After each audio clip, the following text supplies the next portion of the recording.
This January 22nd, 2026 regular meeting of the Fairfax County School Board will now come to order. Please stand for the Pledge of Allegiance, followed by a moment of silence and a performance of the national anthem by Centerville Elementary Strings under the direction of Molly Henry. I pledge allegiance to the flag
Can we have one more round of applause for our amazing students?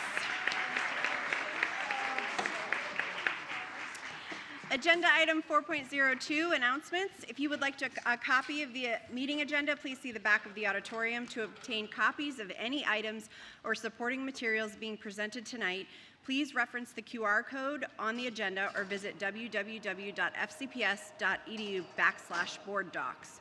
Tonight's meeting is being broadcast on Cox Channel 99, Verizon Fios Channel 11, and live streamed on YouTube and our website at www.fcps.edu/livestream. Agenda item 5.01, community participation.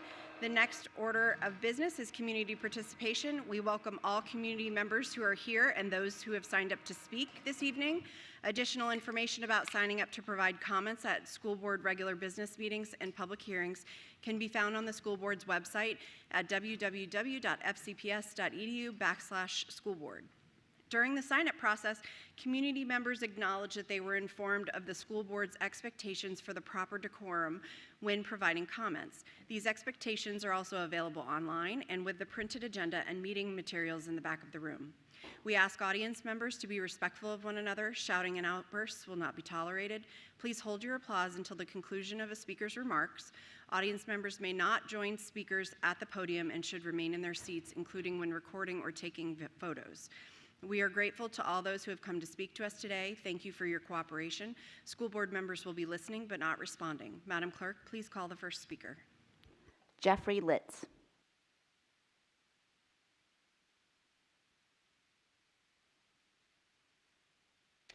Good evening, Madam Chair, Vice Chair, members of the school board, and Dr. Reed. My name is Jeffrey Litz, and I am a founding member of the Fairfax County Federation of Principals, Supervisors, and Administrators.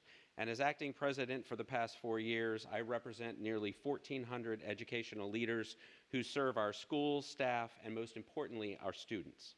Tonight marks a historic moment for FCPS. when this board votes to ratify the first ever collective bargaining agreement for our bargaining unit, which is comprised of some of the best and brightest school leaders in our country. You are not only simply adopting a contract, you are affirming a shared belief that collaboration, respect, open dialogue are an essential component to providing strong, nationally recognized schools and programs that help to ensure student success. In 2023, you unanimously approved the first ever collective bargaining resolution in FCPS history, recognizing that principals, supervisors, and administrators, like all educators, deserve a meaningful voice in the conditions that shape their work. The agreement before you aims to create improved working conditions so that our unit can do their best work for students. It provides stability, clarity, and fairness, allowing educational leaders to focus their time and energy where it matters most, supporting teachers, strengthening school communities, and meeting the academic, social, and emotional needs of students. When leaders are supported, schools function more effectively and students thrive. On behalf of our members, thank you for your leadership, your partnership, your commitment to moving Fairfax County forward. We look forward to continuing this work together in service of every student and every family we serve. Thank you. Aaron Sterling.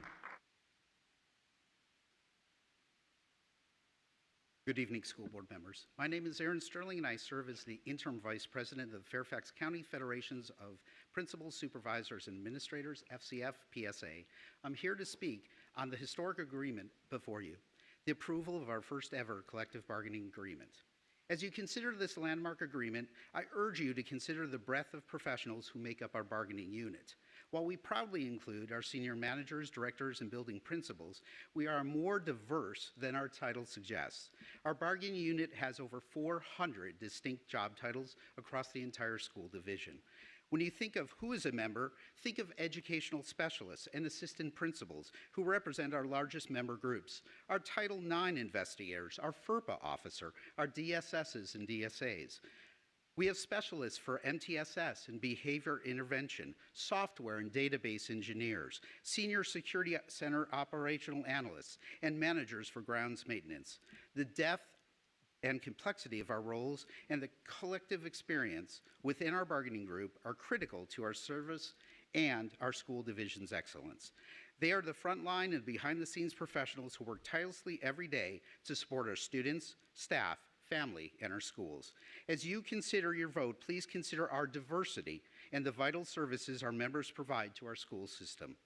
The agreement is a shared commitment to world-class professional working environment for all represented by FCPS. Approving it is an investment in the entire fabric of our school division's leadership and operational structure. It is a direct benefit to every student, family, staff, and schools. I want to thank the senior FCPS staff for their positivity and collaboration in this process. On behalf of all the diverse professionals, I thank you for your commitment and respectfully urge you to approve this foundational collective bargaining agreement. Thank you.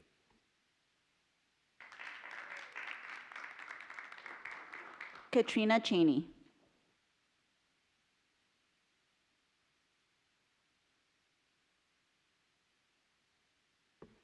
Good evening, school board members.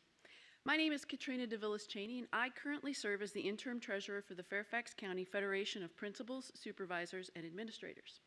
I am here this evening to speak to you on this historic occasion as you consider the approval of our first ever collective bargaining agreement. This agreement is more than a document. It is a profound testament to the shared commitment of our entire membership, spanning over 400 distinct job titles. The CBA represents all of our dedicated school-based leaders as well as the essential central office professionals who keep our division running. Our members put in countless hours of behind-the-scenes work that allows our division to set national standards. Members of our organization provide essential leadership in areas such as maintaining buildings, supporting teachers, building community partnerships, transporting students, supporting technology, providing instructional frameworks, ensuring safe educational environments, and many other key roles within the division. The depth and scope of their work touches every FCPS building, student, parent, and community member. This CBA lays a powerful new foundation for collaboration across the division. By clearly defining our partnership, it gives us a vital framework to work as one unified team. It will allow us to bridge the gap between different parts of our system, ensuring that every leader, regardless of their location or title, is equipped and empowered to focus on our single most important mission, the success of every student in our schools. Approving this collective bargaining agreement is an investment in unity, stability, and world-class professional leadership across this entire school division. On behalf of all the diverse professionals we represent, I thank you for your commitment to this process and respectfully urge you to approve this foundational agreement this evening. Thank you for your consideration and for all of your work.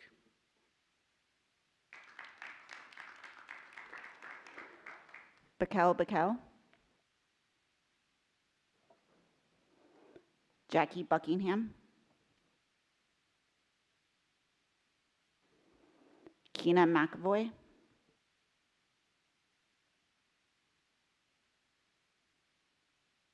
Good evening. I'm Keena McAvoy, co-founder of the nonprofit DMV Unplugged and member of the group FCPS Parents for Intentional Technology. FCPS must turn their attention away from technology companies selling a product and focus on experts in neuroscience and learning. These experts are telling us that screen dependence at school is harming learning and overall development. Regarding technology like AI, a precautionary principle must be utilized. The newest tech cannot be presented as a harmless carrot after which we must race.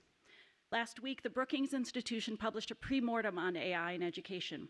Their conclusion is, quote, given the current trajectory of generative artificial intelligence and its implementation and use, the potential risks to students overshadow the benefits, end quote.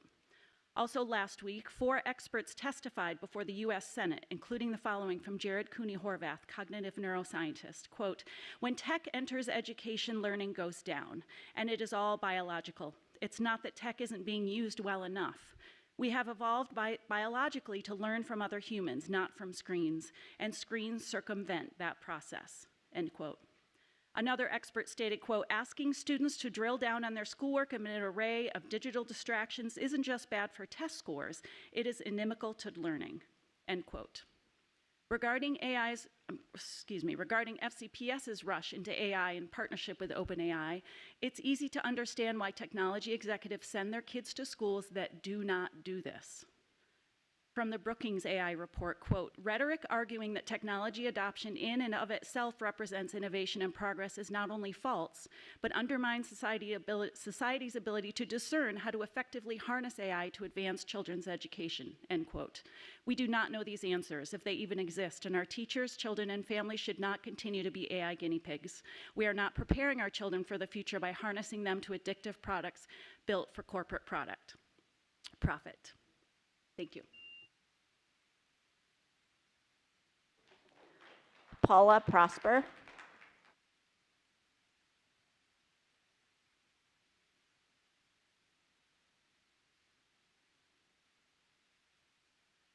Successful completion of Algebra 1 by 8th grade is promoted as a path to equity and access. But how is this goal actually playing out for our students?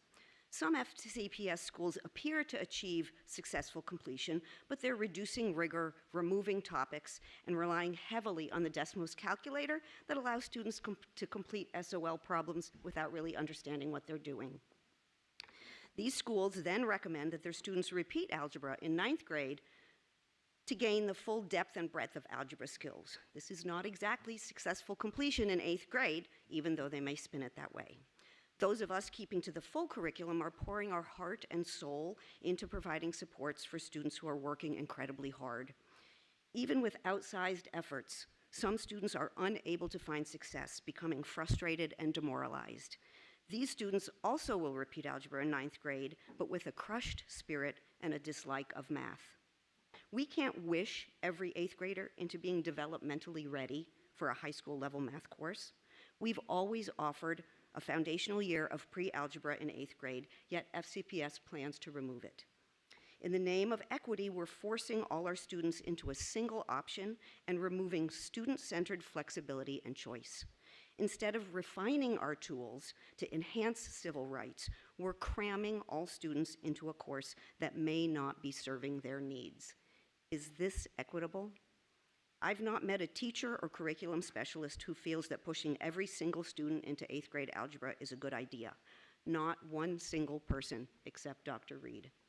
Let's stop trying to be bigger and better and faster than the supposed competition, and instead focus on learning, on fostering the skills and enjoyment and appreciation of math. Let's keep pre-algebra as an option for the 8th graders for whom it is the right place. Thank you. Jack Shelton. Kathleen Mallard.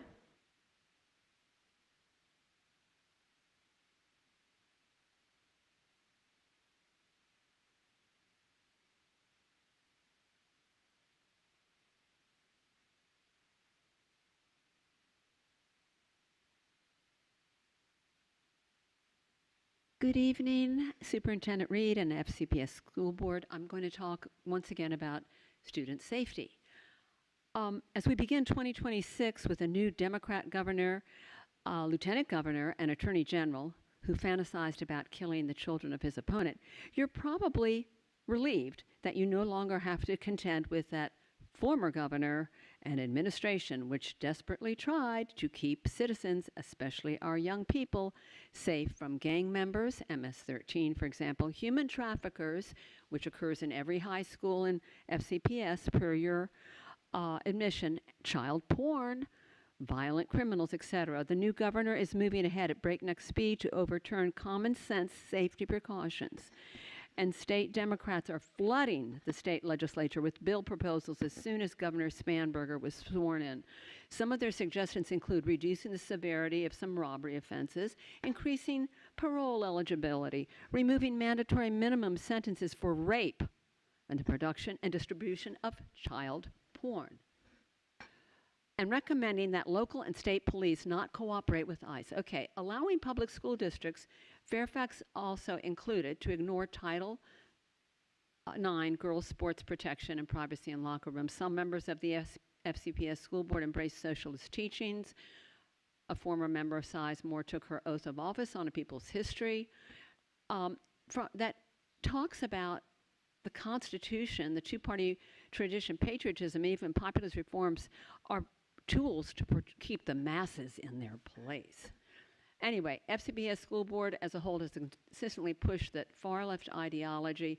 This does not keep our students safe. We need them to understand the realities of our culture. Also, policing pronoun usage.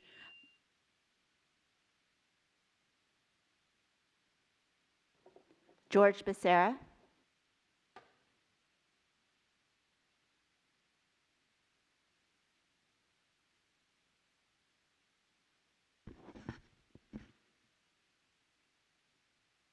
Good evening, Dr. Reed and school board members. I'm here tonight to throw out some suggestions on student input. First, the renaming of the school board student representative to be the Superintendent Student Advisory Council's representative to the school board. As I have learned 2 decades ago, SAC is the only body that is allowed to vote for who that person will be. Even if a candidate who makes the final count is not a SAC member, is not allowed to vote in the election. How democratic is that? From my understanding of the composition of SAC, there is no clear, fixed, or consistent way SCPS chooses their SAC representatives. It allows each high school sponsor to do what they want. Maybe the group who should choose the student representative should be all the students in SGA at each high school, instead of the 100 out of the 50,000 high school students you have. I do realize that most SGA classes are not representative of their school community in terms of race and gender, and most sponsors are not as diverse as our student body, but we must start somewhere for change to occur. Dr. Reed, as you revamp new parent input with your family vision groups, you now need to do this for your diverse student population. Second, there should be 3 student representatives to the school board, just like the board's 3 at-large members. Third, for the student representative to have an official vote. Time for the school board to mention this to Richmond in an official letter every year until it happens. At the same time, the student representative can state now how they would vote on matters during their student rep matters. Accountability works at all levels. Fourth, why does Langley, Madison, Langley, and Marshall have the graduation ceremonies at Constitution Hall? Is this a privilege or entitlement for these schools? Has SCPS ever asked a student of other high schools if they would like to have their ceremony there? This opportunity should be given to all high schools and on a rotational basis. Finally, for FCPS to create a yearly student Congress conference where student leaders from the county, student human rights ambassadors, academic clubs, youth groups, SGA, SAC, and more to gather to network and tackle issues together. Thank you very much.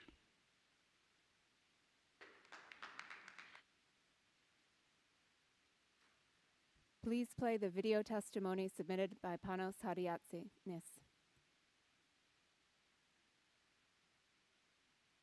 Hello, and thank you for giving me the opportunity to speak. Today, I would like to talk about how technology at school impacts our students.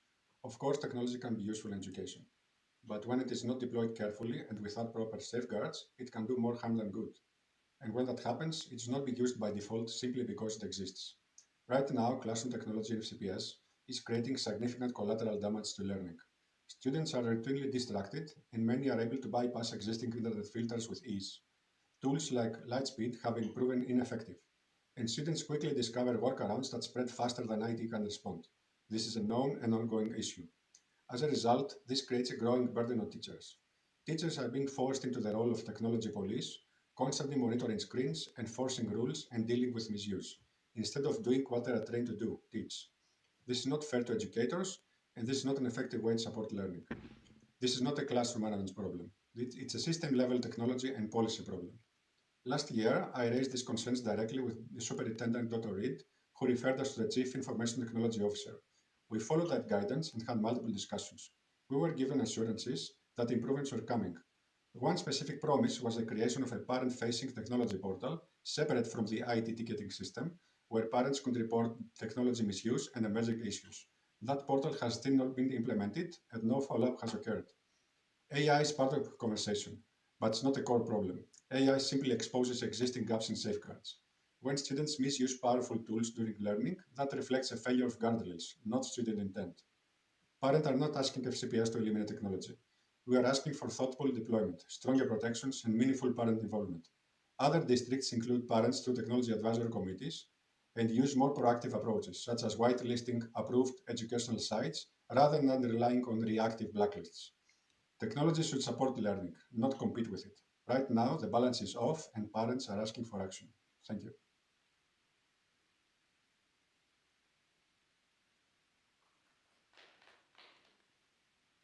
Please play the video testimony submitted by Vanessa Robertson. Good evening. My name is Vanessa Robertson. I have a 7th grader at Holmes and a kindergartner at North Springfield. I believe that AI is detrimental to the social and emotional health of students and that its use will degrade the quality of education at FCPS. If we're to use this technology, it needs to be rolled out in a slow and controlled manner with parent and teacher input at every level to ensure that the tool makes sense for its intended use. The social and emotional consequences are well known and have been acknowledged by Dr. Reed and the school board. I'm concerned that the desire to be seen as an early adopter is overshadowing these known issues. The Brookings Institution published a report this weekend titled A New Direction for Students in an AI World, Prosper, Prepare, Protect, which discusses a lot of the things that the parents and groups like Parents for Intentional Tech, FCPS Tech Smart, and the Balance Project have been talking about. The conclusion was that at this point in its trajectory, the risks of utilizing generative AI in children's education overshadow its benefits. It's worth reading yourself. One of the points was that the investment into technology does not necessarily correlate with improved teaching and learning outcomes and can be detrimental. My experience with FCPS over the last 8 years has provided multiple other examples of technology degrading learning. I'm afraid we'll just add AI to this list if we rush it into the classroom.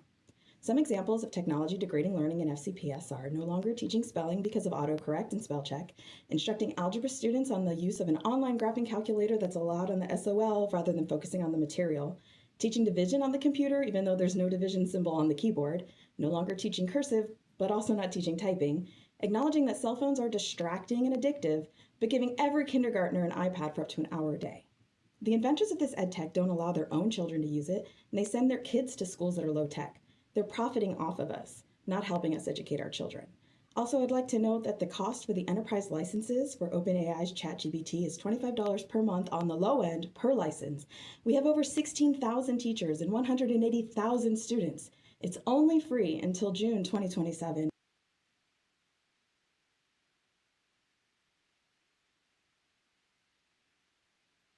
Chair Anderson, that was our last public speaker.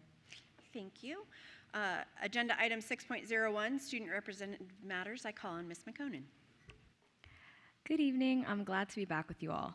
Today, I would like to talk about something I've talked about many times but will continue to do so. Students in Fairfax County Public Schools have experienced a changing gradebook almost every year of our academic careers. From pandemic-era grading to post-COVID adjustments, and now the rolling gradebook pilot, students and families have had repeatedly adapt to new systems. At this point in time, it's important that we commit to making this the last major shift, and that means prioritizing consistency. As the rolling gradebook continues to be piloted, clear communication is essential not only for the students, but also for families. Many families are still trying to understand what this new student system represents, how it differs from previous grading models, and how it supports fairness and equity. The rolling gradebook is meaningfully different than the gradebook used during the COVID years, yet those distinctions are often unclear. Without explicitly explaining those differences, confusion persists, and that confusion directly affects student stress, family trust, and teacher-student communication. Another important consideration is how this grading system interacts with FCPS's quarter-based reporting structure. Because students are still evaluated and reported on by quarters, skills should be eligible for retakes by the end of each quarter in order for students to meaningfully use the retake policy. Without this alignment, students may technically have access to retakes, but not in a way that actually impacts their reported progress. Ensuring that the grading structure matches the reporting structure is critical for both fairness and transparency. Teachers play a major role in making the system successful. While the beginning of the year training is important, it is not sufficient on its own. Training should include ongoing check-ins through the year to ensure teachers fully understand how the gradebook works in practice. This allows the division to be proactive rather than reactive, addressing questions and inconsistencies before they grow into widespread confusion for students and families. The strategic plan goal of moving all 8th graders to algebra is a great goal. However, this is not completely realistic. When schools remove pathways for students without providing alternatives to prepare them for the course, you will end up with students in classes they are not prepared for. On paper, things will look fine, but as you look into classrooms, you will see students falling behind in the name of progress. I've seen this at my school and around the county. When you remove the standard classes students could take in the name of AP or honors, students will end up falling behind in one class. This affects their confidence in not just math, but all of their classes. If students feel like they are in over their heads in middle school, this does not set a good tone for their high school years. If I could vote, I would vote against the gradual removal of algebra. Students should be encouraged to take algebra, but that should not be the end-all be-all for students who might not successfully pass the class. We want to make sure students are in classes they are adequately prepared for and not overload teachers or students with unnecessary work. In the Student Advisory Council, students are continuing to engage deeply with the division's strategic goals. Currently, SAC students are finalizing their research topics. They recently had a thoughtful and meaningful discussion with Dr. Reed that helped them inform and refine their research directions. This work will culminate in a student presentation this spring, giving students the opportunity to directly share their findings and recommendations with division leadership. I also recently met with students in the Student Leadership Development Program to conduct a Student Representative 101, as much experience as I can share halfway through my term. During this session, we discussed the role of student representatives, how board meetings function, and how students can effectively advocate within this space. Several of these students have already begun attending board meetings. They're doing incredible work independently and demonstrate that when students are given access, information, and encouragement, they are more than capable of meaningful civic engagement. Finally, I want to highlight the continued initiative in the works at the end of the second quarter, a student-focused FCPS policy website. This project is designed to make FCPS policies more digestible and accessible to students by translating complex policy language into clear, student-friendly explanations. The project will also include a social media component, using platforms like Instagram to share short, informative posts that increase awareness and understanding of policies that directly affect students. This initiative will be developed in partnership with the Student Advisory Council to ensure accuracy, relevance, and student voice throughout the process. For students watching, feel free to contact me to get involved at faith.mcconan@fcps.edu. Thank you for your time, and thank you for your continued commitment to centering student voice and student experience in the work of this board. Thank you.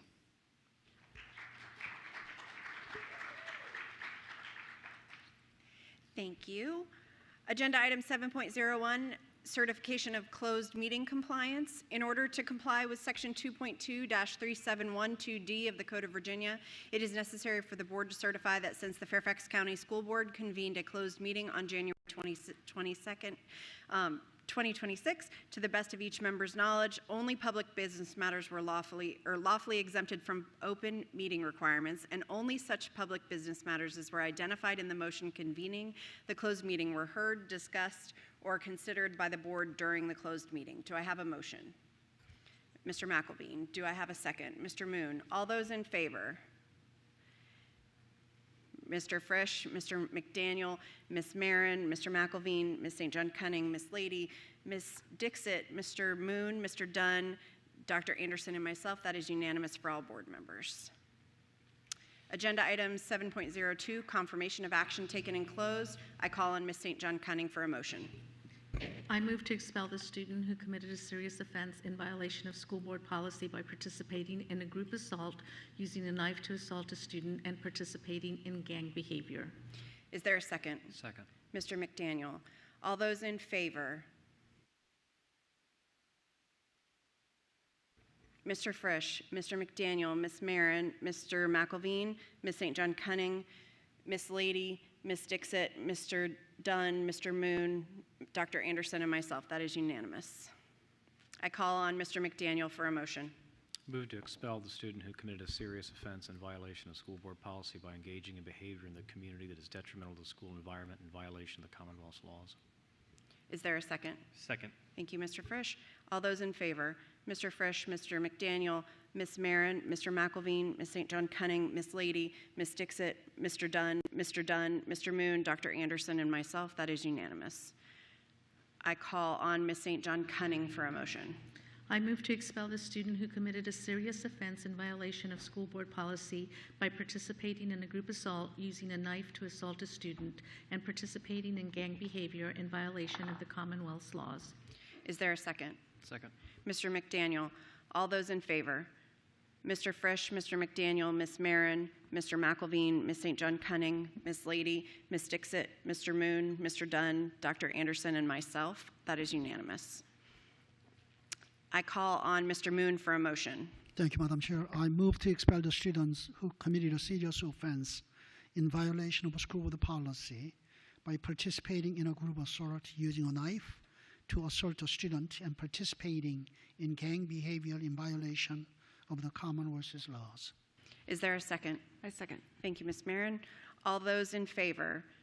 Mr. Frisch, Mr. McDaniel, Ms. Marin, Mr. McElveen, Ms. St. John Cunning, Ms. Lady, Ms. Dixit, Mr. Dunn, Mr. Moon, Dr. Anderson, and myself. That is unanimous. I call on Ms. St. John Cunning for a motion. I move to expel a student who committed a serious offense in violation of school board policy by participating in a group assault and participating in gang behavior in violation of the Commonwealth's laws. Is there a second? Second. Thank you, Mr. McElveen. All those in favor?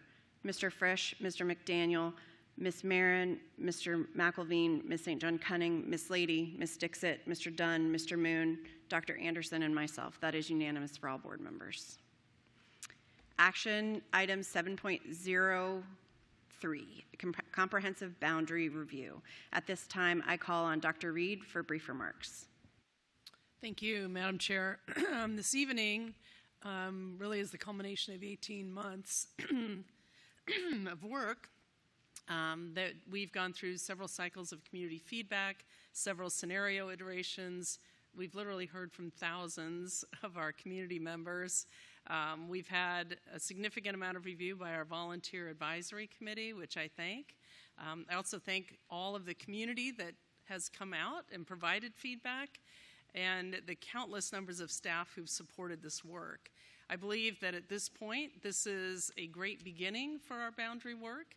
It is clearly not the end, and I think the 5-year progressive cycles that we'll see are going to allow us to reflect on the process and further refine it, so that our expectation would be that each 5-year review will generate better and better results for our boundaries and ultimately for the best use of our facilities and program placement.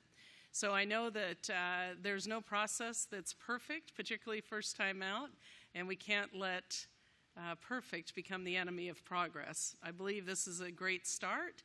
And we do have some sites within the boundaries flagged for review in the next calendar year, and I'll be bringing back recommendations for those January 2027 decisions. And then we have flagged sites for a 5-year review coming up. And I look forward to the continued journey and want to especially thank our community for being such a really collaborative partner in this work, and our advisory committee members. I think there's just been a lot of effort put towards this and a lot of excitement about reviewing what went well and what we could improve as we look forward to continuing this really important division level work. So thank you, Madam Chair. Thank you, Dr. Reed. I call on Mr. McDaniel for a motion. I move that the school board approve boundary adjustments as described in the superintendent's recommendation. Is there a second? Second. Thank you, Mr. Dunn.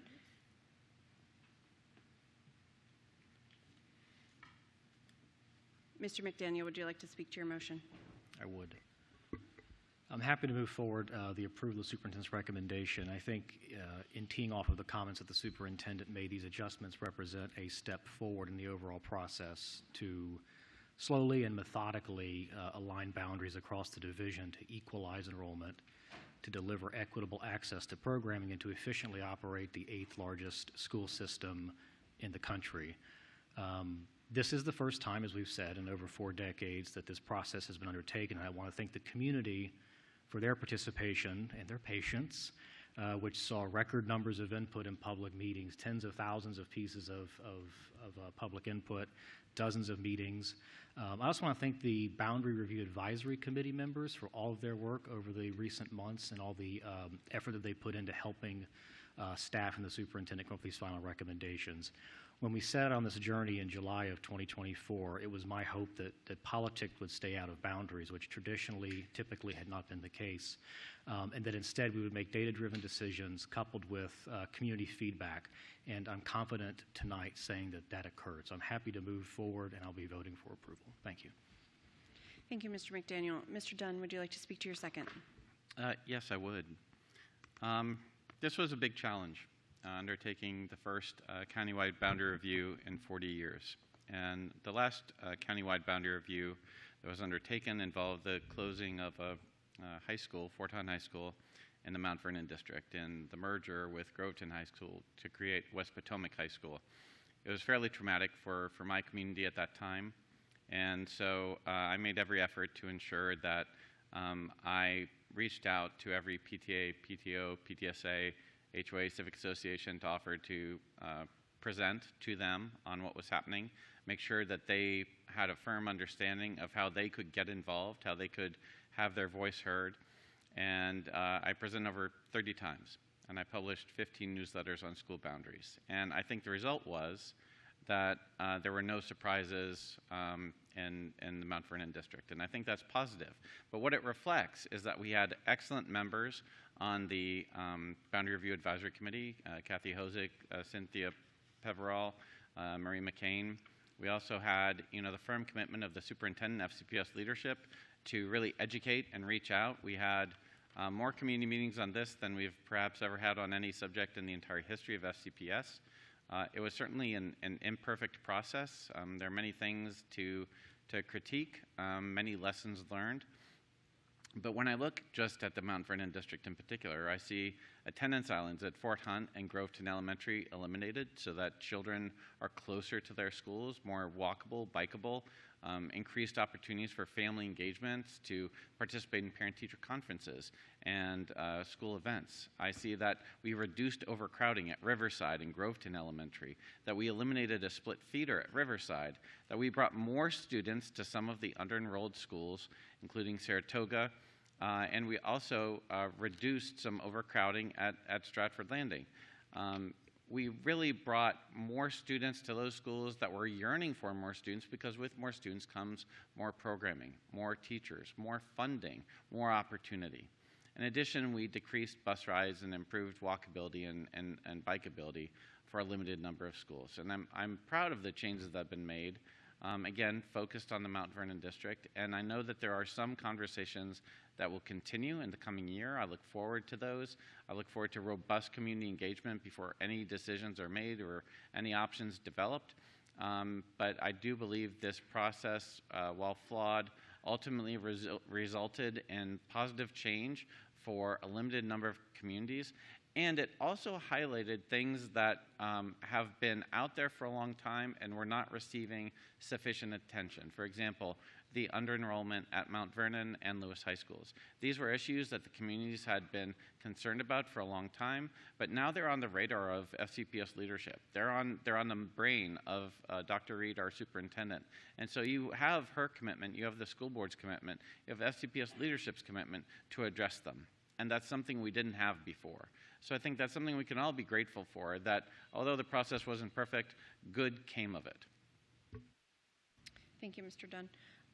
Dr. Anderson.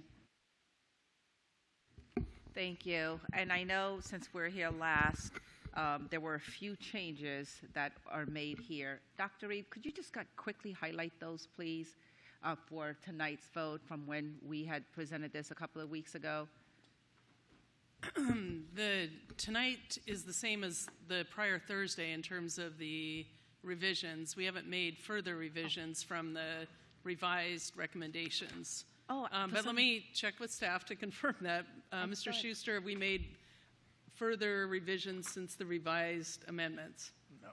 Oh, okay. For some reason, I thought the Walney Oats was newer and was not presented I think we before. put that, I think to your point, that was an adjustment from the original recommendation for sure. But I believe I mentioned it last week, but I appreciate you calling it out again. I think that it is an adjustment we made after the adjustment after scenario 4. So I think it was after the first community hearing, but prior to the second, I believe. Sure, thank you. I know there are many adjustments to the adjustments. I do want to recognize that this has been a huge effort. It's not just the BRAC committee members, which are unpaid community people who gave months and months of their time and energy. And I want to thank all of the BRAC members who represented the Mason District schools. I won't name them because I'm sure I'll leave somebody out, but there were 6 of them and they were all wonderful. I also want to highlight all of the efforts with staff, even starting with Janice Szymanski and all of those night meetings, and then Mr. Gordon came in and picked that up, as well as the communications office. Angie Algave, Lisa Hall, they were at every meeting that I was at, and I wasn't at every single meeting in the county, just the ones for the Mason District, but I know that they represented in the same way, and countless others. You're not the only ones. I'm just going to lift that up here, as well as Dr. Reed and many others. So that alone has been huge. Did I get everything that I want out of this? Absolutely not. There are some things that I wish didn't happen. I wish that the rollout for Park Lawn and Glasgow happened differently, because that has been on the table for a long time. And I shared this at the work session, and I will share it here, where those were board directives and they came in late. And so that created a lot of issues for our community, rightfully so, because on one hand, I'm sending it out in my newsletter. On the other hand, the Explorer tool that we have trained them to use did not reflect those changes. So people continuously felt as if, oh, there must be some error somewhere, I'm not impacted. Lots of lessons learned. I do want to ensure that we have the opportunity to know what those lessons are. And so, Dr. Reed, just one more question. We had a parent earlier who talked about an after action. And I know you've raised an after action. What is your plan with that? Is this going to be a community conversation? Is this going to be publicly available, or is this just for your team to review, or will the board be engaged? Can you talk a little bit in terms of what your thoughts are? Yes, ma'am. So we're keeping a skeleton group of the advisory committee together over the next 5 years, and I was really pleased that a number of members want to continue in the next 5 years. I'm sorry? Not so skeletal. Yeah, well, and when you put that much time and effort into a project, you really, I think, take a great deal of personal interest in it. I know there was just a lot of commitment to the project. So I think our first couple meetings, we're working on the schedule for this spring for that group to convene. I think that's part of the conversation, right? As a group, they've certainly seen all the data, all the reports, attended the meetings, and I think that that group will really help frame what that after action report should look like, because we want to continue to reflect and refine this process, and there isn't anyone in the county that wants to improve it more, I think, than the committee that deliberated for many, many hours. And our community's invested in that. So we're looking forward to continuing to improve the process, and as soon as we sort of frame what we think that should look like, I'll certainly bring it to the board, and if there are more questions or more direction, we're happy to include that and integrate it. So, you do anticipate there'll be a public-facing part of that review, just because, again, everybody's invested in that? Everything about this process has been very public. Thank you. One of the questions that I don't want to miss asking, because I've gone through the entire presentation, I made a list like I usually do. You know, these are the highlights and these are the concerns. I'll take a go back, please. Absolutely. Ms. Dixit.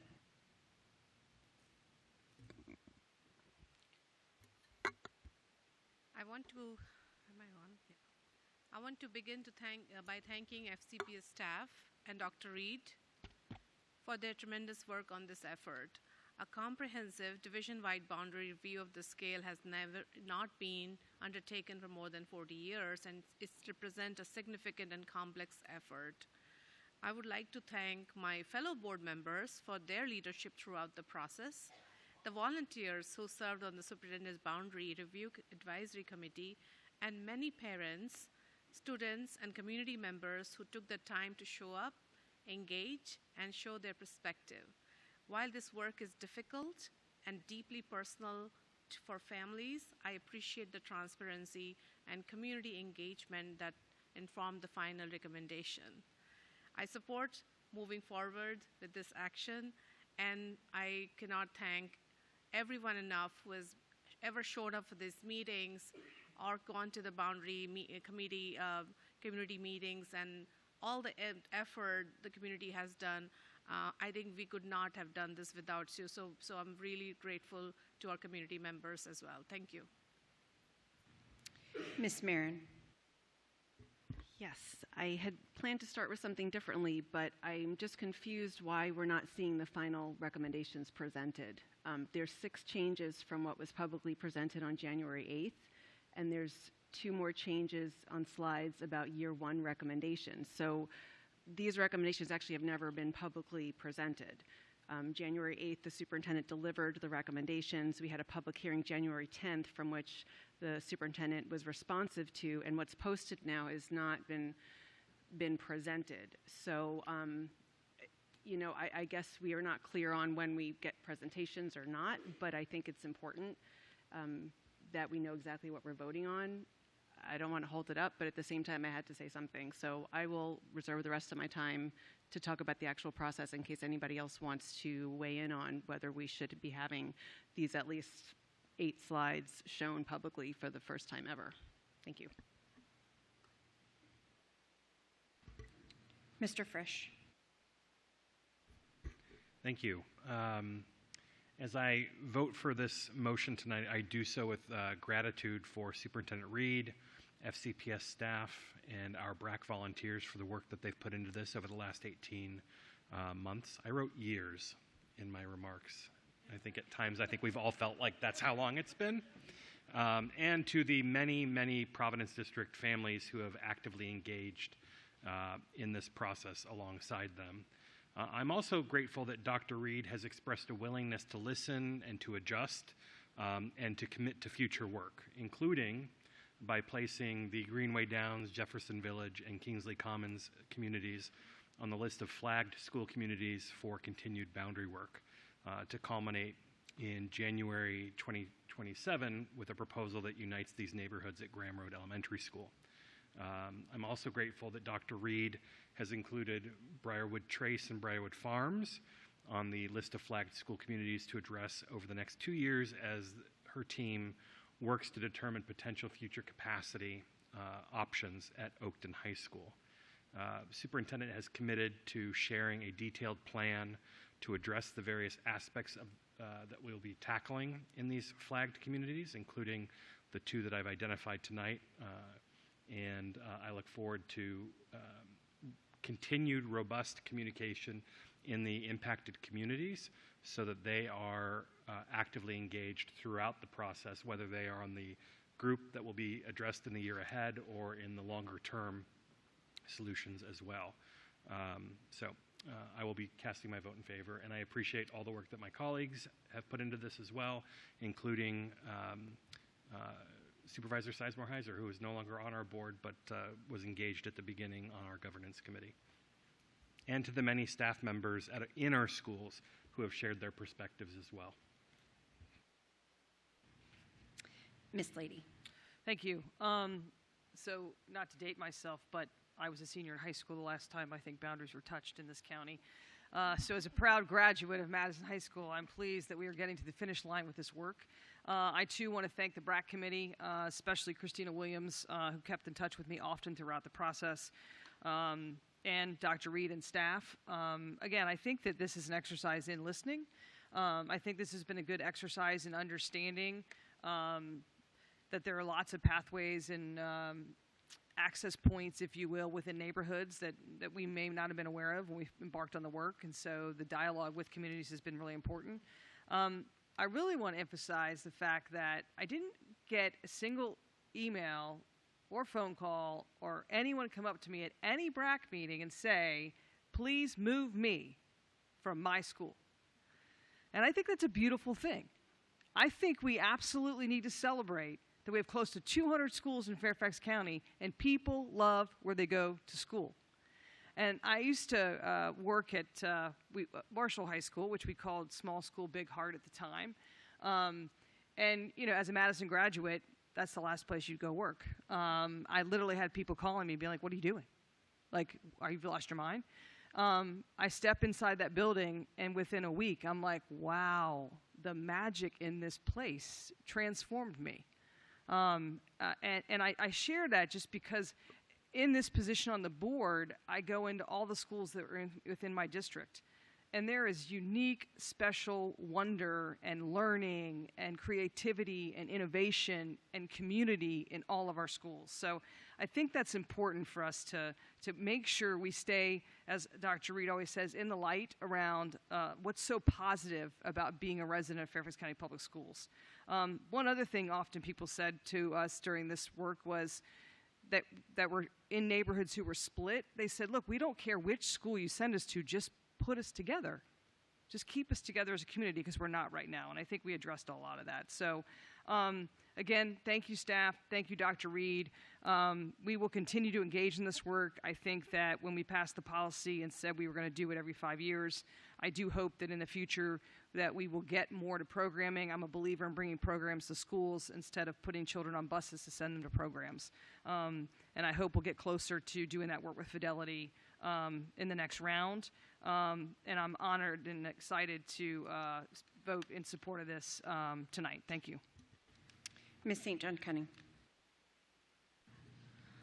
So I too want to echo my thanks to the FCPS staff. You guys had a very heavy lift, our superintendent, the BRAC committee, all the community meetings and everybody that staffed those. It was incredible to see the type of dedication and work that was there. I appreciate speaking to families and parents collectively as well as individually. I appreciate the people that picked up the phone to call me to have long, in-depth conversations, as well as students. I echo what my colleague just said, that when you walk into any individual school, it is amazing, and people love being in their school. And I think that sometimes when you are from another school, you can't see that. And because I've had the privilege of working in different schools, I completely understand that feeling of saying, oh, this is a great school, and now I'm going to this school, and how am I going to fit in? And then all of a sudden, you're in. You've just bought into it. I also want for the public to recognize that this board took this on when a lot of people advised against it, because we knew it wasn't going to be easy. We knew it was going to be a heavy lift, and we knew we would not be pleasing everyone. But we recognized the importance of the work collectively and for everyone. And we did this work without anticipating certain things that were thrown at this board, like the Western High School. And we're talking boundaries, and now how does that happen? We did it when the climate, the political climate, and an administration is attacking Fairfax County Public Schools, and we're trying to defend that.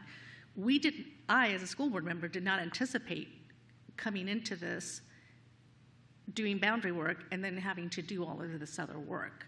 So I really appreciate that we remain consistent and true to this process, because we believed that it was important for our families, for our students, for our staff. And I really appreciate everyone that came out and just voiced their opinion. You were heard, It is the first step. It is a beginning. We know it's not the end, but I think that as we move forward and as future boards move forward, this process will be refined, there will be lessons learned, the community will get adjusted to it, and overall it will make for a greater division.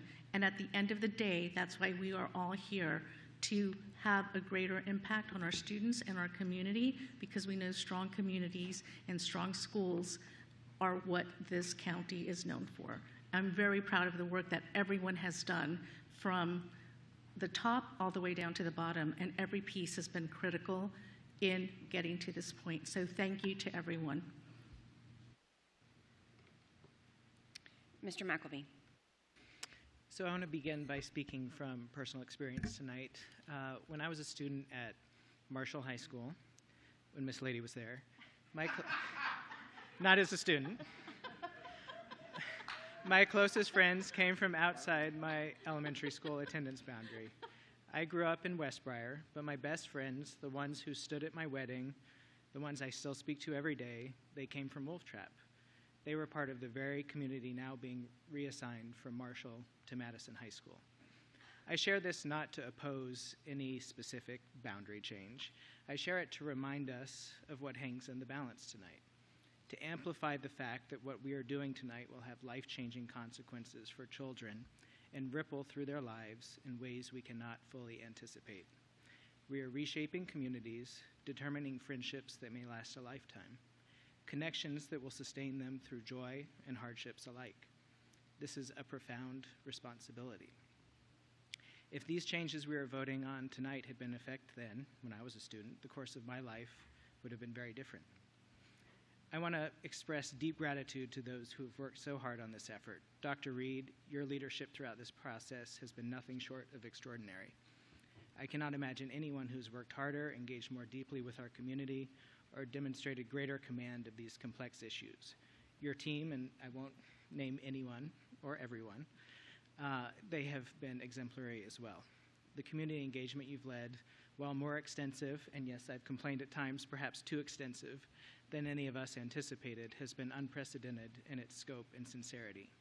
You deserve our profound thanks for the grace and determination you've brought to an enormously difficult task. To the members of the BRAC committee, you volunteered countless hours to help make an opaque process more transparent, to amplify community concerns, to ensure every voice was heard. You represent the very best of public service in our county. And to the advocates from communities around the county, those who sent thoughtful emails, who invited us into your homes, who took time from work and family to meet with us, even tonight, thank you. And finally, I want to recognize the community leaders who have championed this kind of comprehensive review for years, including our Facilities Planning Advisory Committee. I want to acknowledge their years of dedication to this vision. Everyone involved in this process wants what's best for children and our schools. That shared commitment has been inspiring to witness. I have struggled deeply with how to vote tonight.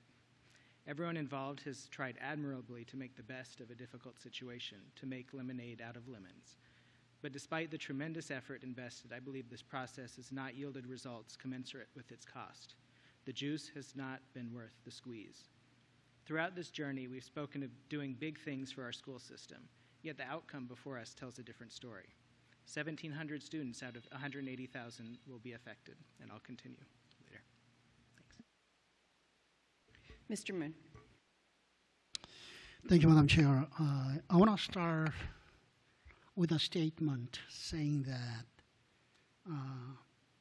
I concur with all the accolades for the efforts made by superintendent, our staff, community volunteers, especially those serving on in a BRAC, and also community members who came to many, many meetings and expressed their concerns, their opinions, and also sent emails and tried to contact school board members.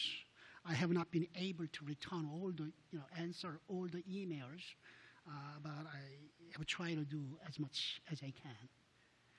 And I see a lot of good work done in the recommendation letters. I'm not going to pinpoint which one could be done better because there were a lot of good work. Like Mr. Don stated for the Mount Vernon district, it's a great work probably a lot had to do with also school board members' efforts to make sure the community is best served. With all that said, I will be unable to support this motion.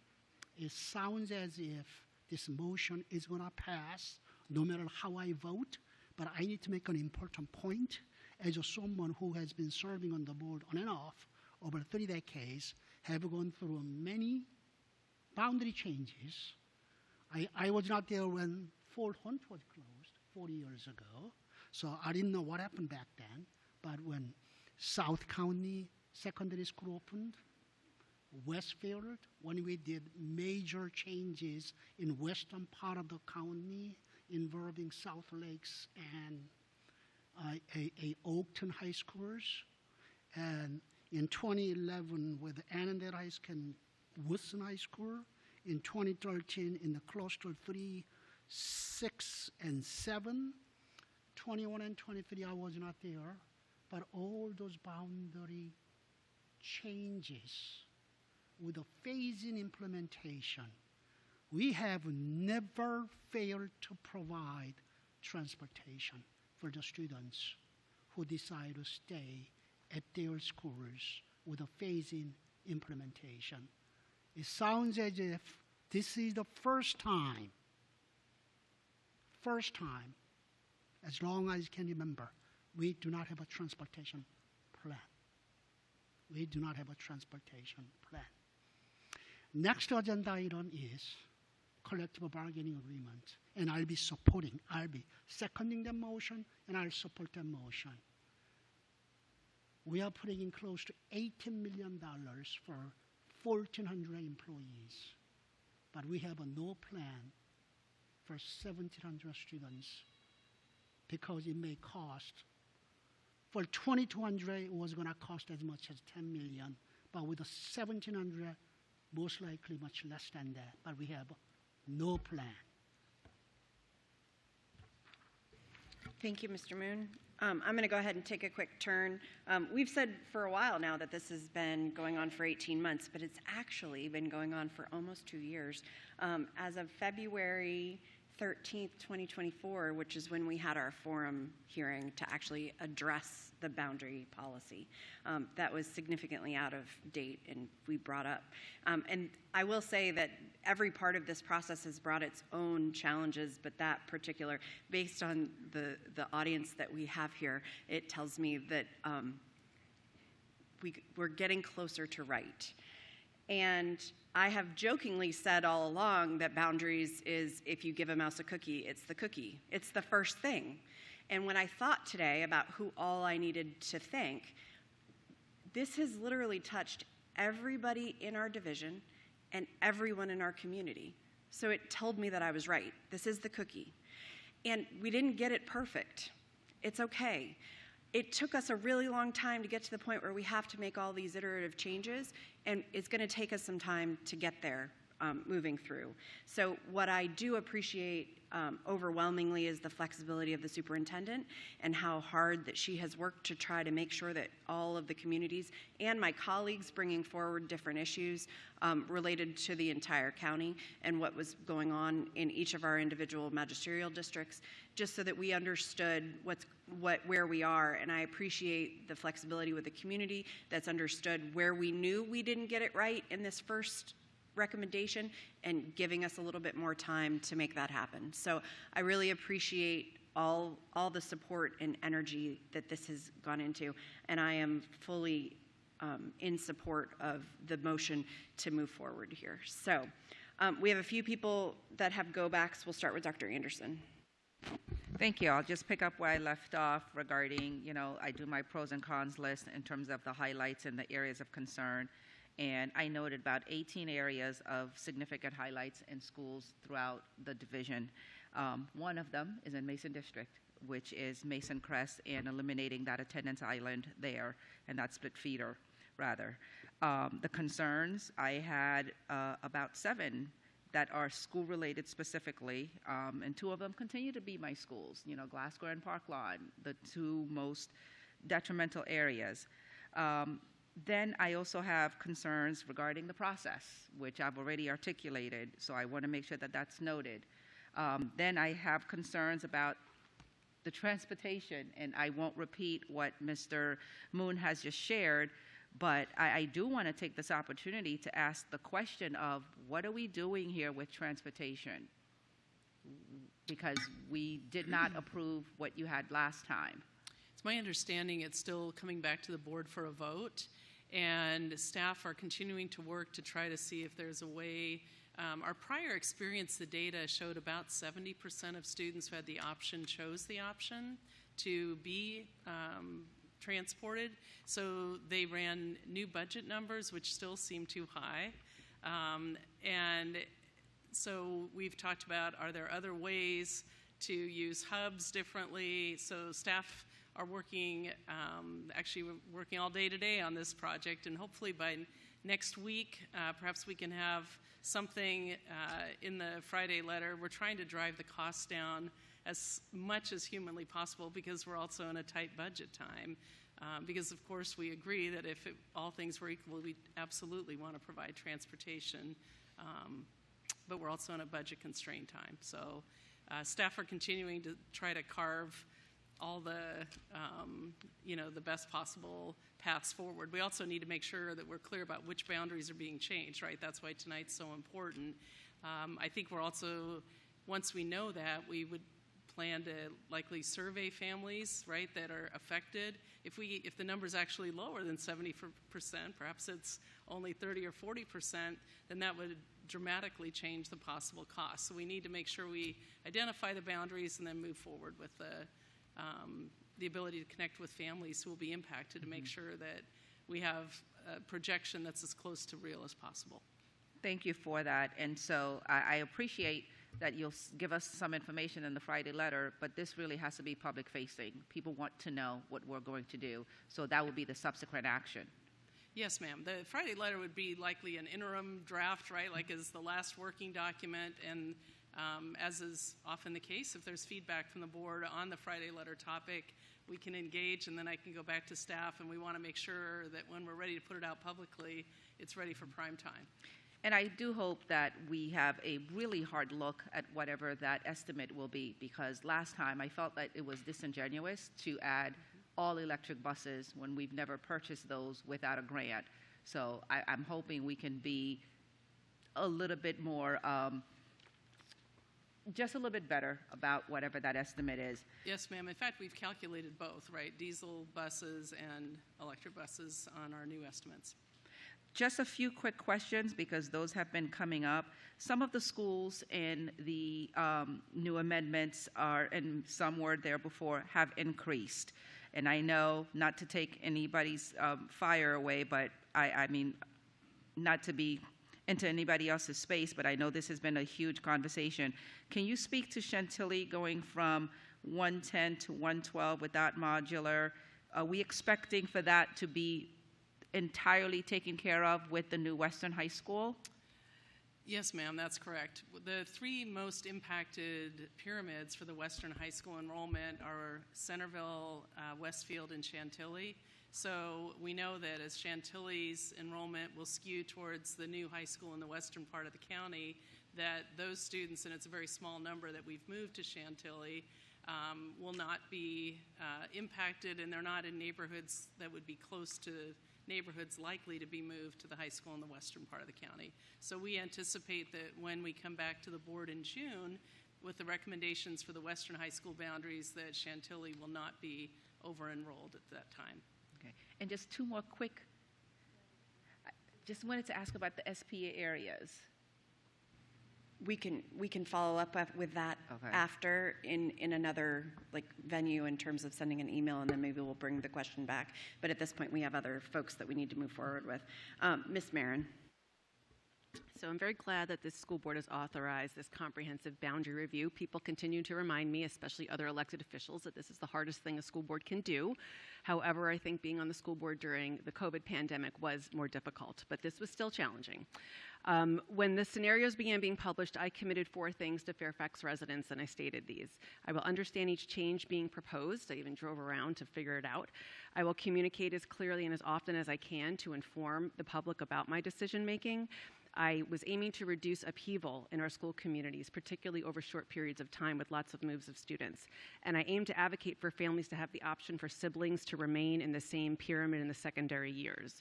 I'm really impressed with our residents. Civility ensued. Way to go, Fairfax residents.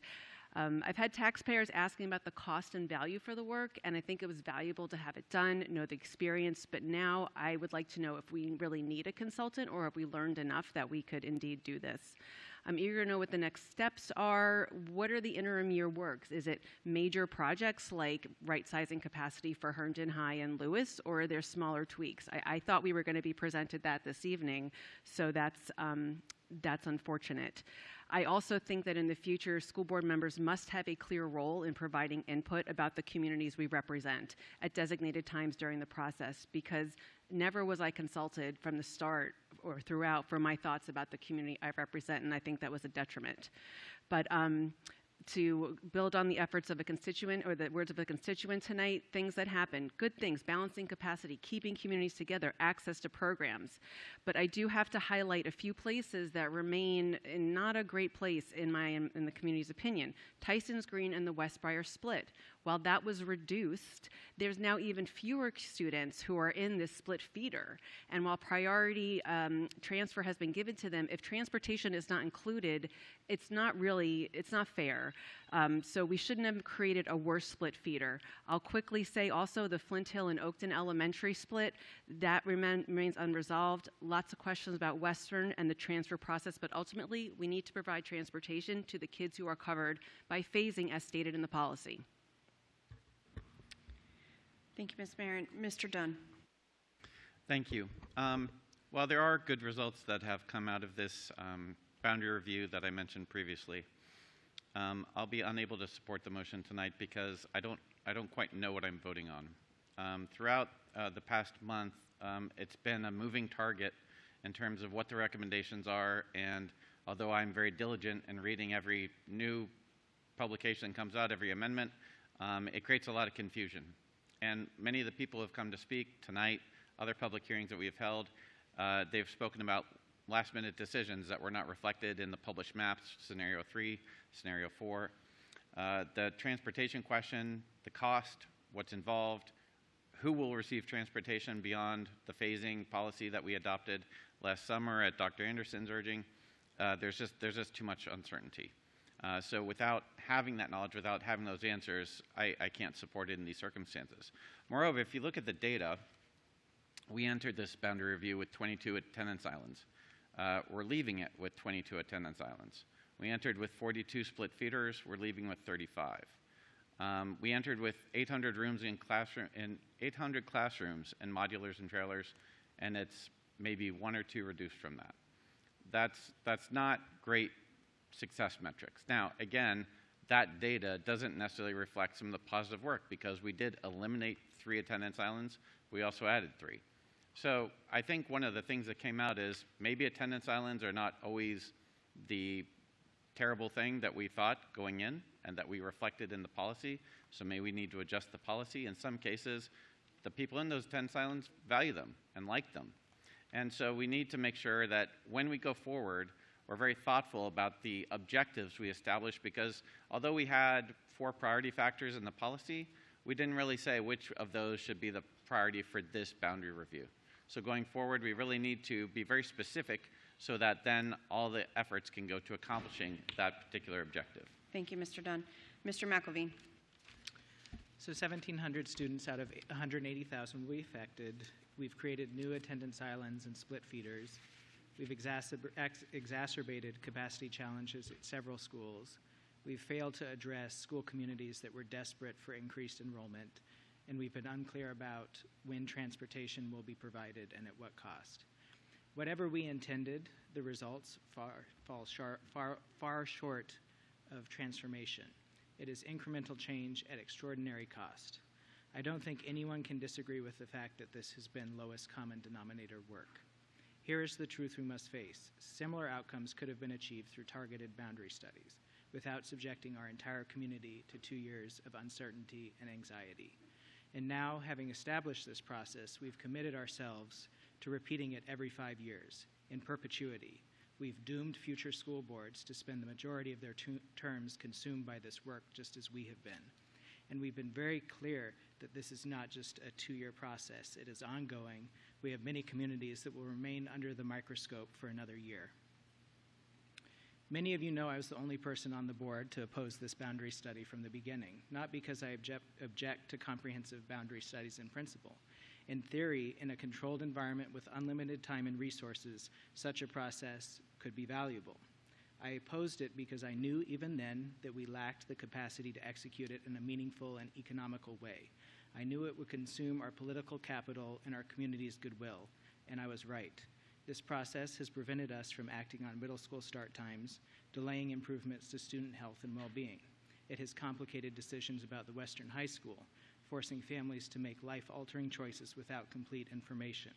The opportunity cost, all the things we haven't been able to fully address because of this undertaking, has been staggering.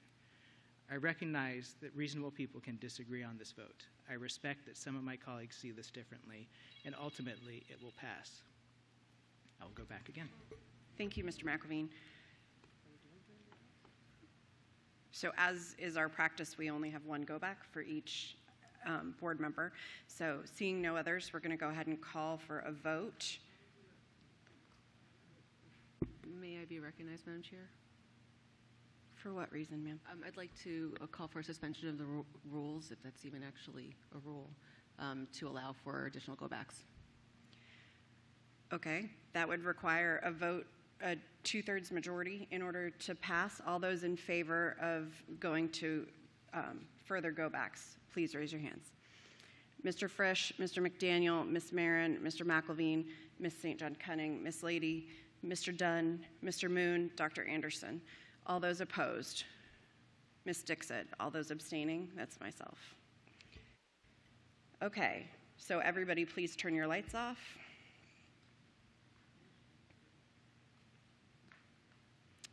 Mr. Frisch.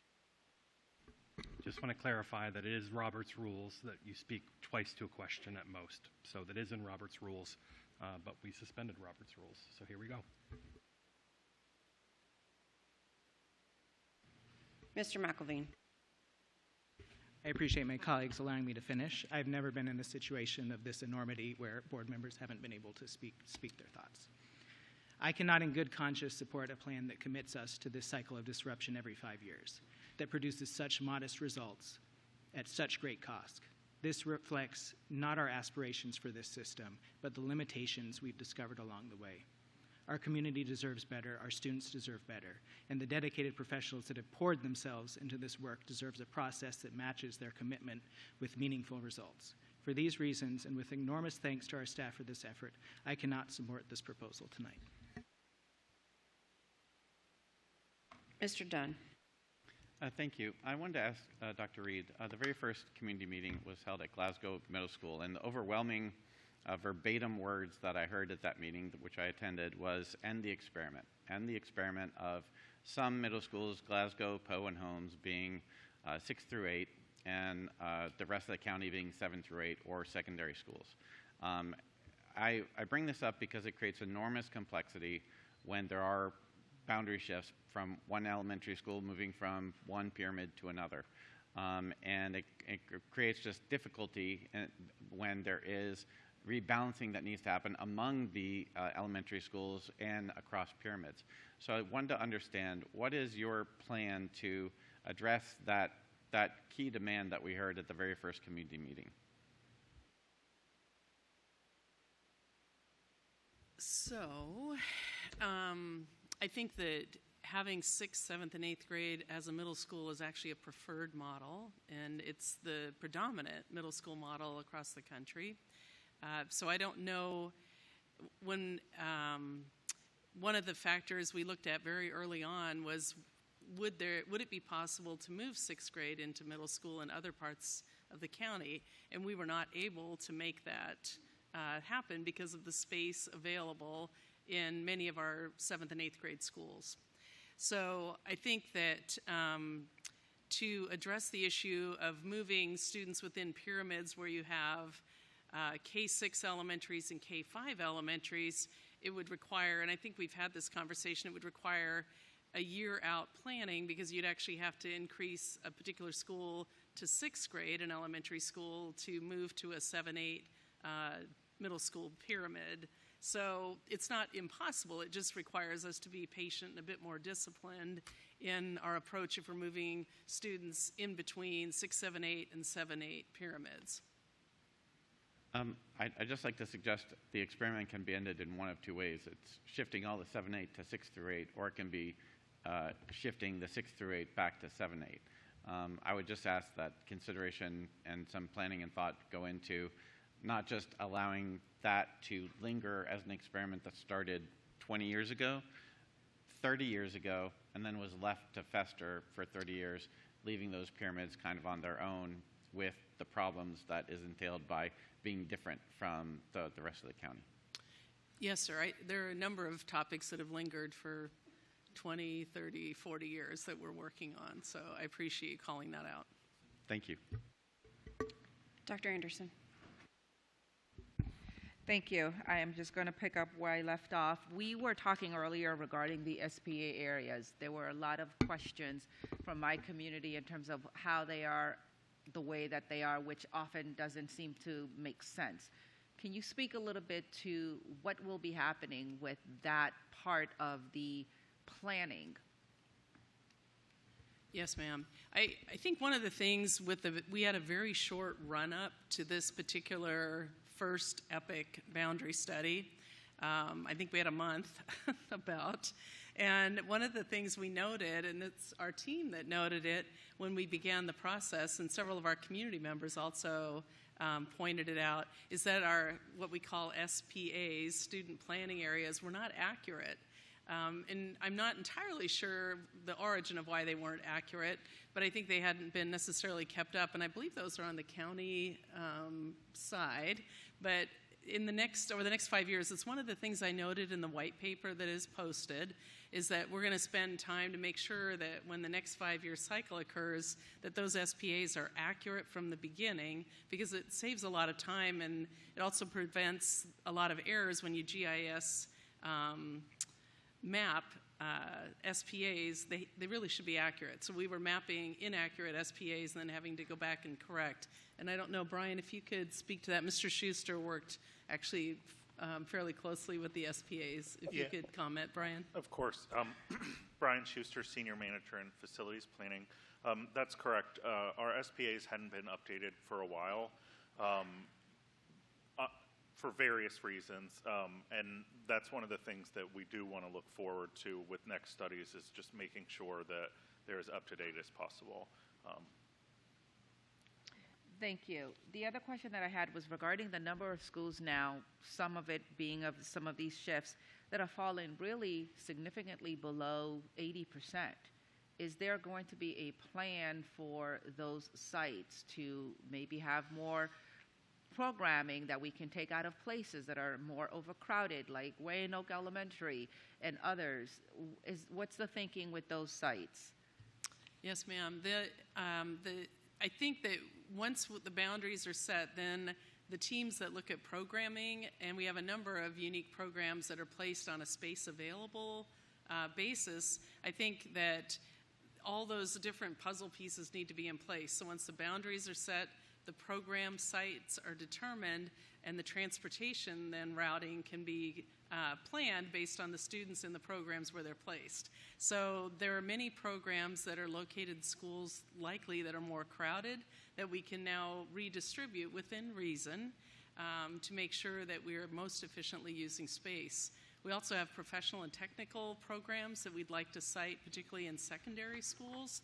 And I think that that's, as we look at some of our less crowded high schools, those are really great opportunities where we've not been able to have space to place some of the programs we might like to place it's going to be an opportunity for us, I think, to be very thoughtful about having some more opportunities for our students, given that we have a bit more space in some schools. I think that would be important because we have a school that I noted after some changes here would be at 64%. And my next one is the question regarding Riverside, the AP move. That is going to bring the school is at 79%. Can I get a little bit more background on that as a plan? Riverside Elementary. I think we're looking at Woodley Hills. I don't even remember right. what page, but it was just something that struck me. So I think what we're, in some cases, rather than moving students, we're simply seeding the program in the receiving school so that we're not uprooting students in their current school, but rather starting the AAP program progression in a different school. So newly qualified sections would indeed begin then in Woodley Hills rather than continue to be sent to Riverside. But I also want to make sure that we have our program staff who are working with principals and our regional assistant superintendent in that area weigh in, because that's a project that obviously they'll be working closely with principals and families on. Thank you. One of the speakers earlier spoke to a priority transfer. She was the speaker that talked about Tyson's Green, SBA 2810. What does that entail? What does that entail? Well, so what we know is that some of our schools are not at capacity, so they're still open for transfers through our transfer portal. And so what we said is we looked at that particular neighborhood, and because of the dynamics that they have shared and the requests, we've said before we look at other transfers, as long as there's space, we would prioritize transfers from that neighborhood based on their geographic proximity. Thank you. That is very helpful. And my last thing, I do want to say thank you to Mr. Dunn for raising the middle school, the 6th through 8th grade. You know, I've talked about that ad nauseum. I probably have checked in on that more than anything when we first started this process, only to see it not come to fruition. But I would love, with your skeletal crew that you're going to keep, for that to be lifted back up as a priority item. And so that's kind of where I am. Regardless of all of the things that have been said, regardless of all of the concerns that I have raised, and I do have, and we just talked about this morning, and I have a lot of concerns regarding the process and transportation, I will be supportive of this evening, because there's enough there holistically that I can support, but I'm not happy for my community. Thank you, Dr. Anderson. Mr. Dunn. Okay. Dr. Anderson, did you need to go back?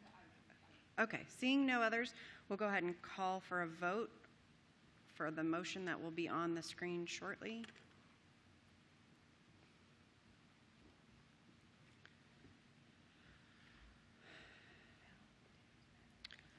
All those in favor? Mr. Frisch, Mr. McDaniel, Ms. Marin, Ms. St. John Cunning, Ms. Lady, Ms. Dixit, Dr. Anderson, and myself. All those opposed? Mr. McElveen, Mr. Dunn, and Mr. Moon. Will the clerk please read the vote? 8-3, the motion carries. Thank you. I call on Mr. Dunn for a follow-on motion.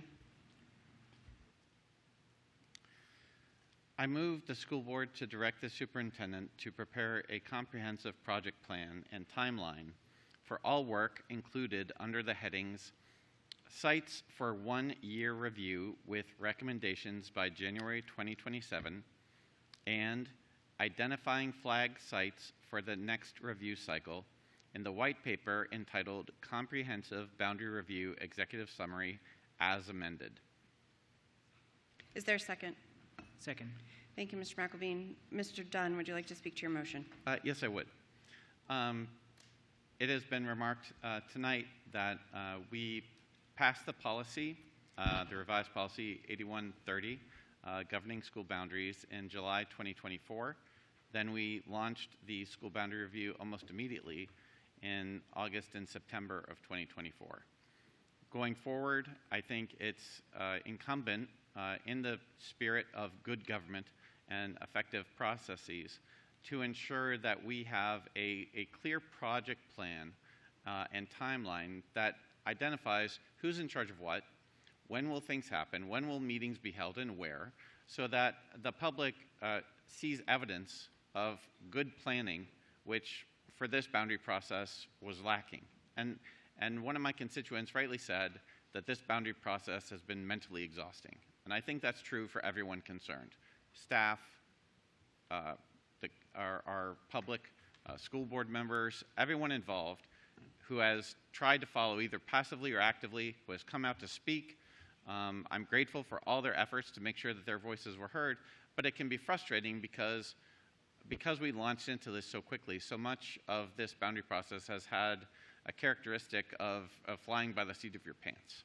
And when you're undertaking a large-scale reform, a large-scale change initiative, you should certainly engage in effective planning on the front end so that everyone can see when things will happen, who's in charge, and not put all the responsibility on the superintendent herself, who did heroic work, epic work, attending every single community meeting, and there were dozens over the past 18 months. That leadership role should be delegated down to a lower level, to school administrators, to assistant superintendents, so that the people on the front lines every day, educating your students, educating the community, and leading their part of our county and from the education mission, can also lead the boundary review and inform the conversation so that the outcomes there's greater awareness of what those changes might be, when they might happen, and how they might happen, so people can get more involved. That's the goal of this, to uphold the spirit of good government and make sure that there is that transparency and accountability that is necessary for any large-scale change initiative of this kind. Mr. McElveen, would you like to speak to your second? No. Mr. Frisch.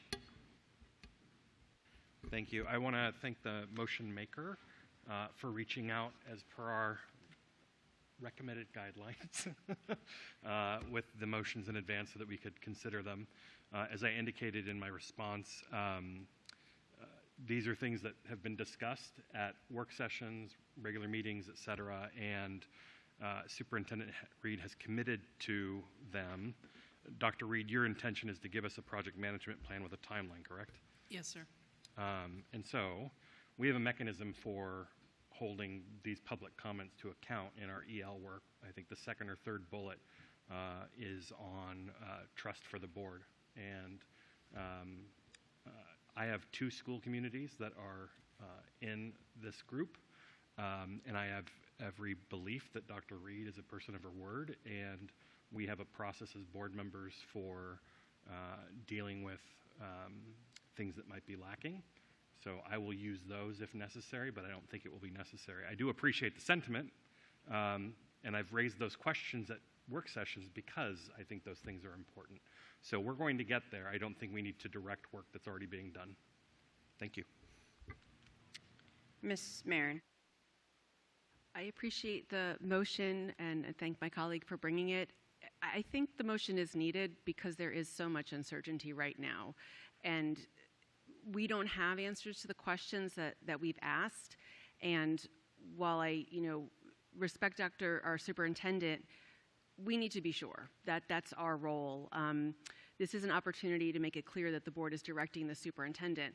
I also had already mentioned in a work session, was it just last week or whenever, that recommending things by January 27 is going to put families squarely in the academic course selection window. That is not a good time to be starting to talk about recommendations of changing children's schools. So already I feel the need to be clear, and I would even adjust that to make it sooner, really, and maybe I do offer an amendment, but it's also unclear when are we going to get a decision about transportation. I don't think it's okay to be doing all this business by a Friday email that gets sent to the board by the superintendent. I honestly can barely keep up. It's not transparent, and we don't have time to discuss it. So these things have to be public.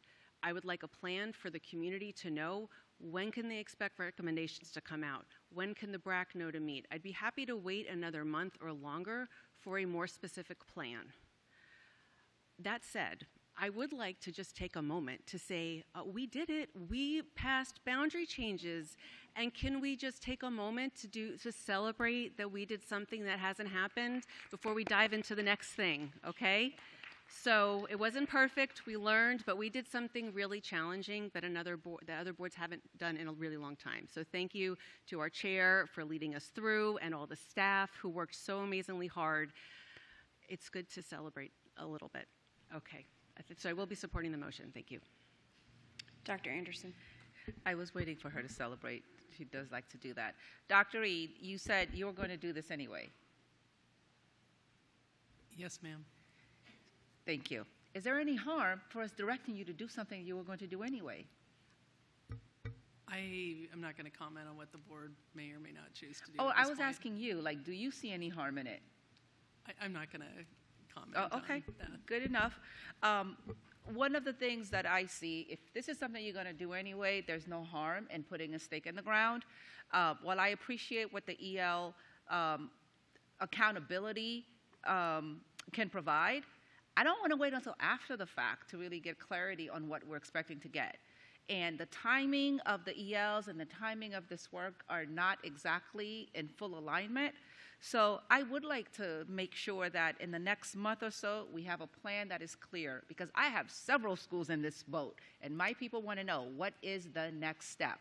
So if we could lay this out in front of them in advance, I think that would reduce a lot of angst, because those are some of the questions that I had too, which is, what is that going to look like? When is it going to happen? Is it going to look like the same kind of process that we had for this boundary that we just passed? And so I think this is definitely in order, because as Ms. Marin said, it is our job to give you directive, and I'd like to think this is an easier one to take because you are already going to do it. So it should be, whatever, waste your time, but I'm already going to do it. I would love for us to just get a win out of this and communicate to our public that we are going to be very clear, because once we give a directive, it no longer becomes optional. So I will be supporting this motion. Ms. Lady. Thank you. There's a lot I could say, but I'll keep it brief. I think that directing our superintendent to do things that she has clearly stated that she's going to do undermines her professionalism, undermines our trust in her. I agree with my colleague who spoke first to this. I mean, I have never had a situation where Dr. Reed said she was going to do something and she didn't follow through and do. So it's not that I don't support the motion. I know that in my work as a professional, if I had some edict in front of me for everything I was going to do anyways, I would feel like there was such a lack of trust in my ability and my professionalism to do my job. And the next thing we're about to do, hopefully, unanimously, is approve a CBA of a bunch of people who are professionals, who know how to do their job without being told each individual thing they need to do. So for that reason, I can't support this motion. I'm going to go ahead and take a quick turn. Dr. Reed, would there be any problem with us putting, just the same way that we have the strategic goal updates in our rotation of presentations, is there any reason that as we go through the next little bit particularly, we couldn't add a boundary update occasionally so that we could let people know where we were within the process, both with the Western High School and with the 6 areas that were set up for January 2027? No, I think we could. I know the skeleton committee, I probably have to come up with a better name for that, but our BRAC committee. It's the BRAC stars. Right. Yeah. We were planning to meet quarterly, but I honestly think we need to meet a little more often to kick it off, because we have our review still we have to work on. I think regular updates might reduce some of the temperature as we move through the process. So I think that's definitely possible. And, you know, I think that this is an opportunity, and I think, as Ms. Marin said, you know, we have passed really an epic boundary, and I think that, of course, I'm going to do the after action, but so I want to also acknowledge Dr. Anderson's point, right? It is not a hardship to do what I'm already going to do or be directed. So I think the degree to which we can move forward together in some fashion on this is actually quite important in some way. So that's, I guess, what I'd like to say. I think when we're aligned and working on a focus goal, there's really nothing that will stop us. So thank you. Thank you. And further, I apologize for being on my email right now. I'm trying to get a letter out to the community about weather, and the Outlook is not working, so we're really struggling. It's a national Outlook issue, so I'm trying to... The Outlook for email, not the weather Outlook. I know, and I'm trying to get this done because the hour is waning. So anyhow, because I hear we're going to have some snow. Thank you, Dr. Reed. Ms. Dixit. So I'm going to speak about all the follow-on motion just one time and just say that Dr. Reed, I believe you would be addressing all these with or without the direction, and we trust you and your staff to do it. I do not think that different motions are needed. We just did the whole boundary motion. I just want to take a break from voting for a second, and I will not be voting for it. Thanks. Thank you, Ms. Dixit. I see lights still on, but I don't think it's because people want to still talk. So can you? Okay. Dr. Anderson. Thank you. I think we're conflating a couple of things. Directing, at least to me, directing the superintendent, for me, it's not necessarily a lack of trust. It's ensuring the work is done. And she does the same thing with the principals. She's giving you all many, many directives. It's not because you're not wonderful things, wonderful professionals, because just last month, I talked about a whole lot of things that you all are responsible for. But we had a guidance all around grading. There's guidance and there are things that are expected. And for me, this falls in line with that. But we also have to acknowledge that there have been some issues that were problematic in this process. And this is just one way to verify that we are going to address that. I don't think this is a negative conversation to do the job that we hold, which is to direct the superintendent to do things. That's the whole job of us, to get some of the things done. So for me, Dr. Reed, it doesn't speak to trust. It just speaks to clarity. It just speaks to ensuring that the community is going to have something that is going to be addressed, because it has been a concern very recently, up until 5 minutes ago.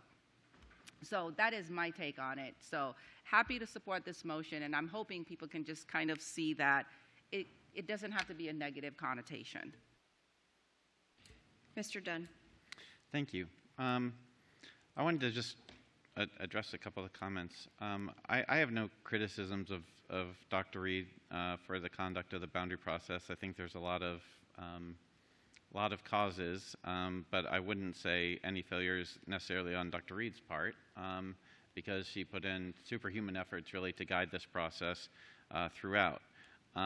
But I also wanted to differentiate. There's trust in Dr. Reed as a human being, but there's also trust in the office of the superintendent. If she resigns tomorrow, gets hit by a bus, God forbid, someone else will be in her seat. And if Dr. Reed isn't here, then who is going to fulfill that commitment? It won't be a commitment by the next person, because we have a 5-year cycle. 5 years is a long time. Will Dr. Reed be here in 5 years? Looking at the history of superintendents, probably not. So we need to make sure that whatever our expectations are, we reduce it to writing and we make it binding. We speak as a school board because there are infinite priorities each of us have individually and collectively, but to put it in writing, make it binding, reflects the collective will of the school board. And I don't think we can judge a superintendent in an EL for something that is not formally directed to her. Otherwise, it's just, well, I wanted you to do this. Well, no, the board never said that. You can't write a performance review if there's not a performance plan, right? And that's the whole idea of this. Moreover, whether we as 12 people have trust in Dr. Reed is irrelevant. It's whether the public has trust in Dr. Reed. And that public has lost some trust. I mean, if you've been at these public hearings as I have, you've heard a lot of angst. If you've been in your communities, you've heard a lot of angst. You've heard a lot of frustration. And what the public wants is transparency. They want clarity. They want to know what's going to happen when, so they don't have to spend countless hours trying to figure it out on their own. Thank you. Thank you, Mr. Dunn. Mr. Frisch. I'm going to play with Mr. Dunn's metaphor.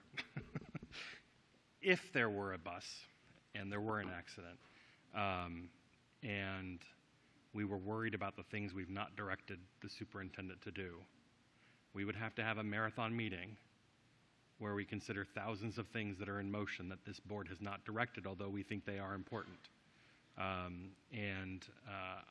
think it's a difference of opinions. I don't think that we are both on the same side of the question of whether this is going to be done.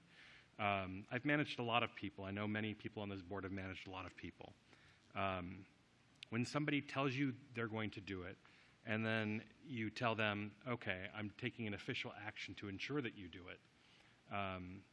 As somebody who's been managed by good, bad, mad, sad, and different managers over time, it sends a message. And my hope is that this superintendent sticks around for a very long time, that that we see our roles as board members not just to direct the superintendent, but to be stewards of our voice in that process just as much as we are with the resources of the school division. And we use it sparingly so that when we do direct the work of the superintendent, it has more weight than we're just going to direct the things that are already being done. Just my opinion. Thank you, Mr. Frisch. Seeing no others, we're going to go ahead and call for a vote on the motion which is on the screen. All those in favor. Ms. Marin, Mr. McElveen, Mr. Dunn, Mr. Moon, Dr. Anderson. All those opposed. Mr. Frisch, Mr. McDaniel, Ms. St. John Cunning, Ms. Lady, Ms. Dixit, and myself. Will the clerk please read the vote? 5-6, the motion fails. Thank you. I call on Mr. Dunn for a motion. I move the school board to direct the superintendent to prepare and publish a comprehensive after-action report on best practices and lessons learned from the 2024-2025 Comprehensive Boundary Review in order to inform the planning and execution of future boundary reviews. Is there a second? Second. Thank you, Mr. McElveen. Mr. Dunn, would you like to speak to your motion? Yes. We've spoken extensively, and anyone who's paid any attention to the boundary process will know that there were, a number of things that could have been done differently or better. I think it's incumbent on FCPS, having undertaken the largest change initiative in its history, perhaps, to learn from what happened, what went well, what didn't go well, and what we should do differently in the future. Because if we don't learn from our mistakes, then we're just doomed to repeat them, right? I think there's a famous cliche almost saying about that. If you look at after-action reviews, they're common in the military and large enterprises. It's routine. And what we have found generally is that FCPS is not a mature enterprise. We just published our first employee handbook, which is great, but for an organization that's existed for 100 years, you would assume that they would have published one in the past. But it's just a small window into the fact that when we launched this initiative, we didn't have any plan, right, from the very beginning. And mature enterprises don't do it that way. If you go to most large enterprises, public, private sector, you'll find that they map things out almost to the nth degree, right, like they're building a rocket ship. And that's really how we should execute our large-scale boundary reviews. Again, to say, how are we going to, what resources are necessary, who's going to lead the effort, what will happen when, and it gives transparency so that everyone on the school board and the public can have insight into that. So in this case, we need to learn what was learned here, capture that, and then incorporate that into planning for the future, just as part of a fundamental principle of good government. Thank you. Mr. McElveen, would you like to speak to your second? No. Okay. Mr. Frisch. Again, Mr. Dunn and I are on the same side of the substance of the question. I just have the same reaction to the approach, but I will be grateful when you and I are both reviewing the after-action report that the superintendent has already committed to. and we'll be reviewing that in some kind of a public setting, I'm sure. And just so that I don't have to do this for the remaining two, similar comments. Thank you. Seeing no others, we'll go ahead and call for a vote on the motion which is on the screen. All those in favor? Ms. Marin, Mr. McElveen, Mr. Dunn, Mr. Moon, Dr. Anderson. All those opposed? Mr. Frisch, Mr. McDaniel, Ms. St. John Cunning, Ms. Lady, Ms. Dixit, and myself. Will the clerk please read the vote? It's 5-6. The motion fails. Thank you. I will call on Mr. Dunn for a follow-on motion. I move the school board to direct the superintendent to conduct an evaluation 1 year after the implementation of any boundary changes, to include consultation with school administrators and community members to assess their impact and report on any findings, to include any recommendations for further changes. Is there a second? Second. Mr. McElveen. Mr. Dunn, would you like to speak to your motion? Yes, I would. While we're moving less than 2,000 students, there are another 1,000 or so who might be affected by future boundary changes that are to be recommended on by January 2027, as well as the ongoing Western boundary process, which should culminate this summer. That's a lot of boundary changes. And what we've heard consistently across, I counted nearly 20 different neighborhoods just on the Saturday public hearing and subsequent public hearings, was that communities had received no notice at all. Changes were made after Scenario 3 and Scenario 4. And so some of those changes have been postponed, others have been tailored back, but some are being implemented. And I think it's worth studying, especially for this, the first countywide boundary review in 40 years, what are the impacts of the changes we're making? Not just an after-action report on the process, but go and study the changes you're making. See if you're making good decisions. See if the changes are impactful in a positive way or a negative way. See if we need to make further changes to refine or tailor the changes that were made during this process and during future boundary processes. That is what's called a learning organization. I've helped to build learning cultures in multi-billion-dollar organizations and in startups. And that's just a fundamental principle, that you should not just do things, but you should go and study their impact to see if they were effective or ineffective.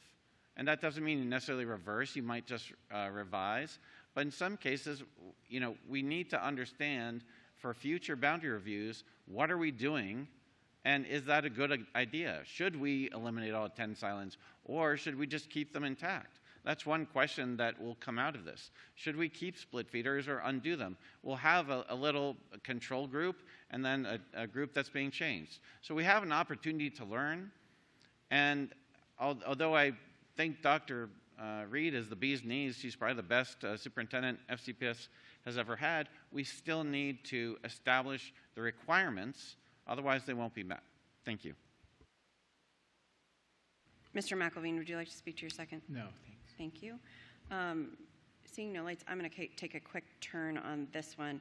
I actually am in favor of the idea of this, but I think that the one-year evaluation is too fast, because we have all kinds of things going on that don't align. So if this had been more in line with making sure that we did some sort of review of what had happened previously before the next iteration of boundaries, then I would be more in favor of being able to support this. But for that reason, I just think that with all the churn that's still going on until January of 2027, I think that it's just too quick to be able to get with all the phasing that's going to be happening. So I am in support of the idea of it. I just think that the timeline's a little bit off. So, Dr. Anderson. Yes, thank you. Is there an amendment? Like, what would be the timetable that would be a little bit more reasonable? 2 years? I guess I'm wondering if, was there any conversation about that? Would 2 years make it more reasonable, Ms. Anderson?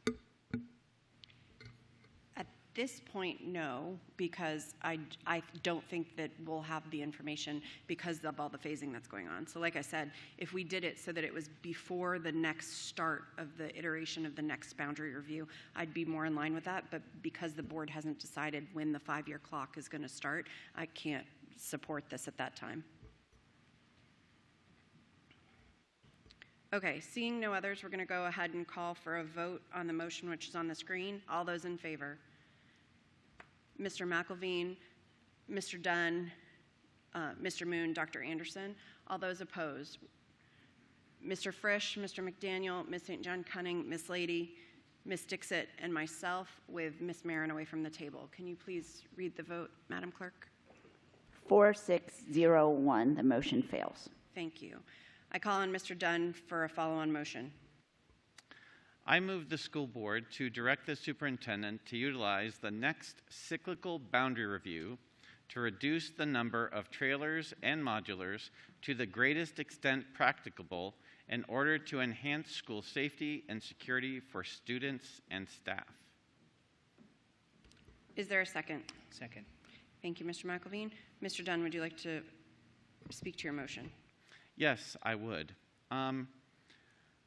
I'm extremely concerned about the fact that we have 800 classrooms and trailers and modulars across the county.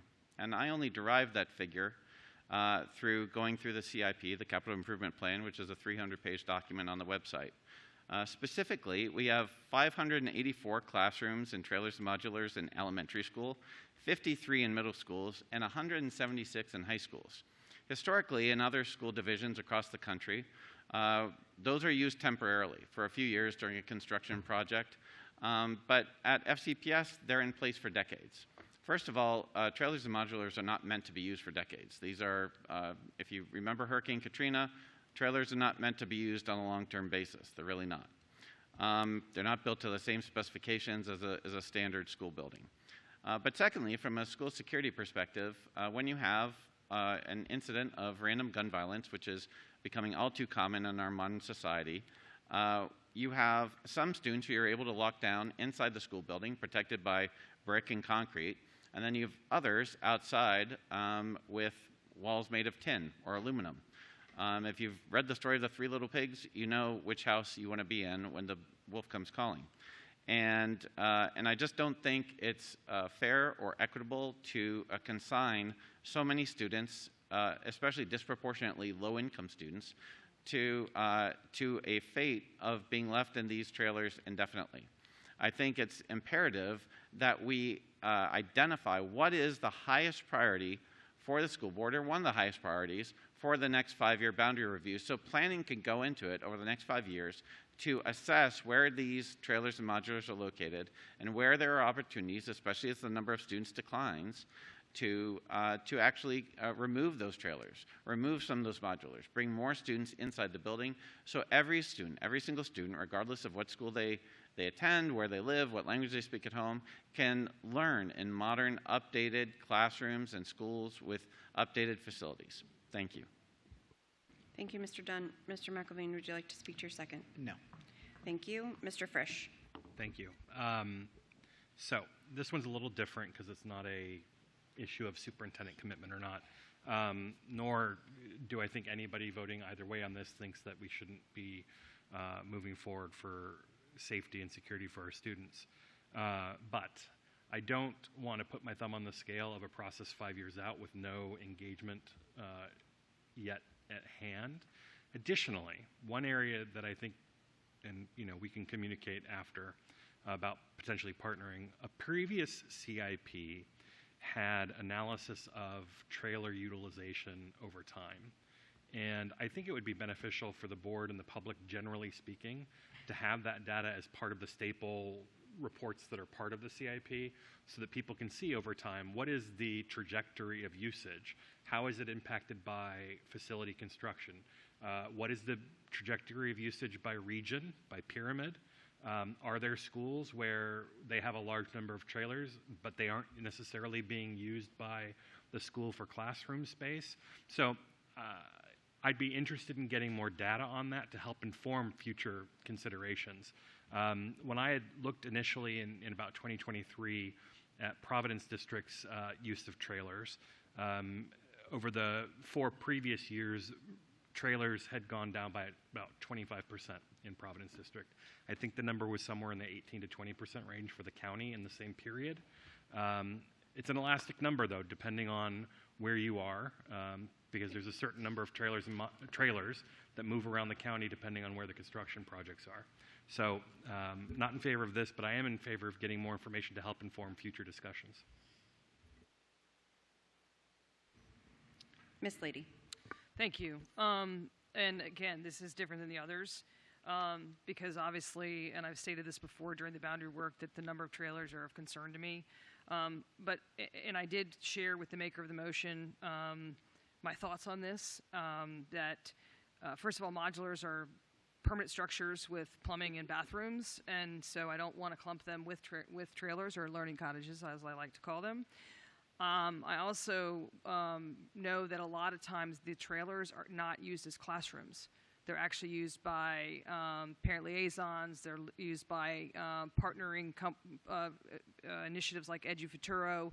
They're used by for other reasons. Yes, they're predominantly used as classrooms, but I would want to specify trailers used as classrooms because some of those extra spaces are nice because people don't have to go into the building. They can, if it's, a parent liaison.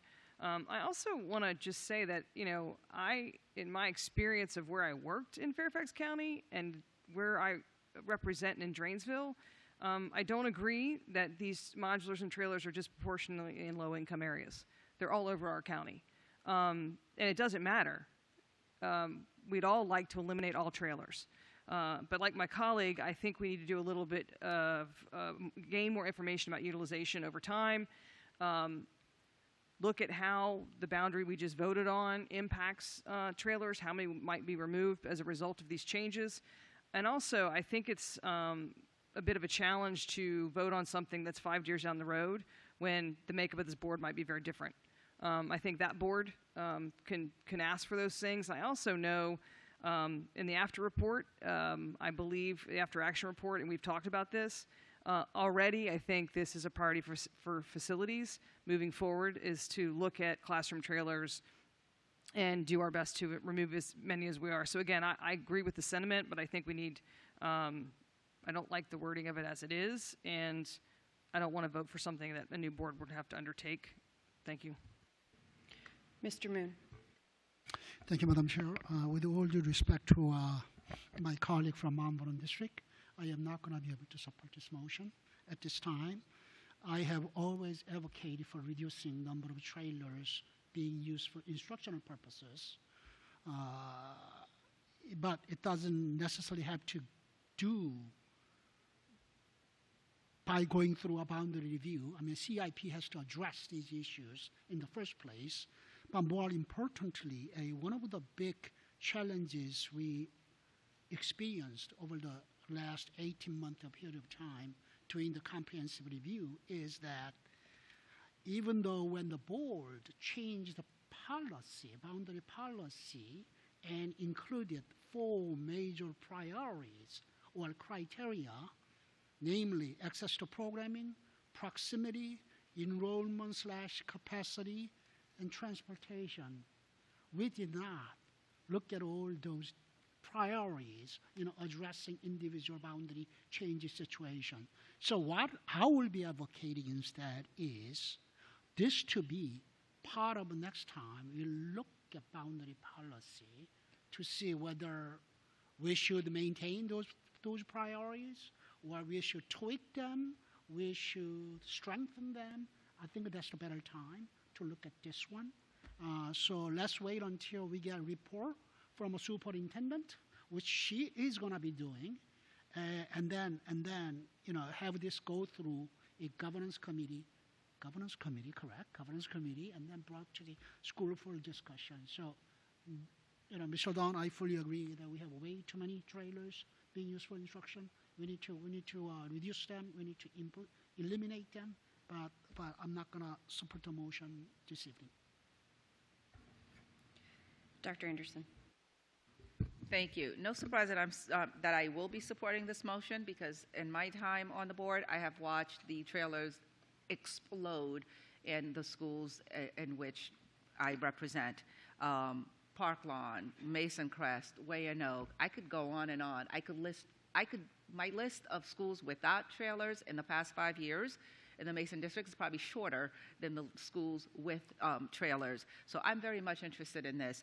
Oddly enough that you would make the statements that you made, Ms. Lady, I'm sorry to direct you, but it just reminded me of a conversation I had with a constituent this week, because they wanted to know, well, in 5 years, you know, what's going to happen here or there? I said, in 5 years, it could be a completely different board that negates all of this.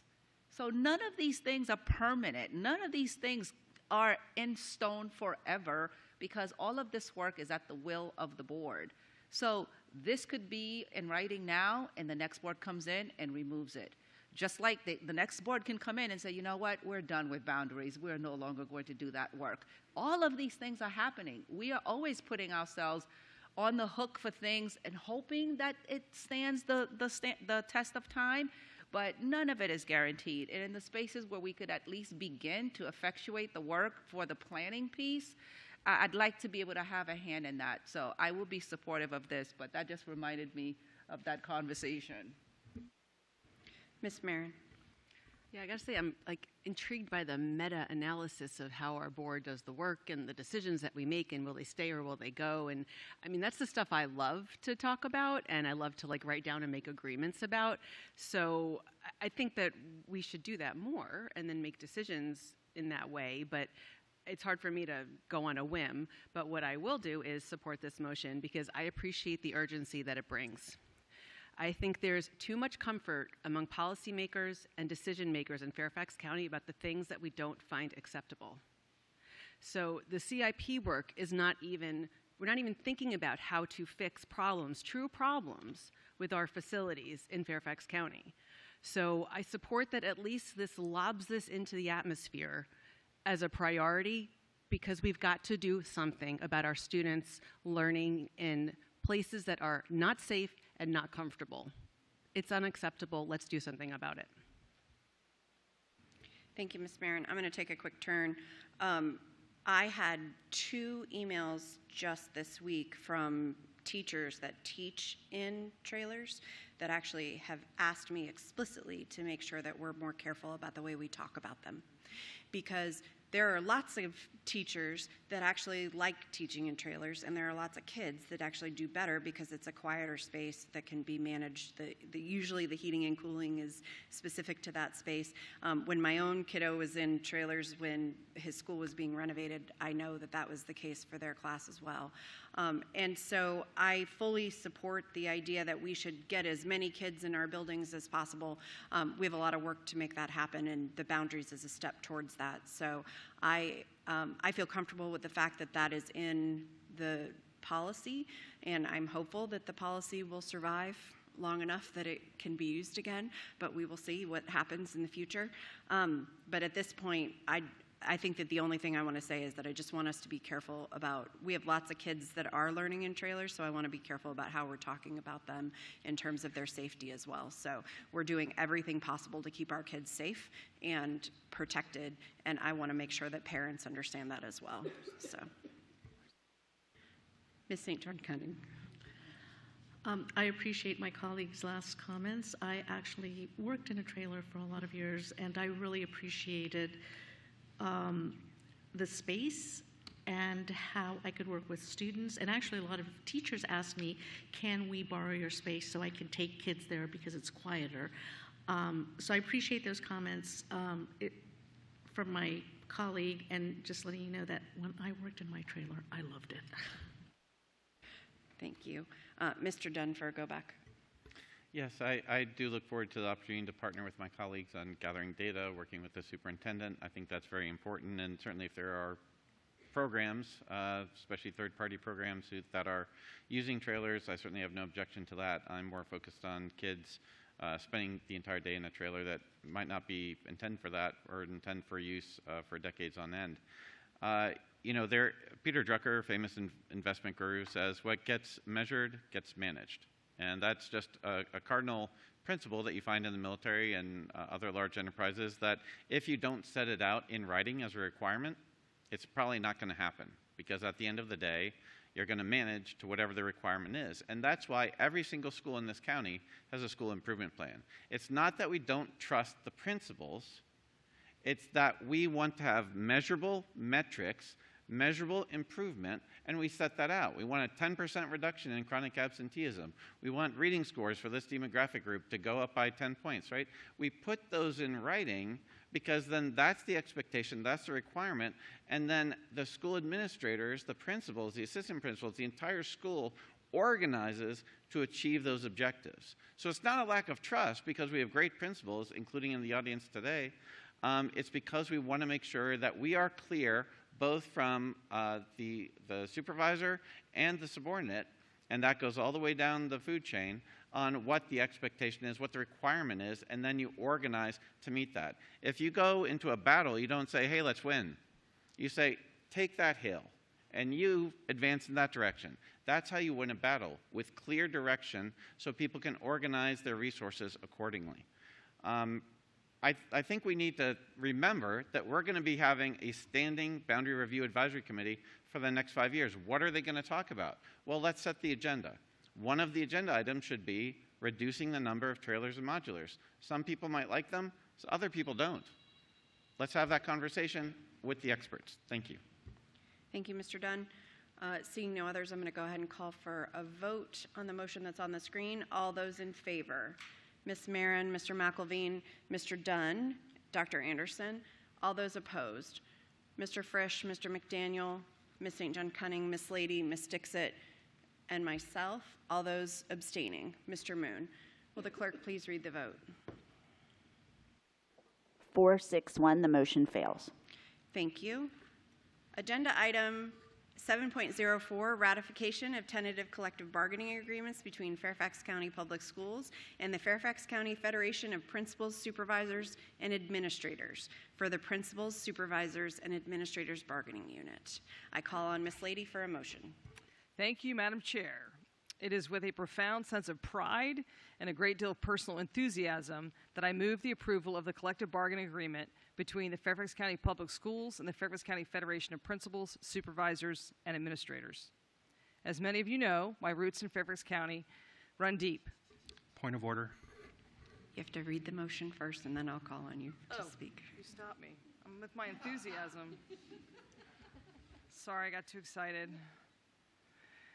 Okay. I move that the school board ratify the tentative collective bargaining agreement between Fairfax County Public Schools and the Fairfax County Federation of Principals, Supervisors, and Administrators for Principals, Supervisors, and Administrators Bargaining Unit with an effective date of July 1, 2026. Is there a second? Second. Mr. Moon. Ms. Lady, would you like to speak to your Why, motion? yes, I would. This agreement, well, wait, let me go back. I'm not going to start over. But as many of you know, my roots in Fairfax County Public Schools run deep. Before I had the honor of serving on this board, I spent my career in the trenches as a counselor and director of student services right here in the division. I retired before collective bargaining became a reality for our staff, but I never lost sight of the immense responsibility our leaders carry. Standing here tonight, I don't just see a list of 1,400 positions. I see the faces of former colleagues, mentors, and friends. I know firsthand the late nights, the complex problem solving, and the unwavering dedication required to keep our schools running at the level of excellence our community expects. This agreement is more than just a contract. It is a statement of value. I have reviewed this CBA thoroughly, and I'm incredibly pleased with the results. It is fair, it is forward-thinking, and most importantly, it addresses compensation and pay raises in a way that acknowledges the expertise of our supervisors and administrators. In a competitive region like ours, we cannot afford to lose our best leaders. This agreement ensures that we aren't just attracting talent, but we are honoring and retaining the veteran leaders who serve as the backbone of FCPS. To my friends and former colleagues in the unit, thank you for your patience and your professionalism throughout this process. I'm thrilled to be the one bringing this motion forward tonight. Supporting the agreement is an investment in the stability of our schools and the success of our students. I urge my colleagues to join me in voting yes to approve this historic agreement. Thank you. Mr. Moon. Would you like to speak to your second? Oh, thank you, Madam Chair. Everything that has been already said by a Vice Chair lady, I want to echo. As I was happy to support a CBA last year for FAU because there was a soul in it, I feel the same way for this collective bargaining agreement. So I'm supporting this. Thank you, Mr. Moon. Mr. Frisch. Thank you. So in my second month on the school board back in 2020, I was reading, this was like February of 2020, I was reading the legislative program that had just been circulated. And I was surprised when I found that Fairfax County Public Schools had a plank in its legislative program that committed our lobbyists to lobbying against collective bargaining in Richmond, and that had been there for 40 years. We've never, until recently, never had collective bargaining in Fairfax County. And as the kid of a union worker who probably only had a middle-class life because his dad had a union job while his mom waited tables until she retired, it was very important to me that change. And so I was talking to our chair at the time, Ms. Karen Corbett Sanders, and she said, well, here's what you do. You amend the legislative program. And I was like, I have no idea how to do that. But she helped, and we came up with language, we changed it. We were the only school division in Virginia that year to lobby to change the law to allow collective bargaining of public sector employees. Should have gone farther, they will soon. And they did, they changed the law. And very soon after, we went to work collaborating with the various employee associations that we had at the time on crafting a resolution. Dr. Anderson was chair at the time, and it took a lot of hard work, but we reached unanimous consensus to make that happen, which then later resulted in our first CBA and our first contract approval for our educators and staff. And now here we are for our principals, administrators, and supervisors. This is such an important day because all of the eligible employees in Fairfax County Public Schools are finally represented by collective bargaining units. That means they all have a seat at the table, that they all have a stake really officially in the work that we do in an official capacity of respect, and that we're all in this together for real, not just in rhetoric or our best efforts. And so I'm incredibly grateful to have an opportunity to support this motion. I thank Principal Litz for helping to lead this work, while balancing the work of being Marshall's incredible principal. But that's what being a principal, an administrator, or a supervisor, or an educator is about, balancing a whole lot of competing interests and just making it work. And collective bargaining is a tool that we now have, and we will continue to use to make that happen, to collaborate better, and to focus on our shared interests in supporting our students. Because teachers' working conditions are student learning conditions, and our principals, administrators, and supervisors play a big role in ensuring that those are great places for our teachers to work. Thank you. Thank you, Mr. Frisch. Dr. Anderson. Thank you. Back in, I believe, December, it feels like 100 years ago, I offered the principal's proclamation where I talked about that our principals serve as instructional leaders, supervisors of teaching and learning, community partners, assessment and accountability experts, budget and resource managers, facility and operation leaders, public relations representatives, and stewards of legal contracts and policy requirements. Those were some of the words that I shared then. I am so very excited to be able to add that you are a collective bargaining unit as well to that. When we talked about the teacher bargaining a couple of years ago, I was excited for that because when I was a teacher, I was in a bargaining unit. And coming into Virginia and realizing that there's no space for that was really foreign to me because I worked in multiple states where that was an option. When I was an assistant principal, I was in a bargaining unit. When I was a principal, I was in a bargaining unit. So I understand more than anybody at this table what that means and that position, which can be quite precarious because you're also management in some ways. So this is I am thrilled for all of you to be able to participate in the work that you have to lead each and every single day, for you to have a hand in articulating how we move forward in a very real way. While I was very excited to participate when we started with the teachers and the 17 associations that we had at that time, and it just took us a little while to find our way, I couldn't be more excited that we are here for you. I feel like we've come full circle in ensuring that there's multiple stakeholder voices that will be at the table in Fairfax County. I also want to find out how to get some of the other folks that we don't necessarily, we're not able to hear their voices at the table, to get them into this conversation in a meaningful way, because this solidifies this for you. It's going to be meaningful. You're going to be able to hold us accountable to hear your thinking and to really articulate the things that you can bring to the Fairfax County organization. So I couldn't be happier to support this today. Congratulations. Thank you. Mr. Dunn. When I think about school administrators, I think about Dr. Harry Bartow, who was the principal at my middle school and high school that I first attended, and what a profound impact he and his wife, Marianne, had on my life, and how I probably wouldn't be here today but for their example. We often talk about outcomes and data in school board meetings, but behind every positive statistic is a school administrator who refused to let their ship drift. To our principals and directors, you're really the captains of our schools. You navigate the storms of tight budgets and changing mandates, always keeping your eyes on the horizon of student achievement. Without your leadership, our goals would just be words on paper. You really are the frontline representatives holding the ship together.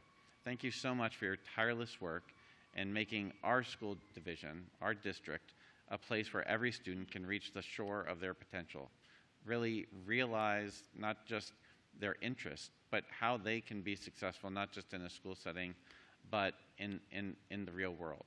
And so I'm so grateful that through this motion, school administrators and other staff are able to be treated as equal partners in our educational mission, not just cogs in a machine, part of a larger enterprise, one more employee on the payroll, but really as leaders who are responsible on a daily basis, entrusted by FCPS, entrusted by the school board, entrusted by parents and the community to make sure that their children achieve everything that their parents dream for them and everything that those children dream for themselves. So thank you very much for everything you do on a daily basis.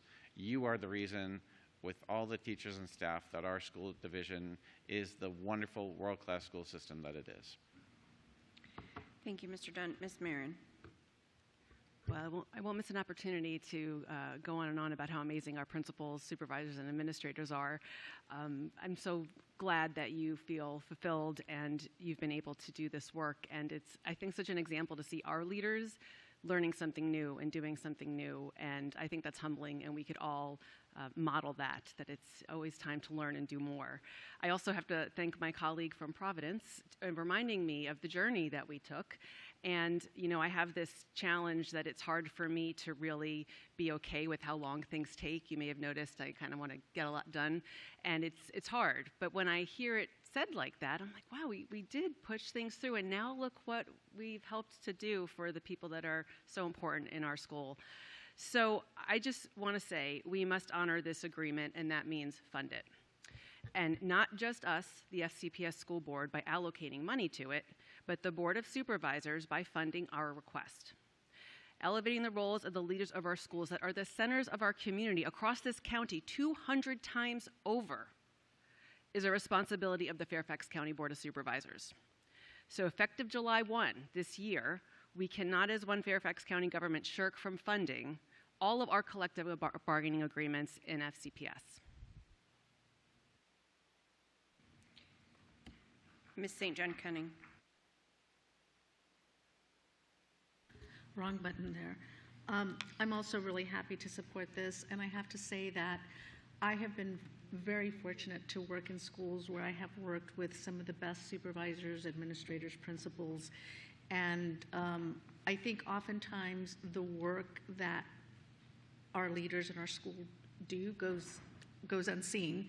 The early mornings, the first to get there, the last to leave, the being at sports events, plays, concerts, all the time and dedication, and being in a position where there are leaders in their schools and they are supporting the teachers and the staff, but then they're also having to answer to leadership and things coming down and having to be, I've always said, you're in the middle and you're trying to balance all of this, and nobody ever really sees how hard that is. Like, everybody knows who their student's teacher is, but they don't understand the work that is going on behind the scenes and all that juggling to make it work. I've been fortunate to work under some of the greatest people and principals and have seen the amazing work and tireless commitment that they have. And when you have a great principal, you have a great community, you have a great school, you have teachers that are happy, you have a great climate, and you have leadership that is happy. And I'm going to tell you, that is not easy. And we are lucky that we have some of the best in this county. So I am beyond happy to support this, because this is one way that we can show you that we support you, that you deserve it. Thank you. Ms. Dixit. I want to support this agreement as well today. I want to thank FCPS staff, divisional leadership, and the Fairfax County Federation of Principals, Supervisor, and Administrator for their collaborative and professional work throughout this first collective bargaining process. Meeting required timelines and aligning this agreement with the FY 27 budget cycle reflects strong planning and good fit negotiation. Every time I walk into a school and visit it, and the leaders of the school, they set the whole tone in the school. The principal meeting the students in the hallway, calling them with their first name and giving them hugs and high fives. It just makes me feel that this principal is and the administrators are very aligned with the student population, and they don't do it for just show. They really mean it. They do it every day.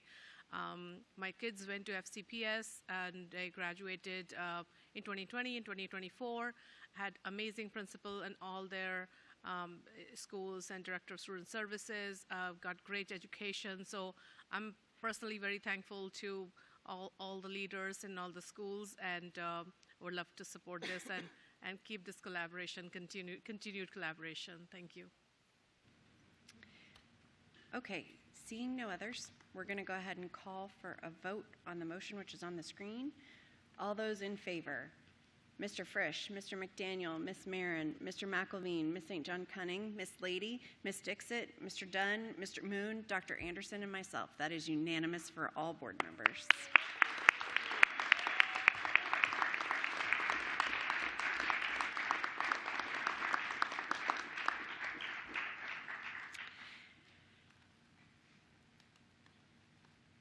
We are going to take a very quick recess, but a real 5 minutes.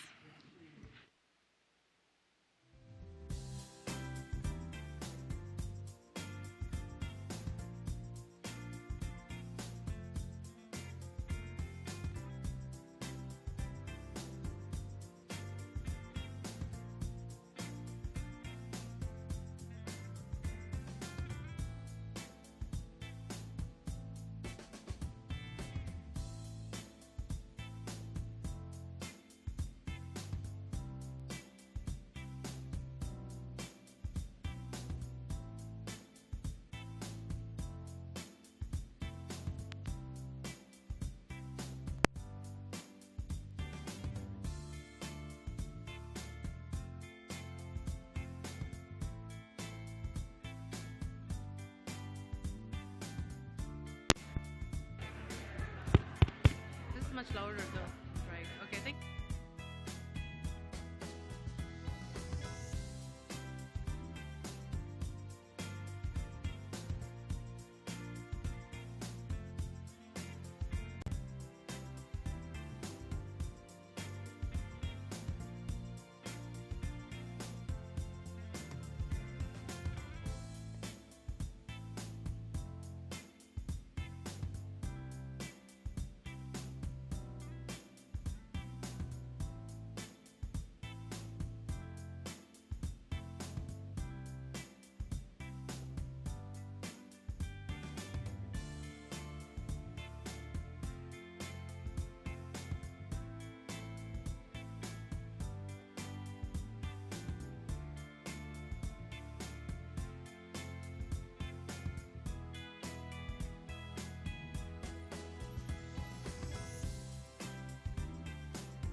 Watch. If you turn hers on, do you hear it? I heard it's on. So if I turn mine off, then the buzz goes away. I still hear a little.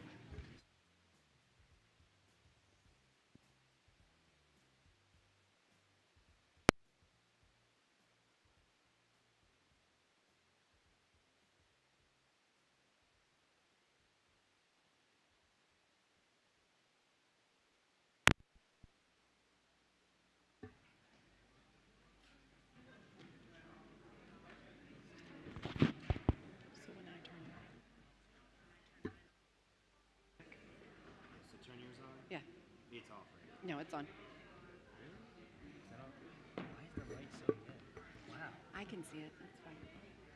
Do you hear anything? There you go.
Board members, please take your seats.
Board members, please take your seats.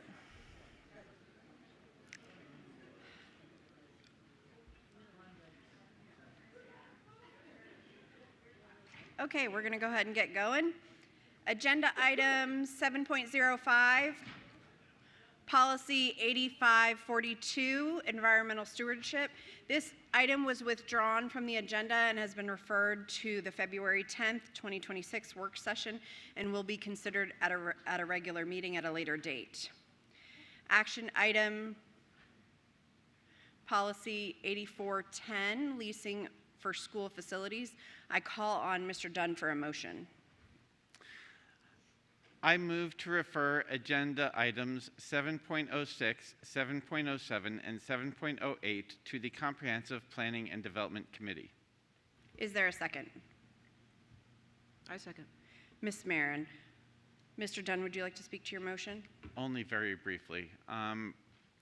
There's great work being done by our governance committee to revise policies that haven't been examined in many years.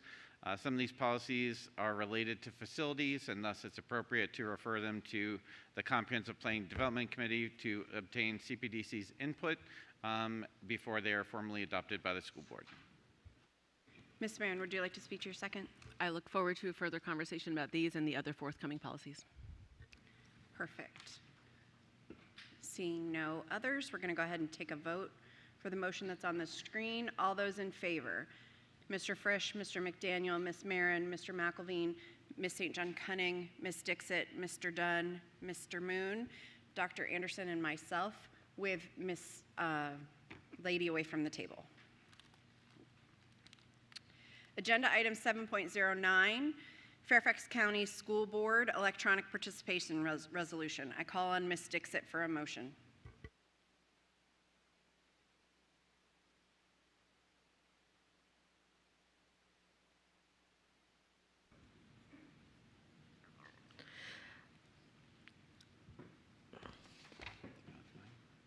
I move that the school board adopts its electronic participation resolution as detailed in the agenda item attachment on board docs. Is there a second? Second. Thank you, Mr. McDaniel. Ms. Dixit, would you like to speak to your motion? I just want to say this is a great solution to virtual participation for most of us who are working, have a full-time job or other commitments, and to be able to participate in the meetings. So I'll love to support this.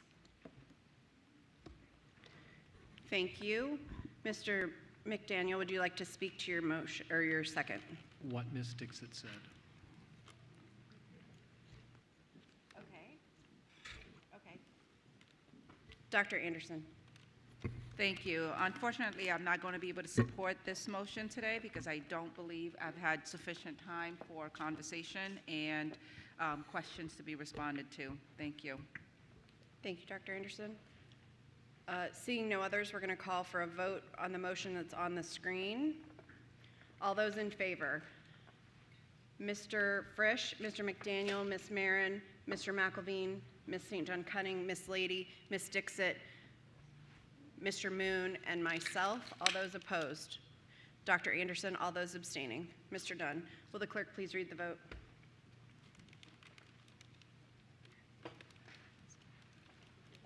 Nine, 1, the motion carries. Thank you. Agenda item 801, performance review, technology, EL 12, monitoring report. Each year, the school board assesses the superintendent in part on the basis of the school's divisions' reasonable progress towards achieving the 2023 to 30 strategic plan goals and adherence to a set of 13 executive limitations found on pages 14 through 31 of the board's strategic governance manual. The superintendent provides annual monitoring reports to the board for each executive limitation. The board then votes on whether or not the provided report is in compliance or if corrective action is needed.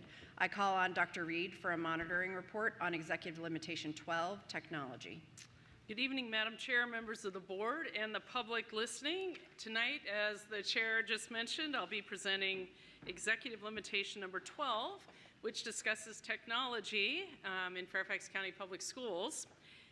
Just as a reminder, this is the statement for Executive Limitation 12, and I want to note that at the time of this report, to the best of my knowledge, information, and belief, we've gathered information and evidence that I believe supports compliance with the board's executive limitation associated with this topic.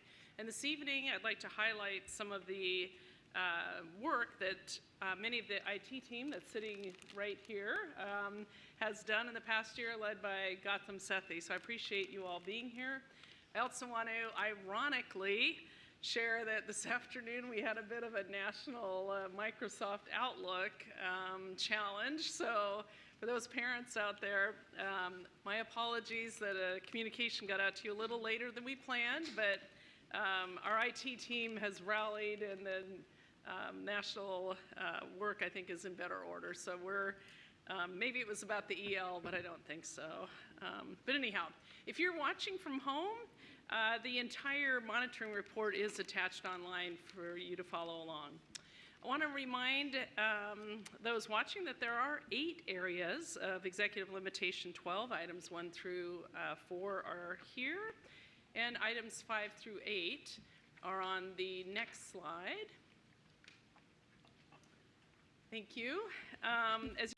As you know, FCPS manages a massive enterprise infrastructure, and we support over 280,000 computing devices.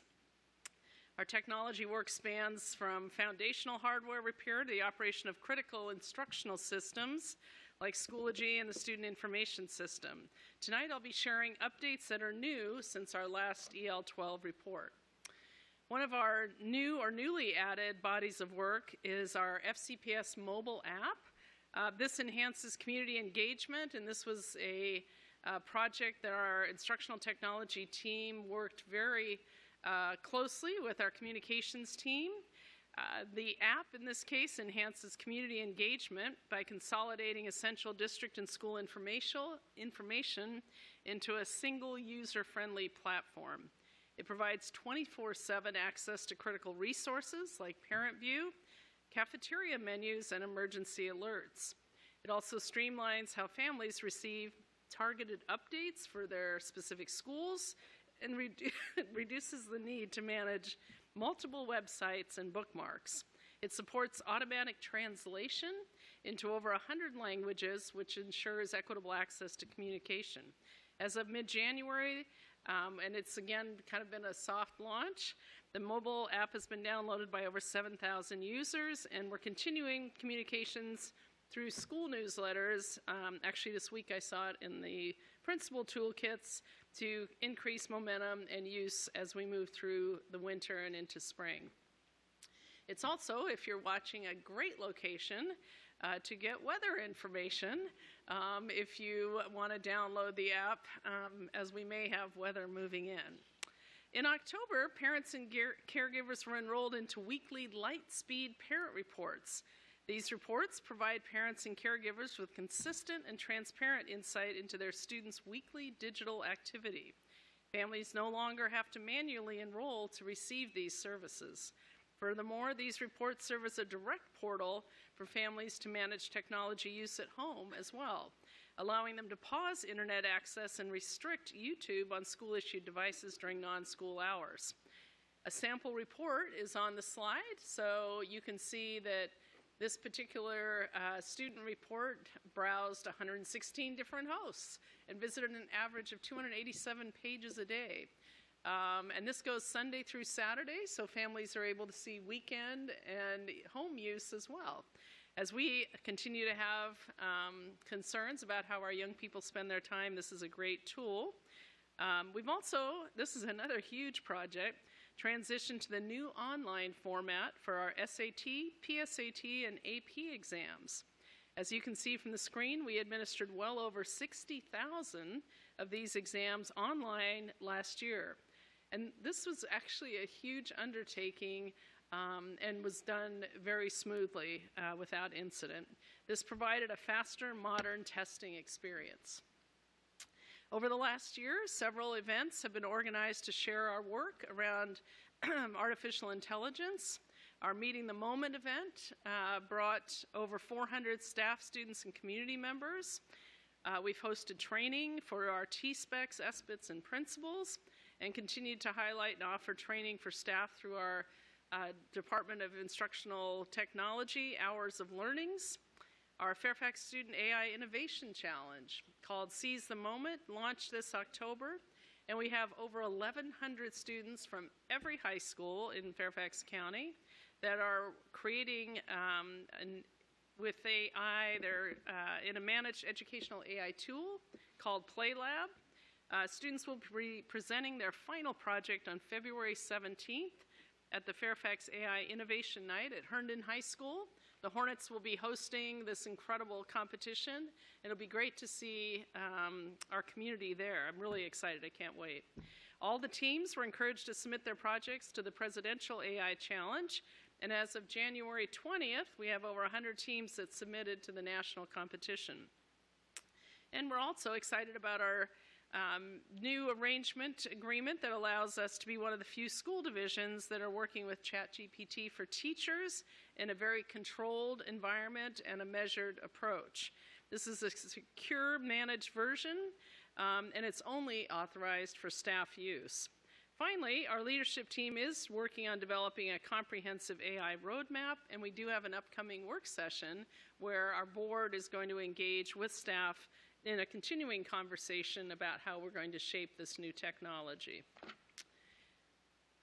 As we think about other new or newly added information, FCPS is establishing appropriate boundaries and ethical guidelines for the use of AI in educational and operational settings. We're focused on regulatory alignment, clear expectations and guidance, and support. Finally, tonight, I want to share some updates about our IT cybersecurity work. We've made progress on our identity platform upgrade, and our teams have consolidated multiple authentication pages behind our one FCPS single sign-on page. As of this past summer, our key systems like SIS, C-STARS, Schoology are now behind the new secure Fairfax County Public School single sign-on portal. This upgrade also supports stronger authentication for students, parents, and non-employees. Over 40 applications have been migrated to this single sign-on page. In August in 2025, the Department of Instructional Technology finalized an FCPS data classification and handling standard, which ensures that information, whether stored on our systems or processed by a third-party vendor, is managed in accordance with sensitivity and legal requirements. This framework will advance our training efforts on secure data handling for staff. So, Madam Chair, this concludes the Executive Limitation Number 12 presentation. Thank you, Dr. Reed. I call on Mr. McElveen for a motion.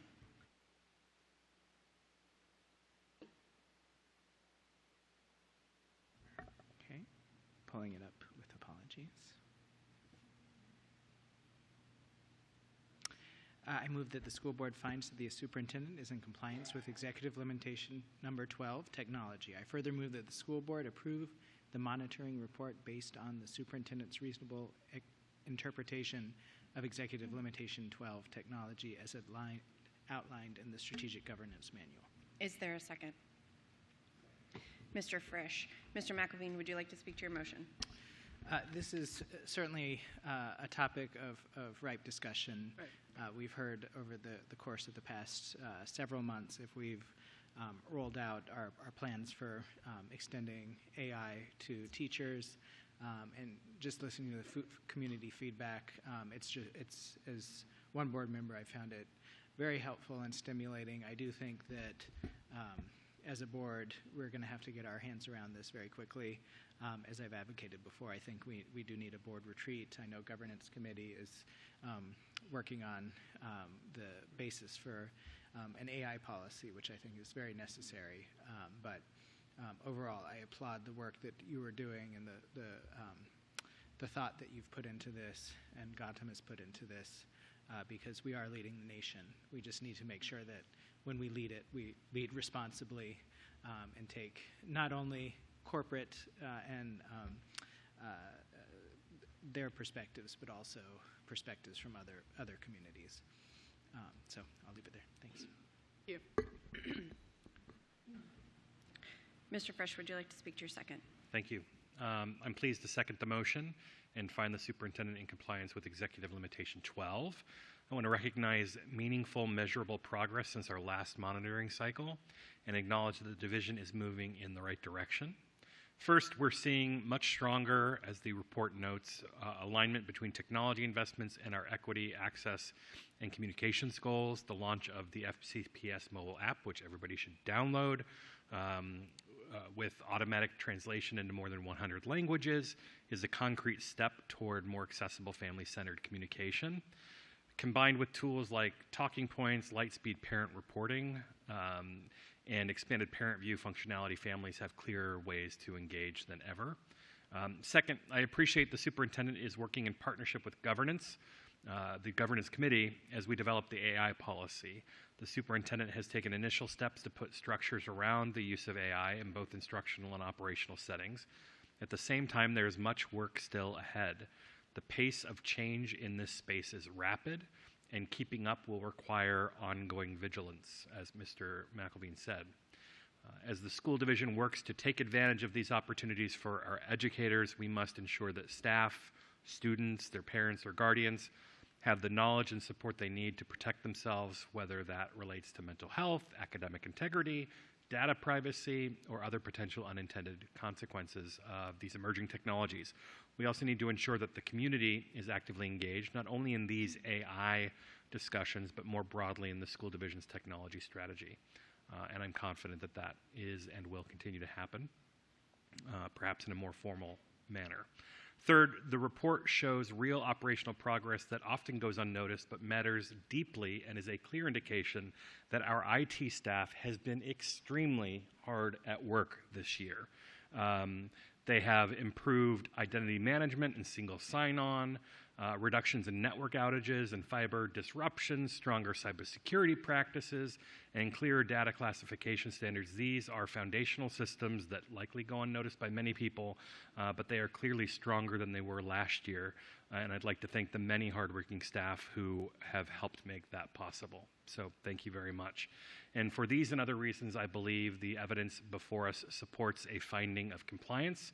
At the same time, I view tonight's vote as a checkpoint, not an endpoint, and I look forward to our continued work to bring transparency to the community around this as we continue to engage. Thank you. Mr. McDaniel.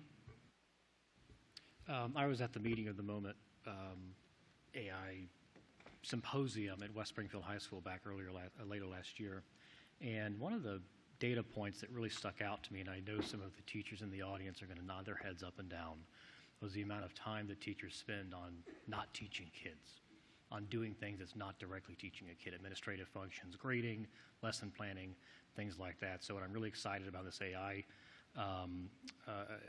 program that we're launching is how those different tools can be responsibly and intelligently and methodically leveraged to try to get more of that time not spent on teaching streamlined, those activities streamlined, so our teachers can do what they do best and what they love doing, which is actually teaching kids. So I'll be supporting the motion, and thank you for your work on this. Thank you. Dr. Anderson. Thank you. I'd be remiss if I didn't point out two things. As a continuing user of the product of FCPS, this year when I went to go do all of the check boxes for my kids, the single sign-on, that was revolutionary. I loved having that one place where I gave permissions for all of the things. So kudos to the IT team for making that happen, as well as Lightspeed. I am a very avid user of Lightspeed, and I want more functionality.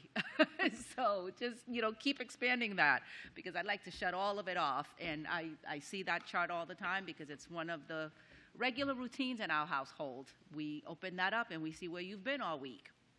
And so thank you for that. And also the app, I just began using the app, so I can't really speak to it too much because I'm still very much early in my usage of it. So thank you for all of those things that are really working to streamline and kind of make life a little bit easier for very busy parents. I want to spend a little bit of time talking about the AI rollout because we continue to hear this here from parents.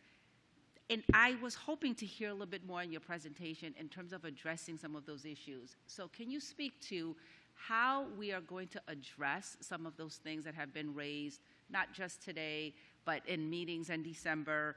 And I know that we want to be leaders in the implementation. How are we going to be the leaders in the instructional impact of AI?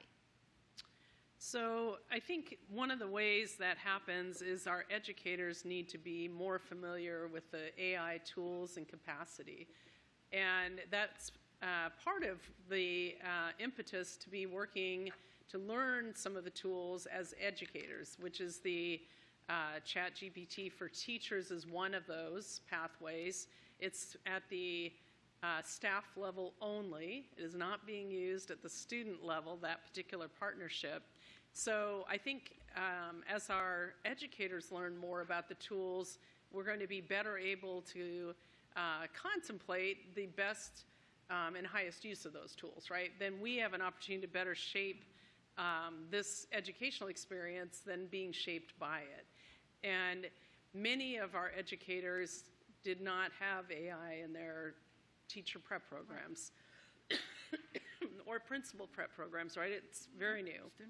So it's important that we learn, teach and learn and work with those skills as part of our professional development. And I'm going to let Gautam make a couple comments as well. Absolutely. We also recognize that our families need to be engaged with it. This is so new for our parents and our families that investing effort in building a learning tool, an online course, or holding engagement with our family engagement so we can give them insights on how your students may already be using it on their personal devices at home and how you can help them navigate that a little better. I think that all helps us build capacity.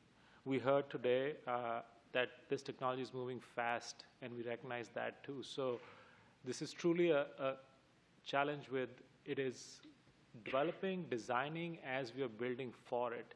Typically, technology comes, it matures over decades, and then institutions like ours, public education otherwise, start using it. This one came, everyone had access instantly, and it became real for all of us.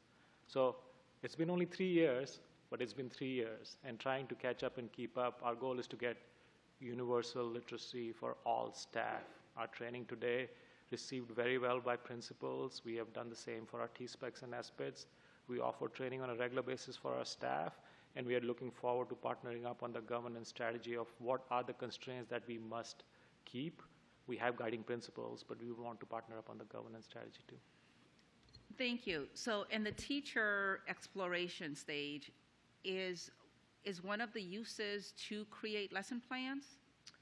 It could be, if that's what an educator is working with their particular learning group to work on. I think that there are so many possible applications, and what we're really wanting to do is have our educators, our managers, our principals, our operational staff learn more about the tools so that we can determine which of those tools really have the capacity that we want to utilize in terms of shaping experiences either operationally or instructionally. But we're also taking a very measured approach. I feel like we're wanting to try things in smaller, pilot things in smaller areas, much like our Lighthouse Schools project. We're in year 3 of our Lighthouse Schools project because we don't want to roll anything out to the entire division that we haven't worked all the bugs out with first. Okay. One of the things that I think is, I won't say a concern, but it's a question. If teachers are utilizing, again, we're in the exploration stage of using AI to develop lesson plans, what is the mechanism to double check that? Where's the human piece? Because as somebody who sat and created lesson plans for years and years and years, I get worried that this will be completely outsourced. I mean, the whole idea of PLC is to really get deep into the learning. Is that going to go away if it's being generated? No, I think we are never going to replace the expertise of our educators, right? That's so important. And our educators know our children in the Right. classes, right? So I think AI may help with the workload around at times personalizing instruction, maybe for small group work and different types of content areas. I know our students, and I know our staff at times have taken it. It can create worksheets, or it could create experiences or project goals or flashcards or notes. I mean, there are so many applications, and I'm just listing probably old school ones, right?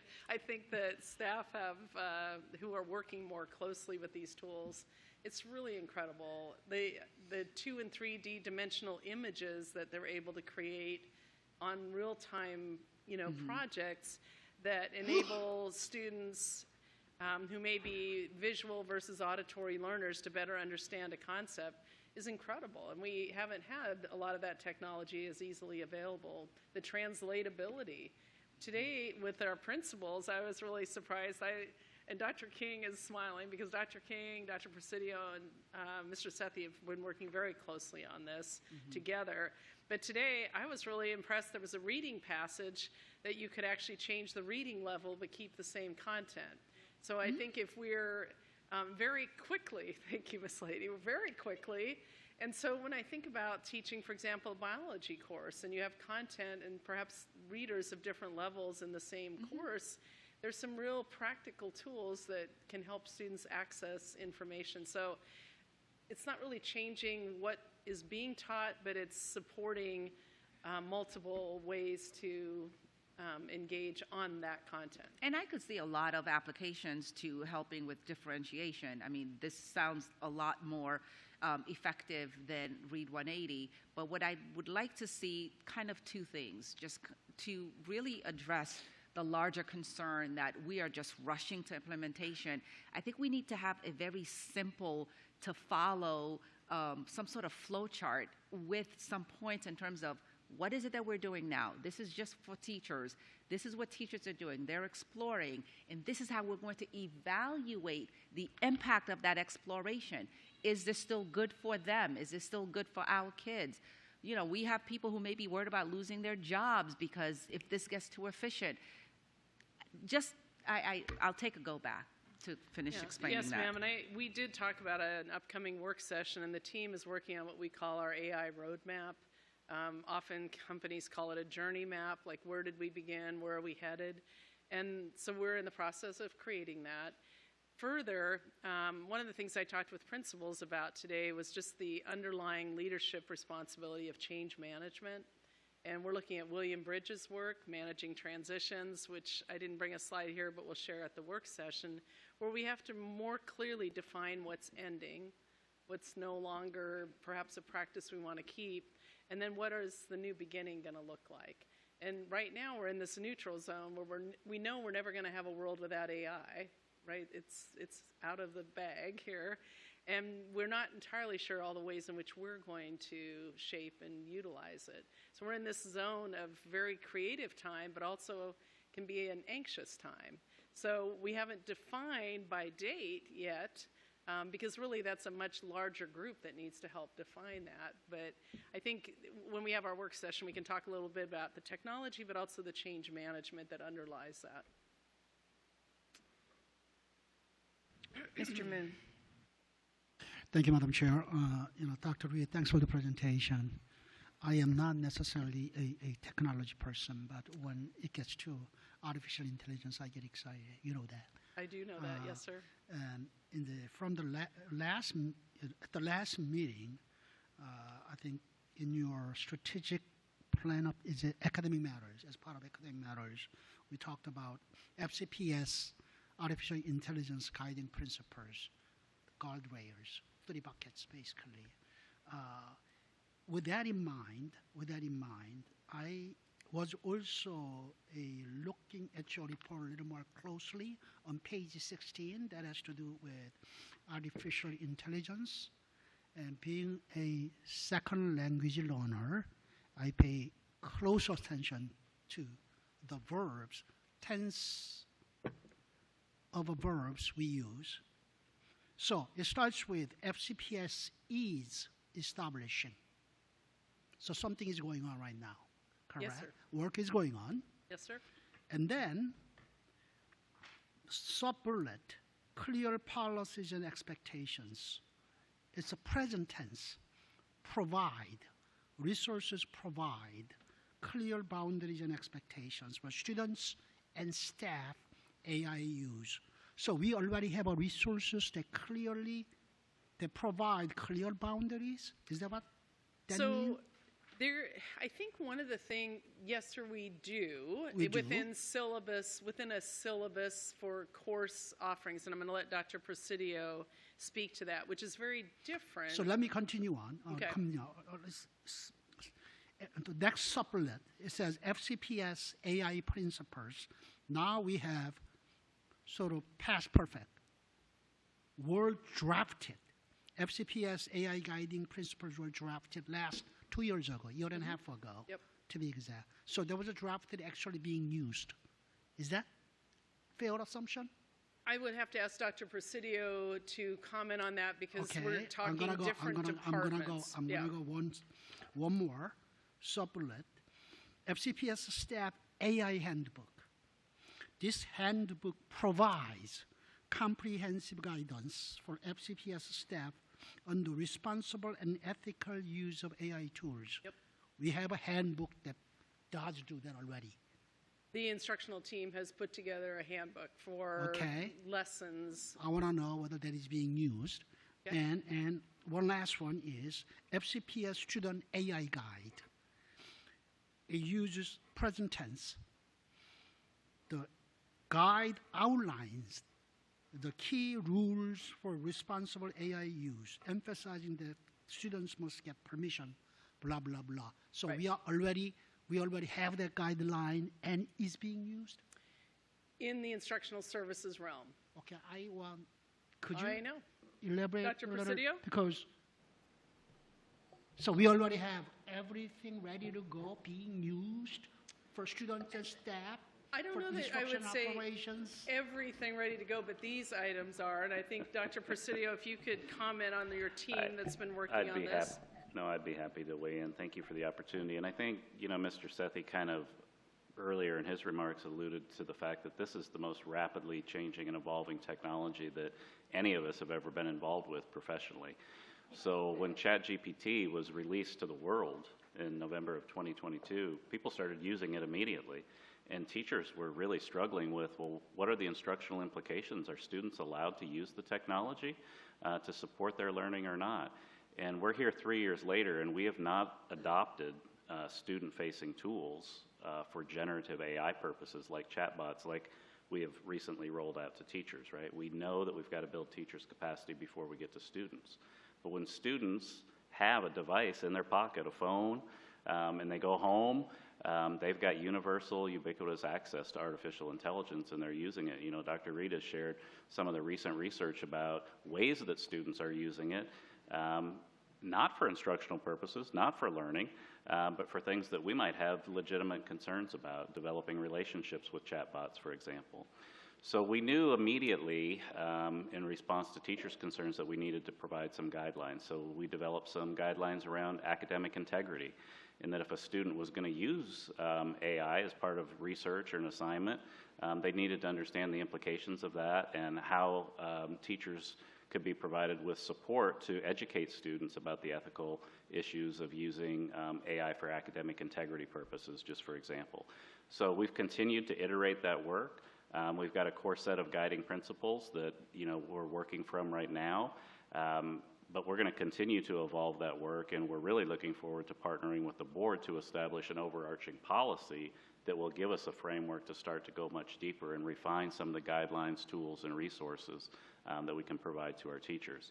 But it's that kind of balance of having to be responsible and responsive to something that already exists in the world, and being thoughtful about the implications for what that means when that technology seeps into the teaching and learning environments in our classrooms. Okay, that's fair. That's fair. Thank you, Dr. Presidio. Is it possible for you to share with board members of those items? Yeah, we'd be happy to. I know that drafted, being used, and exists, etc. Yeah, we'd be happy to provide an update on some of the resources, the guiding principles that we've been using. We could probably do that in an upcoming Friday letter. Okay, thank you. Ms. Dixit. Thank you, Dr. Reed, for the presentation. I actually like a few things on page 6 of the presentation. The first one is the summer continued learning. This is really encouraging to see that our students are being able to, not lose what they learn over the year, because math skills, especially, it's very high chances of losing them to by like 30% over the summer. And the first quarter of the next year is like you really are just catching up and going over the stuff again. So I like this idea of like, is it every student getting enrolled, or it's on choice? How does that work? Well, what we really want to do is make sure that every student and family has the option. Not all students and families necessarily want a device at home during the summer, but our team worked really hard last year, and I know is preparing this year to avoid that summer slide. Mm-hmm. And there's so many resources we're able to put on the website that students could access through the summer. So the intent is to make sure that any student or family that chooses would have that option during the summer. In fact, given the weather, even coming this weekend, we're encouraging students to take devices home tomorrow so they can access winter resources in the event that we have a lot of snow next week. Yeah, that's great to hear. Also, I really like that FCPS automatically enrolls all parents in SIS records. I remember that it used to be a process, like, go to the school and get that access, and sometimes it won't work, and then you have to, call someone or email someone, the main office. This is really easy because a lot of parents don't have the time to do a lot of back and forth and get access to SIS, and it's really important. I wanted to, in the interest of my colleague, Ms. Lady, what is Zoom Phone Pilot, and how does it help the DSS? I'm sorry, the Zoom phone pilot. It's in the report. It's on the, I don't remember. Page. Mr. Sethi can explain that in great detail. Mr. Sethi? In some detail. We had a request from our DSS teams where we have staff members who are in buildings during some of the weekdays and maybe in central offices. So giving them a traditional desk phone really didn't meet their needs because they are traveling and they need their phone with them. What they were potentially doing were using their personal devices, which also is a risk from data and privacy perspectives. So Zoom Phone essentially gives them a soft phone which they can take around on their computer, where they have a number so they can call out, and the parent only sees the FCPS number instead of their personal number. It can actually also be used for messaging, so they can text message from it and a parent message back is coming to FCPS. So this gives them a soft phone which they can take around with them, and this technology exists in the corporate world. We just enabled it on our side to give to some of those staff members who don't need a desk phone, and it reduces our cost because we don't have to buy the instruments anymore. It gives you portability, which is tremendous. People move around all the time in this division. It's so large, and they can take the phone with them. We feel there is a lot of opportunity with this technology in the future. Okay, thank you for that explanation. That really helps. I just like the term, the Zoom Phone Pilot. On the topic of AI, I've been saying this for long. I fully support AI integration in a responsible way, of course, and giving the tool to teachers and any staff members who can. It's productivity tool for them. I don't necessarily think them as right now as them using it for replacing any teaching services, but yeah, it is a productivity. I use that every day in my work life, so it has enhanced a lot of my functioning in my business. But I do want to say that unless we don't use AI for the education, differentiating student learning and making them like global learners, they can work like, they understand how to use the AI and then the full extent to it. I think we're still scratching at the surface here. So I feel like change is hard, like you said, change management will help. But I just want our, constituents and parents to be open-minded, because the world is changing very fast, and if we don't get our students ready, they'll fall back. They will not be able to take the jobs which are in the market tomorrow, in next 5 years. In fact, I read somewhere the software engineering jobs will be probably out in next year or 2 years. So I'll stop there. Ms. Marin. Okay, so what I've observed and experienced is a separation of technology systems for business operations and instructional technology. So technology systems for business operations include that SSO, which is fantastic, the new app, Lightspeed, the device management and functioning, making sure all of our hardware works, and even the software. The instructional technology piece, I feel what I know is because I'm an FCPS parent, not because I've been presented with information as a board member. I'm thinking about a presentation I attended maybe a year ago that was for educators, not by FCPS, and it was about AI, and it was literally a screen with no graphic design, a white screen that was talking about AI. And I was like, this is silly. We should be pulling out our phone. So I pulled out my phone on my ChatGPT app, and I'm like, let me tootle around with it. And as I'm sitting here, I'm having that same experience. I'm being told a lot of what's happening elsewhere, and I don't see it. I don't have a plan for it. I'm not, practicing it. So for the second time this evening, many board members are asking you for a plan, Dr. Reed. This is information for you.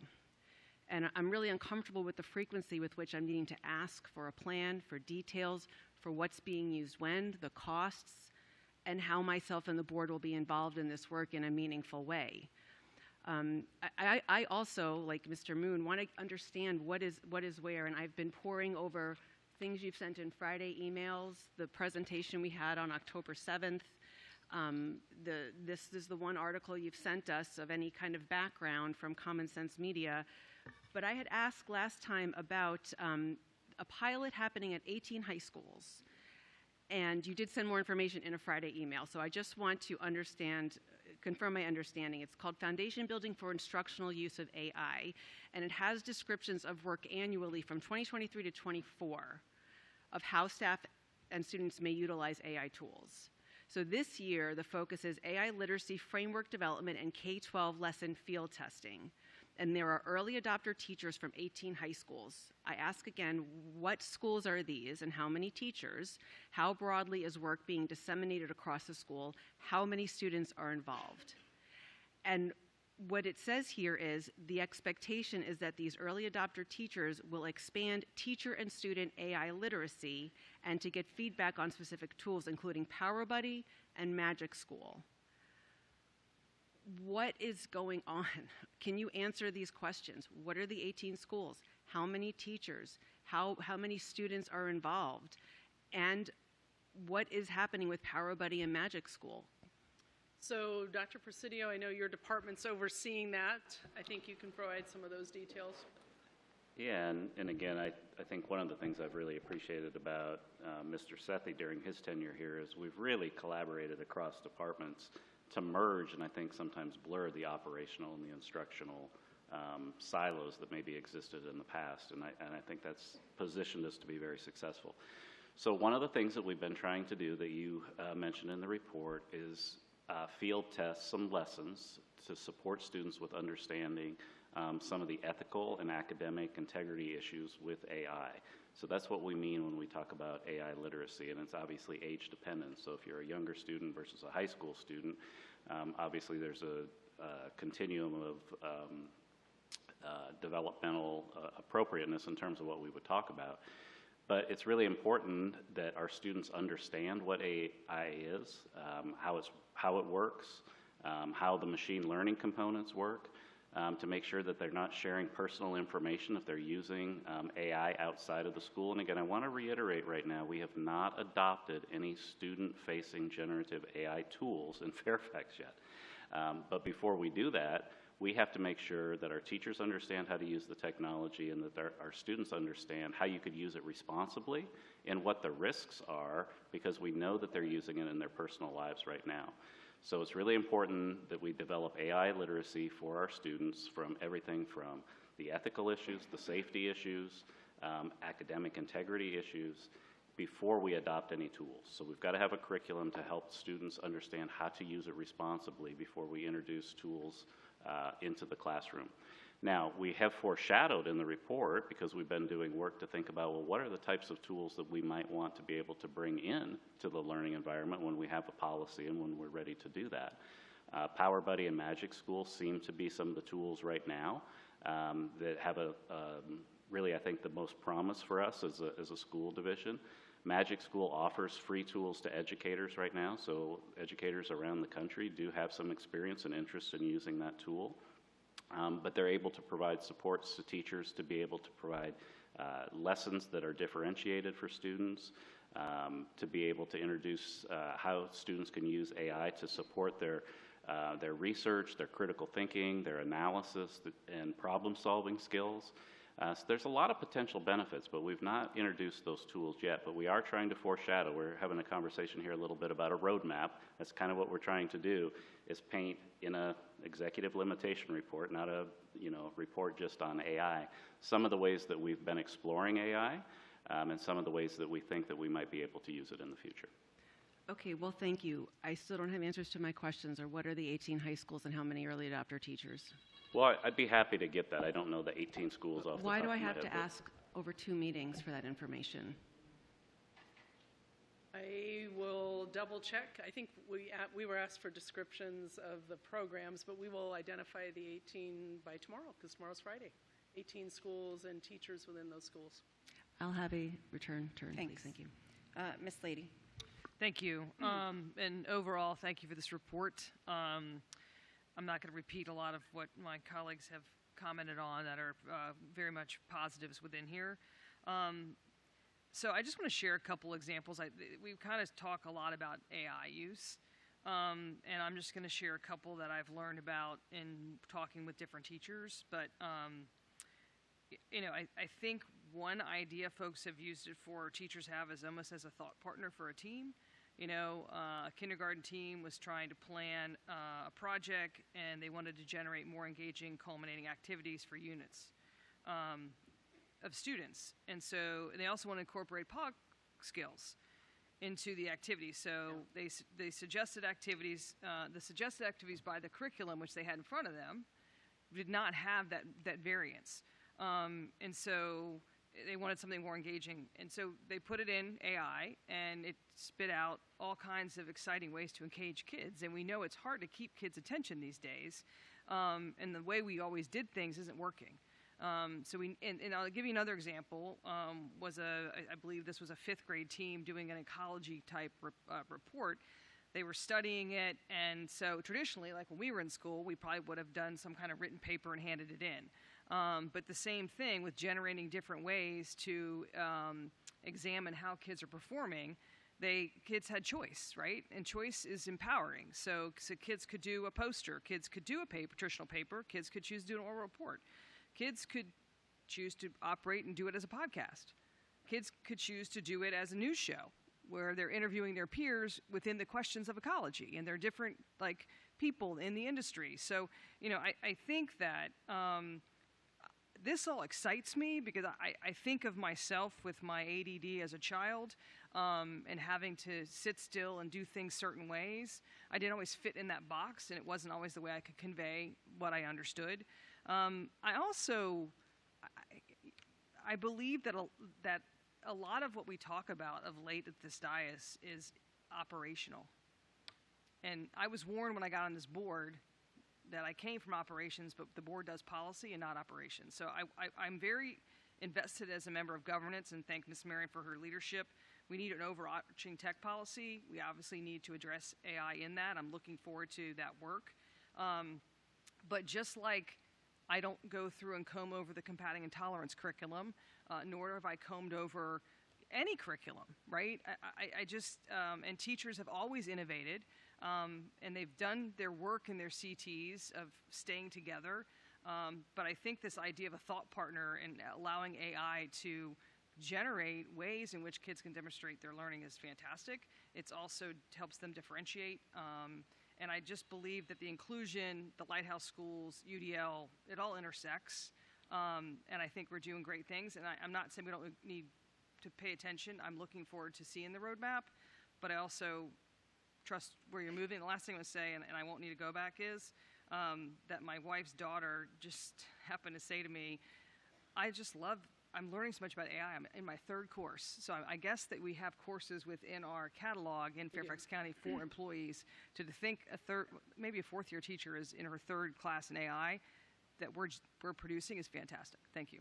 Yeah, thank you. And I just want to reiterate the incredible work, the collaborative work, which honestly, interdepartmental has been critical. And Dr. King and Dr. Sethi, or Mr. Sethi and Dr. Presidio, this has been a real collaboration. And the team sitting behind me, our IT team, to have the systems that we have and the number of devices we support and the number of securities and students and staff and families, we don't always notice when things just go well, right? And we don't celebrate that.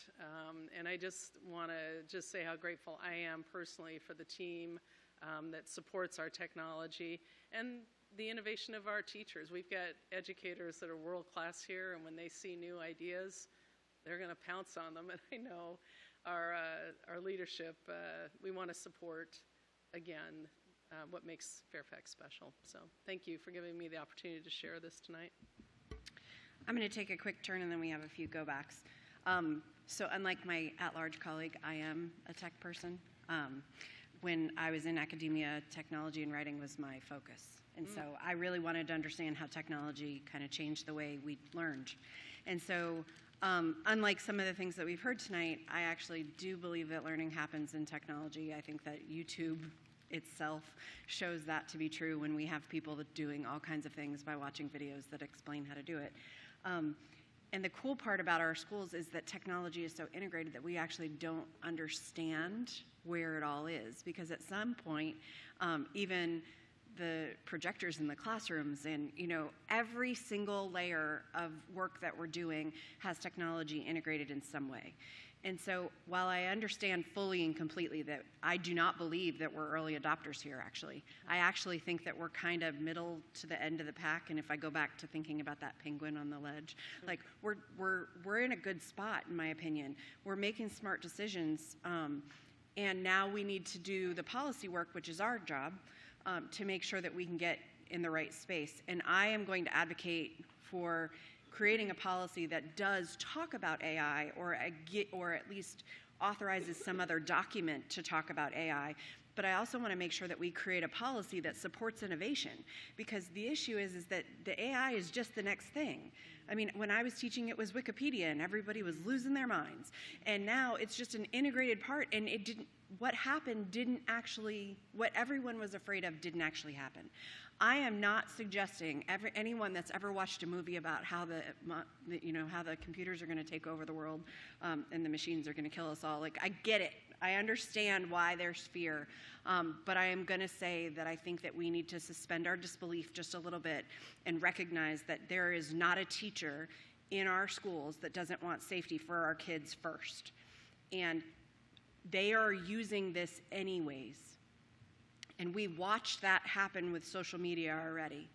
And so I do not think that we can sit back and not think that our staff and our students aren't already using this. So we might as well make sure that they're using it in the way that we're asking them to, or we're using it in the way that we endorse and support and redirect behavior that may not be conducive, to make sure that we protect student information and make sure that we're protecting intellectual property in our county. And so we cannot sit back and just think that if we don't use it, it won't be there, because that's not what's going to happen here. And so I am extremely grateful for the work, the fact that we are able to talk not only about the work that we're doing in AI, but also that we created an app this year. I think that we are doing amazing things in addition to all the work that the IT folks are doing related to just making it work better for parents to be able to do the things that they need to do. So I really appreciate the entire team. So we're going to go back with Mr. McElveen first. Thanks. Last night, I was at the SHAC meeting, and for the past few meetings, there have been discussions of educational technology and how it's impacting our students. One question came up about Lightspeed, which was that there were concerns about whether staff would have access to the reports that are generated in Lightspeed so that they could monitor them for any concerning behaviors or suicidal ideation, things like that. And it was conveyed that that currently does not exist, but we learned that Falls Church City allows for that, and maybe other jurisdictions do. So something to look into. Yes, sir. Is that Mr. Sethi? I'm not sure what the settings are on that. It'll be another technology we can add to the stack, but it's the process of the technology that we have to work through. But we can partner up on that and look into it. Yeah, so we'll I thought that was look. a good suggestion. Yeah, We should- I appreciate that. We'll Thanks. take a look and get back to you on that, Great. Mr. McAlee. Thanks. Dr. Anderson. Thank you. Just to offer some clarity, and I appreciate Dr. Presidio, there's no student-facing AI tools. Right now, they're just in the AI literacy world, trying to evaluate, trying to understand what we're going to essentially roll out to the larger system. Can you speak a little bit to how are we evaluating the efficacy of the pilots that are happening right now with the teachers?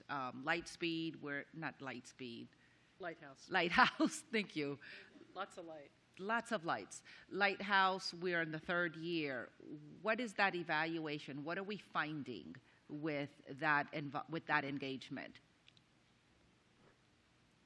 Yeah, I think that's an excellent question. I mean, really what we've done is more kind of qualitative research with the pilots that we've launched. We haven't tried to correlate necessarily some of these user experiences to, quantitative data like increases on SOL test results, for example.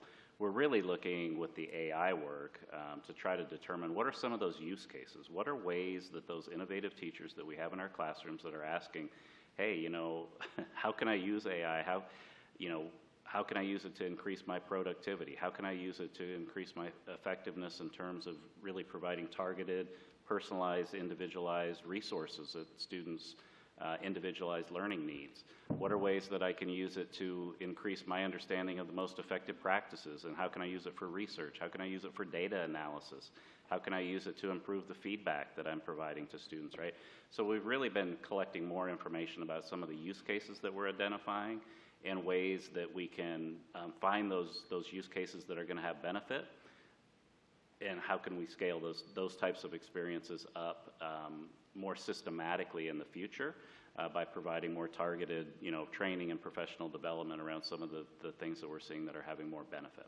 And those pilots come with the opportunity for teachers to be trained in discerning, like, this is a good resource, or this is not a good resource, or these resources meet the standard and rigor of Fairfax County. It takes me back to what you talked about going into classrooms. You're seeing worksheets that are all over the place, and some 8th grade classes have a 2nd grade worksheet. Like, how are we ensuring that it is meeting standard? Yeah, we're not using the technology to generate worksheets, for example, because we want to create lessons that are really going to get at those portrait of a graduate skills that are really going to push problem solving, critical and creative thinking, not just necessarily, more practice problems, for example. Right. That was just an example to kind of talk about the inconsistency across. But we are trying to use artificial intelligence and some of these technologies to get more resources that are more targeted to individual student learning needs, for example, right? So when students aren't having as much success with the Tier 1 curriculum materials that we purchase for all of our students and for all of our teachers,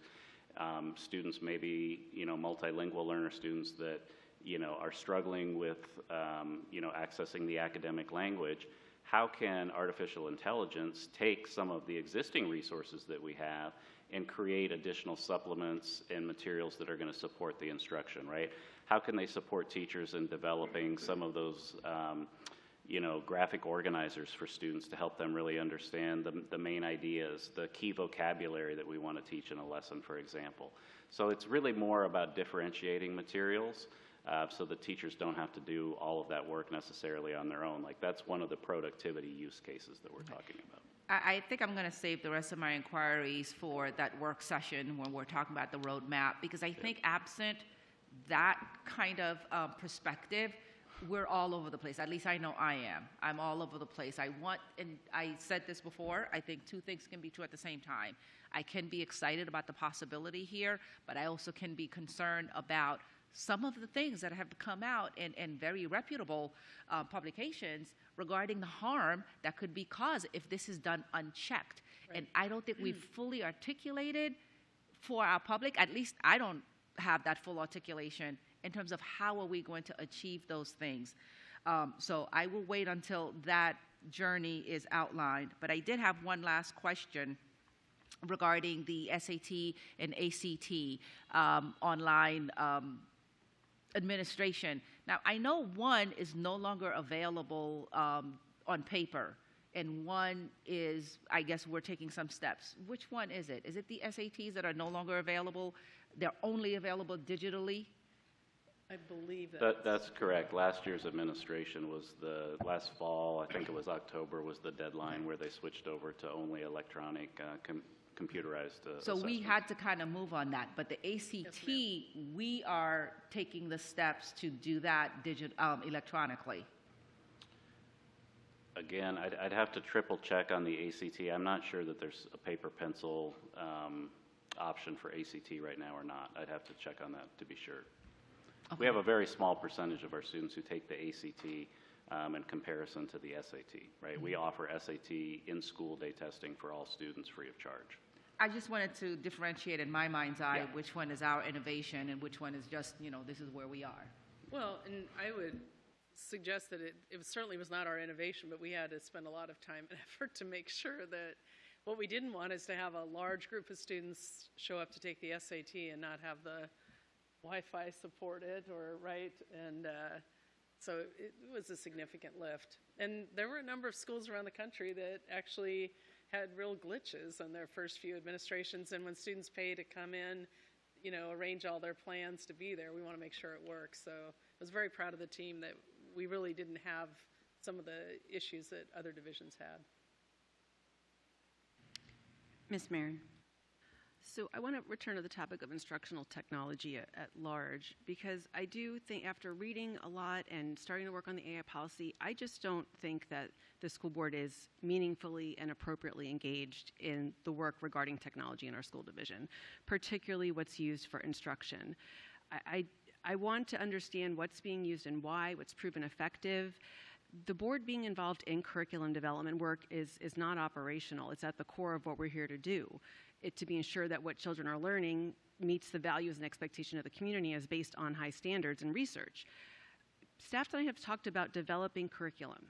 Our policy, 3003, for instructional materials, last updated in June 2014, here's what it says under responsibility. The identification of instructional materials for curriculum planning, design, and implementation is a joint function of the school board, departments, and local schools. Basal materials. If you can all recall, the basal literacy material, we review that. We are presented about it. That has not happened in this curriculum development process. Supplemental materials, it talks about print and non-print instructional materials approved for classroom use.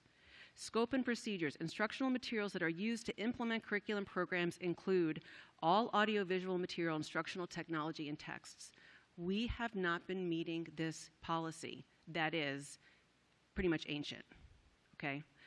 If I could comment, I think part of why you haven't approved them is they haven't been brought forward because you're still piloting them to determine which ones will likely be ones that we would bring forward for board review. I'm not talking about AI though. And then I reviewed the list that you had agreed on October 7th. I asked for the list of all the instructional technology, and it was to be in the EL12 report.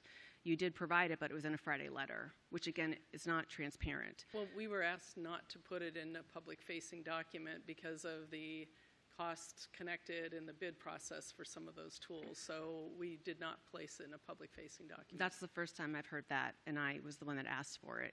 Regardless, it is so tough to talk about these big topics in this short amount of time because we're getting information that not everybody has. I'm picking it up. This is not a fulsome conversation. Anyway, the last thing, if I could, your EL report says nothing about our school board policies, and that is a condition of the EL process. We put it in the EL policy. So there's so much more that needs to be said, and I find this not compliant. Thank you, Ms. Barron. Seeing no others, we're going to go ahead and call for a vote on the motion that is on the screen. All those in favor: Mr. Frisch, Mr. McDaniel, Mr. McElveen, Ms. St. John Cunning, Ms. Lady, Ms. Dixit, Mr. Moon, and myself. All those opposed: Ms. Marin, Mr. Moon, you already, yes. Those opposed: Ms. Marin and Dr. Anderson, with Mr. Dunn away from the table. Could the clerk please read the vote? So just confirming, Mr. Moon was a yes, correct? Okay. Then the vote is 8201. The motion carries. Thank you. Annually, the board will review each executive limitation at the time of the monitoring report is provided to determine if revisions are needed. Board members may offer amendments to executive limitations at any regular meeting, provided they send the final amendment language to the board and clerk at least 48 hours in advance of the meeting at which it's to be considered. At this time, no amendments have been submitted in advance of this meeting. Executive Limitation 12, Technology, was placed on the consent agenda for approval later in tonight's meeting to maintain the current language for the year ahead. Board members have access to the EL feedback forms, and you can provide feedback via the form either electronically or by using the hard copy provided to you. Agenda item 9.01, FY 2027 proposed budget. I call on Dr. Reed for the FY 2027 proposed budget. All right. It's, the team is here. It's 11 o'clock. No, you guys have been really, really good. This evening, I just want to say good evening and thank you for the opportunity to present the Fairfax County Public Schools fiscal year 2027 proposed budget. This is critically important work as we need to balance our commitment to our children and the future of Fairfax County with our accountability to the hardworking taxpayers here in Fairfax County Public Schools. I'm going to wait just a moment so this gets set up, please.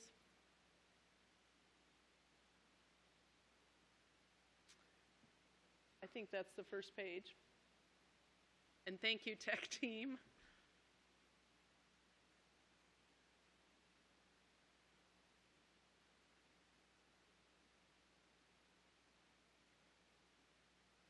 Are we ready?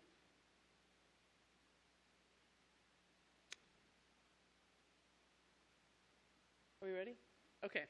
So for our broader community this evening, it's really important that our broader community really note that we are being incredibly fiscally responsible, and we're focused on the greatest needs of our division. And the statute requires that I bring to the board a needs-based budget. In other words, what I believe we need to function to continue to sustain excellence here in Fairfax County Public Schools. I want to start by centering ourselves in why we have a budget and what budgets fund. So let's go ahead and play the video, please.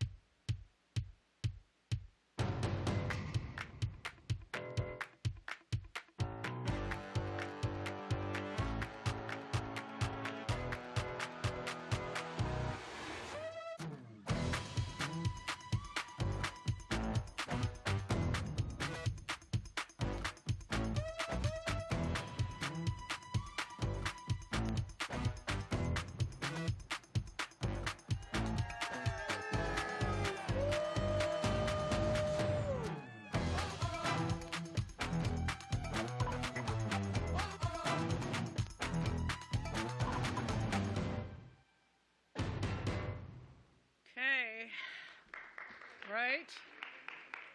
I'm just going to say here in Fairfax County, our young people are exceptional.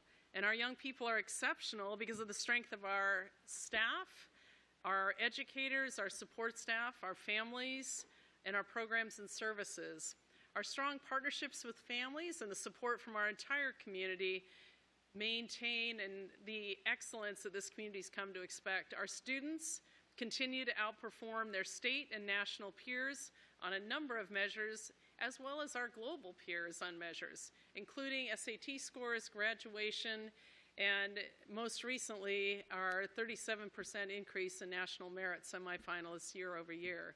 I can't say enough about how hardworking our students and staff are in every role that they're in, and I'm just really pleased to have an opportunity this evening to provide a budget that I believe will support and continue the excellence. I also, before I go any further, want to thank our Chief Finance Officer, Lee Burden, Alice Widgington, Matthew Norton, and our entire budget team. They have done a tremendous amount of work in preparing this budget. And again, we're just so blessed to have such a strong business and finance department. I want to remind our board that the strategic plan will guide our budget as it guides our work. The strategic plan was developed by and for our community, and our students, staff, families, and all community members with or without children in Fairfax County Public Schools were a part of this work because we recognize that strong schools equals strong community. As we look at the budget priorities for this year, the proposed FY27 budget recognizes the ongoing financial challenges we've experienced in Fairfax County, as many families have been deeply impacted by significant reductions in the federal workforce and other economic factors. This budget focuses on the essentials. We've heard our community, and we are making sure that what I am bringing to you as a budget tonight absolutely focuses on exactly what we need to sustain excellence in Fairfax County Public Schools. This includes adjustments to compensation as part of our collective bargaining agreements. Strong educators and support staff are the cornerstone of student success. We remain committed to leading the region in attracting and retaining the best talent for all positions in public education. We've also listened and acted on our staff's request to explore an alternative provider for medical benefits because we know that competitive compensation is not just about salaries. And I want to thank our benefits team and all of those in HR and business that have made that transition smooth.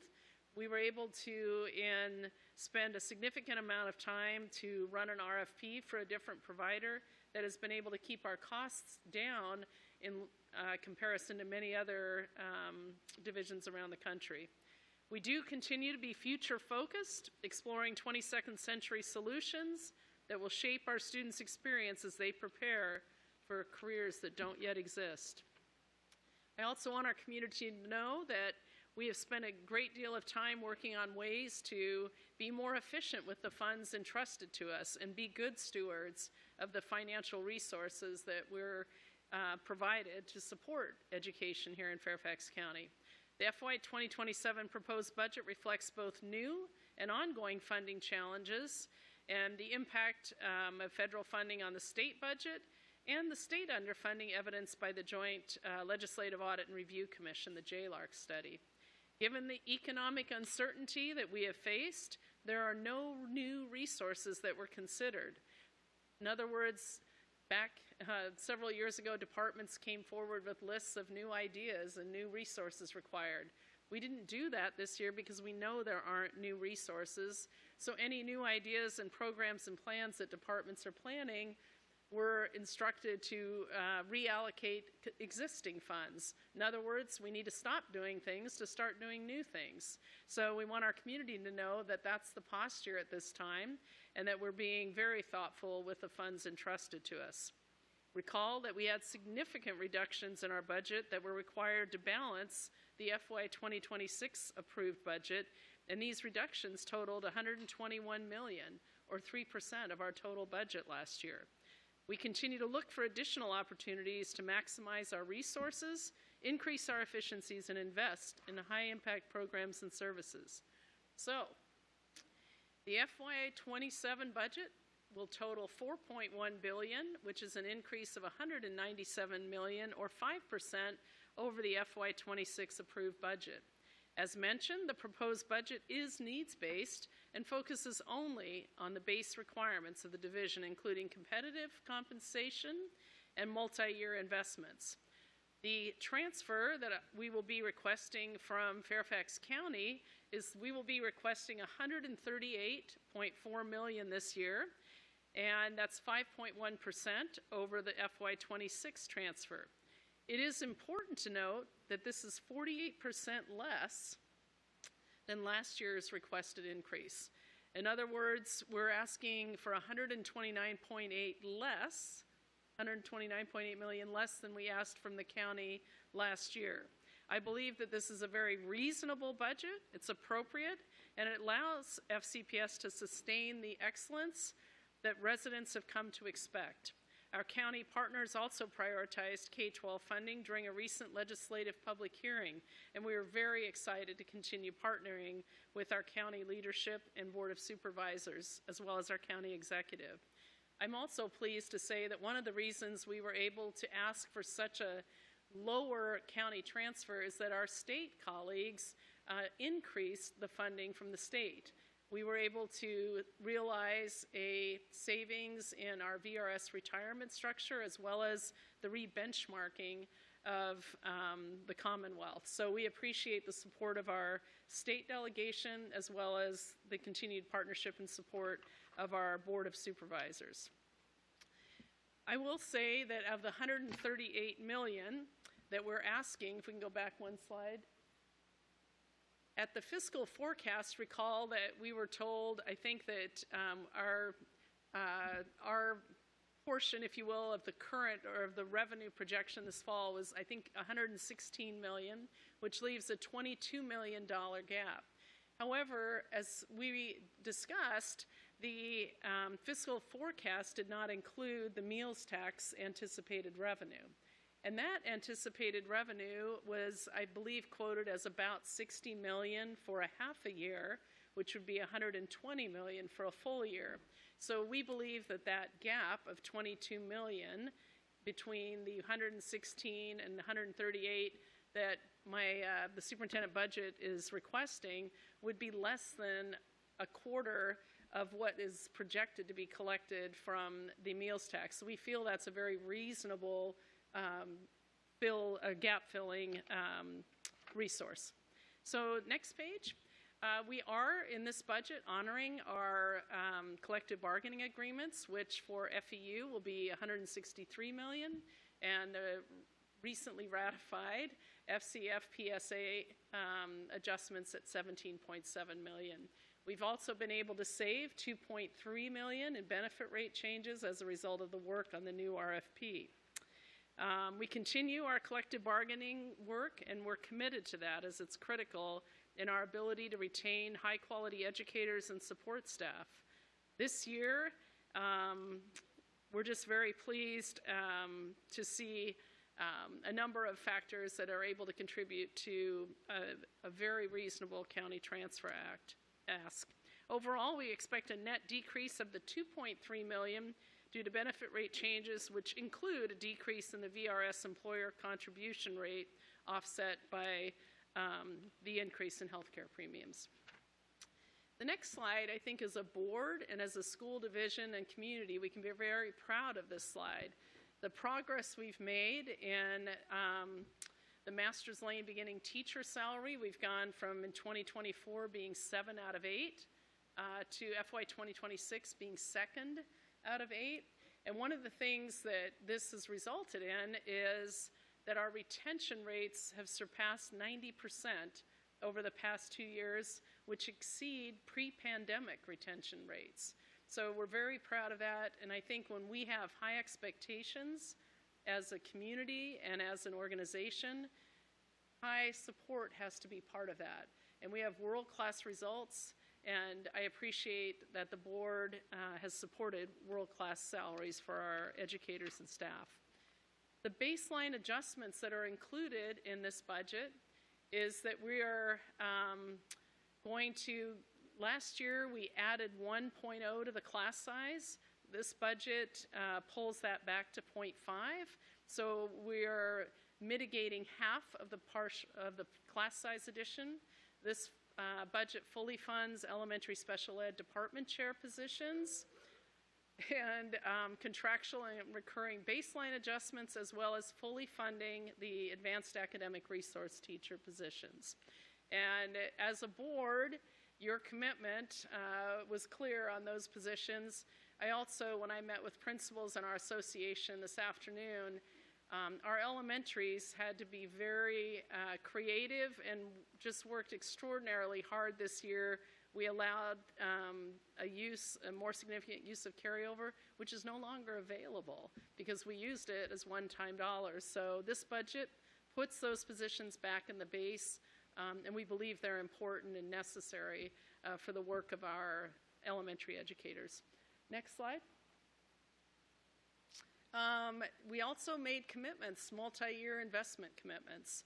Our family liaison position conversions, this is the third year of this work. So our family liaisons, not our part-time family liaisons, but our hourly family liaisons will now have contracts. This is the last, I don't want to say batch, but it's the last grouping, the last year of our commitment. And that means that many of our family liaisons who've worked here for years and years, who were not previously eligible for retirement benefits, for example, will be. So I appreciate the board's commitment to that work. There's some of our hardest working staff members in the county. We're also committed to finishing out stipends in the athletics and activities program, the fine and performing arts stipends this year. It's the last year of the build out. Our athletic trainers, this is year 4 of our commitment. We're looking to expand K-12 robotics as an equity and access option across all K-12 schools, and putting money in for educator math credentialing, as we need more educators with higher math credentialing needs, and we need to invest in that. So those are what the budget is funding. Next slide. So the county transfer, again, the revenue adjustments is $138.4 million. Let me go back to my notes here. I think I've read things so many times, I haven't needed my notes. But the projected revenue for the operating fund, again, totals $4.1 billion. The net increase is 5%. Our request, again, is $138.4 million from the county. We are projected to receive additional state funding based on the governor's 26 to 28 introduced budget. The state budget includes projected increases related to additional sales tax revenue, additional state aid resulting from a lower local composite index, and compensation supplement and routine benchmarking costs for standards of quality and other direct aid programs. Finally, the reduction of $12.4 million in other funding available is the result of our commitment to long-term fiscal sustainability by transitioning to a structurally balanced budget that doesn't rely on a one-time beginning balance, partially offset by additional funding and tuition revenue. So these are the revenue adjustments, and as I mentioned, the state revenue certainly is improved year over year.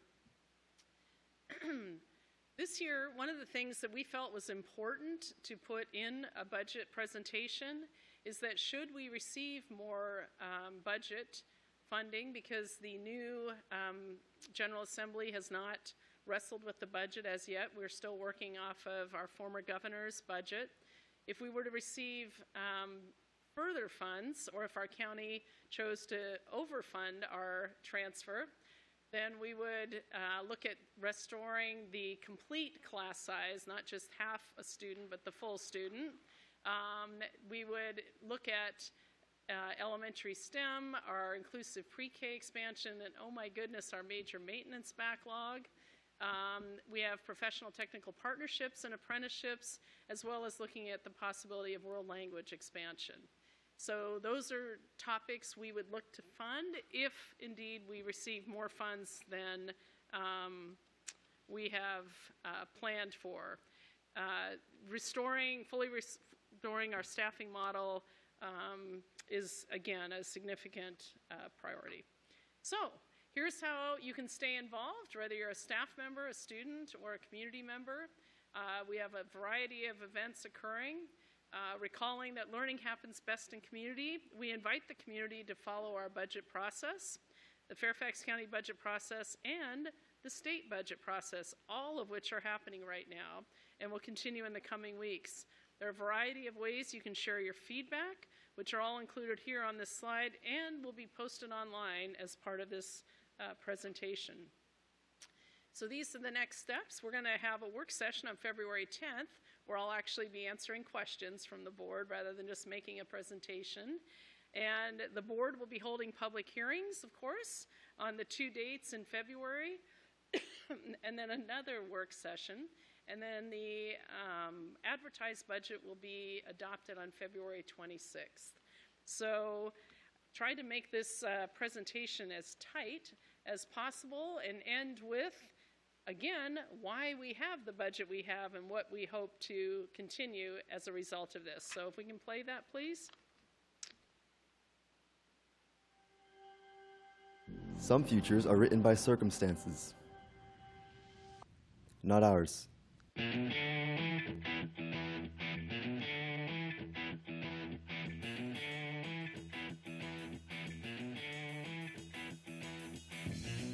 our schools, our futures are written in the moments between the bells. They're written in the classroom, in the lab, in the code, on the stage, and on the field.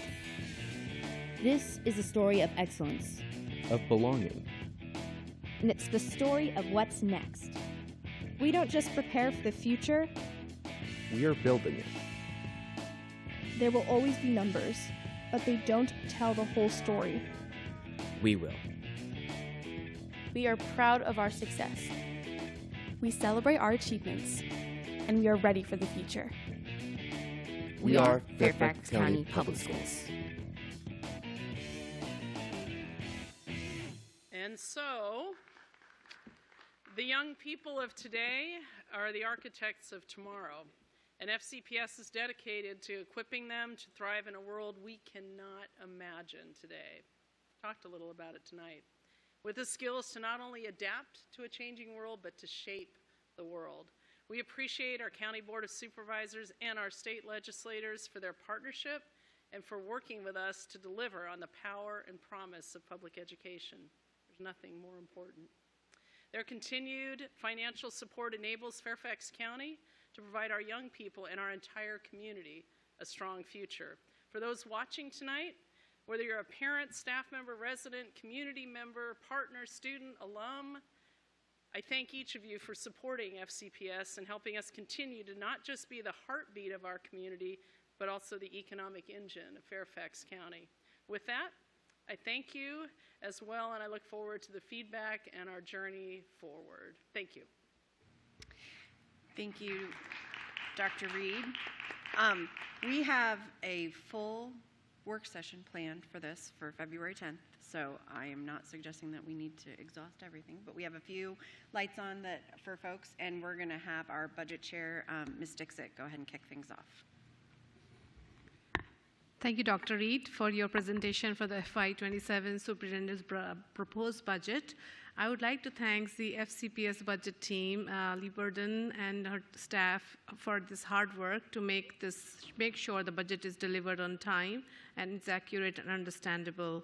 The superintendent's budget reveals a modest request that focus on the basic strategic needs of the school systems and honor FCPS collective bargaining agreement with the unions. Overall, the FY27 superintendent's proposed budget requests 5% increase in the funding from the previous year.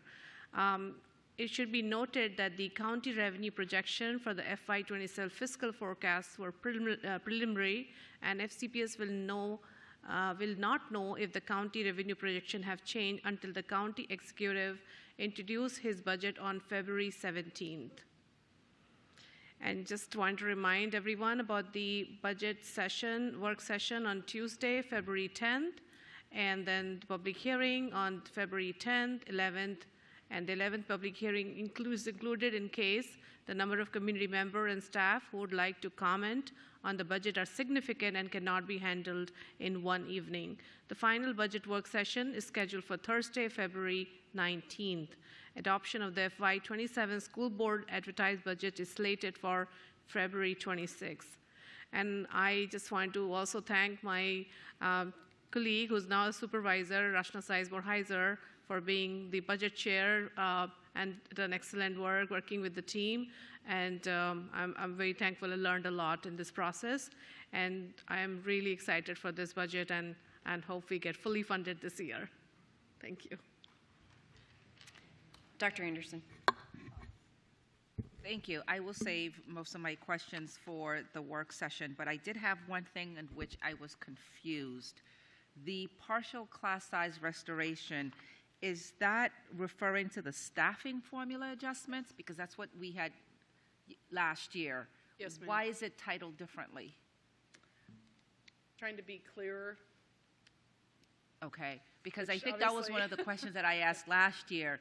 Is the staffing adjustment not a class size impact?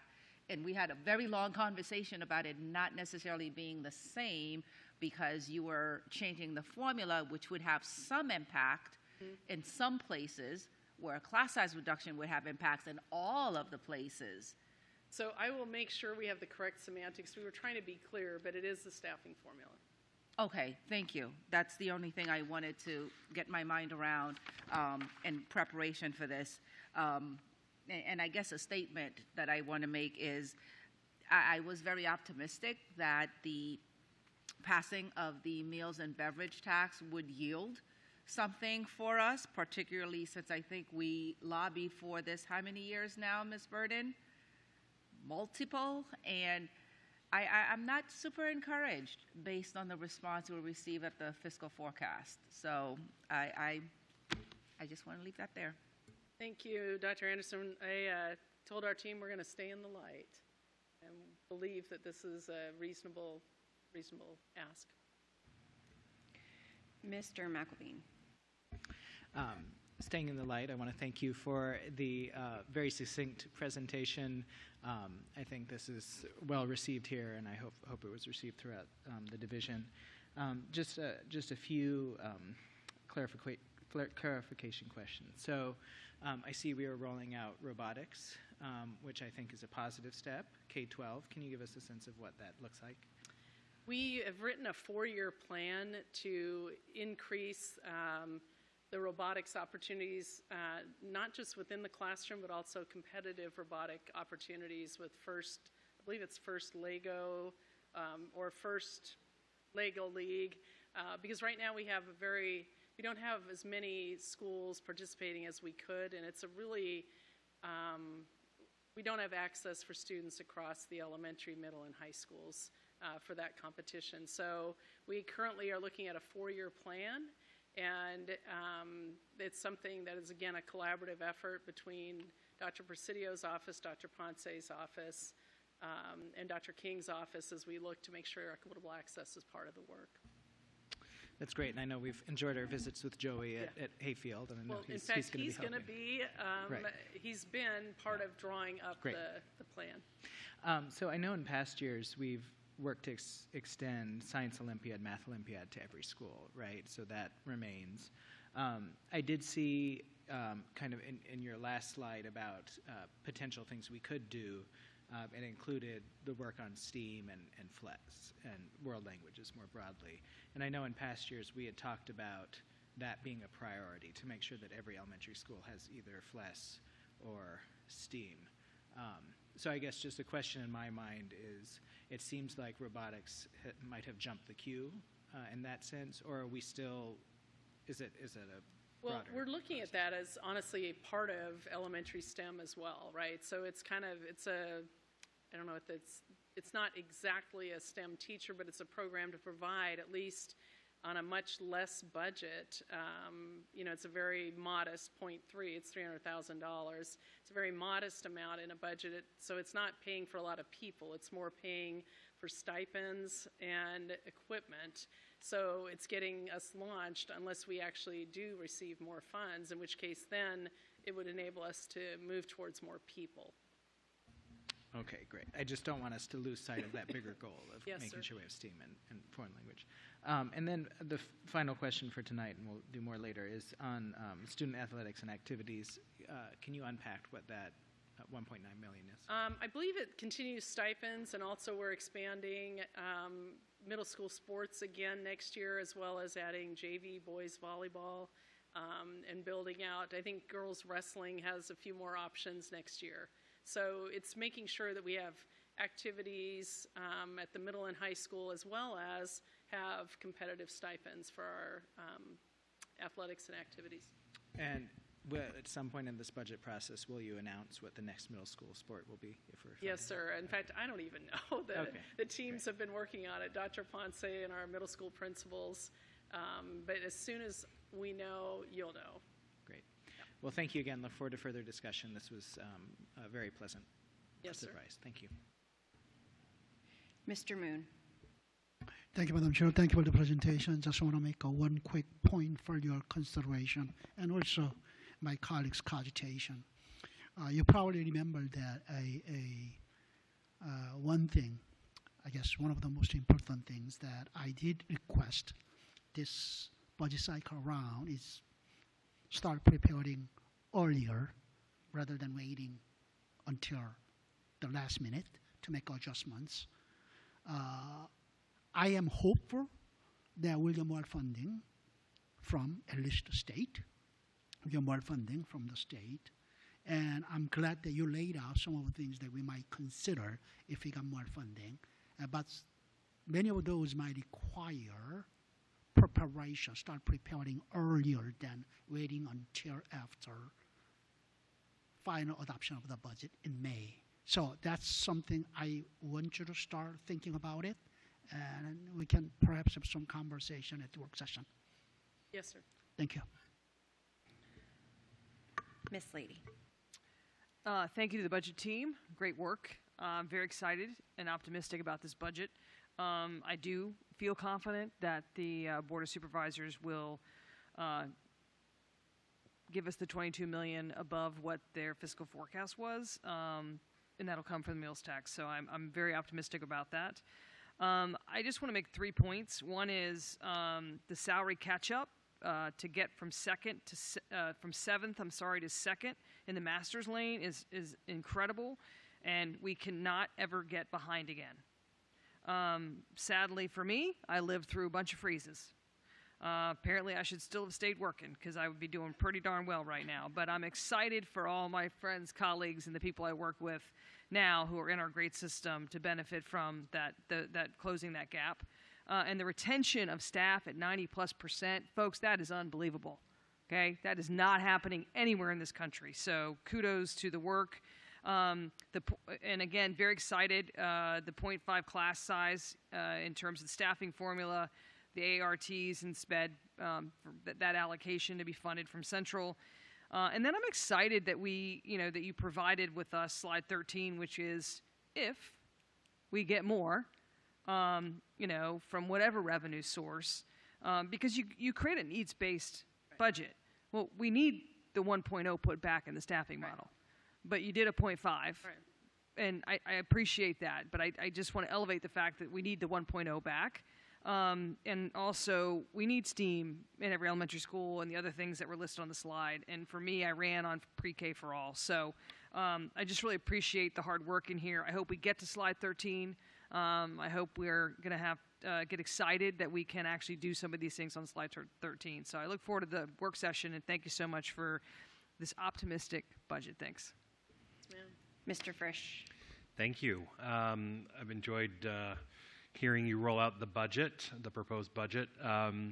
If year one of our collective bargaining agreement was about making history, I think year two for FEU is about building momentum. And showing that this can work, and obviously with year one for FCPS as well. I also think that there are probably some savings that we will realize out of change in Richmond. I've spoken to many of our delegates, including our new delegates, given the volume of change in leadership and folks joining the Spanberger administration. And they're all committed to finding ways to bring more revenue into our schools, including advancing work around JLARC. So I'm hopeful there, and obviously we can't count our chickens before they hatch, but I'm grateful to see that you're at least thinking about that. Additionally, our legislative program this year one of the priorities is making changes at the state level that would help the State Board of Education become more collaborative with local school divisions and less adversarial. And having an adversarial State Board of Education will often make staff work in non-efficient ways to be responsive to our partners in Richmond. And so more efficiency will create more opportunity and less opportunity cost, and I think that'll be good for us. And finally, I think fewer politically motivated goose chases designed to get law enforcement officials on cable news will probably save us some significant money as well. And all of that can be reinvested in student success and our educators, because I think that's what our priority always needs to be. And so this is the beginning of this conversation, which never really ends, but this is the beginning of the formal conversation. I look forward to continuing the conversation with my colleagues about this as it goes forward with our educators and staff as we encourage folks to fully fund our budget and consequently our collective bargaining agreements. And I will be right with them in Richmond. Many of us were going to be in Richmond on Monday. It doesn't look like that's going to happen anymore. I'm not making any predictions, but weather forecasters certainly are. And I appreciate the work that's gone into this by Ms. Burden and the budget team, by our budget chair, Ms. Dixit, and look forward to engaging in the future. So I'm not going to take a full turn because I know we have a work session coming up, but I just want to say thank you so much to you and your team for all the work. Being where we were last year, where we had to make some really hard decisions, and knowing that the state and county are all in the same position, largely impacted by many of the things going on around the world. I just want to say thank you for the thoughtful approach that you took and the work that you've done to make sure that you reshaped the way we were spending money in order to realign our priorities with what we said we were going to do. And I want to make sure that everybody understands that this is a needs-based budget. This is nothing fancy. This is just keeping us going the way that we're going. And we still were able to meet our obligations, and we also were able to put the things back that caused the most heartburn last year for not only us internal, but within the community. So I really appreciate the work that you and your team have done to take a thoughtful approach here and use a scalpel instead of a hatchet. So thank you very much for all the work that you did. We're going to go ahead and move on. Hold on, Dr. Reed, you're not done. Agenda item 9.02, strategic plan update. Oh. I call on Dr. Reed for a strategic plan update. And I am so excited about this strategic plan update, so I could not wait to share this with you. So thank you, Madam Chair and members of the board. I am thrilled to present our January update, and I'm thrilled that Paul Andrade, our transportation director, is here with me tonight, even though he's got to be up at 4 in the morning. So thank you, Paul, for being here. This is connected to Goal 2. Tonight's strategic plan report is connected to Goal 2, and the measure we're particularly addressing is positive school climate, safety, and sense of belonging. So our transportation team is committed to ensuring every bus ride reinforces a positive school climate where staff prioritize student safety and fosters belonging. For many of our students, our transportation staff are the first staff members to greet them in the morning and the last to say hello in the evening. So our transportation department plays a critical role to ensure safe, reliable, and welcoming transportation. And tonight I want to talk about our new advanced vehicle technology, our tablets, GPS, and cameras. For operational awareness, we're also going to talk a minute about the Here Comes the Bus mobile app and the bus delay notification system, both of which are more and more important as we continue through this winter.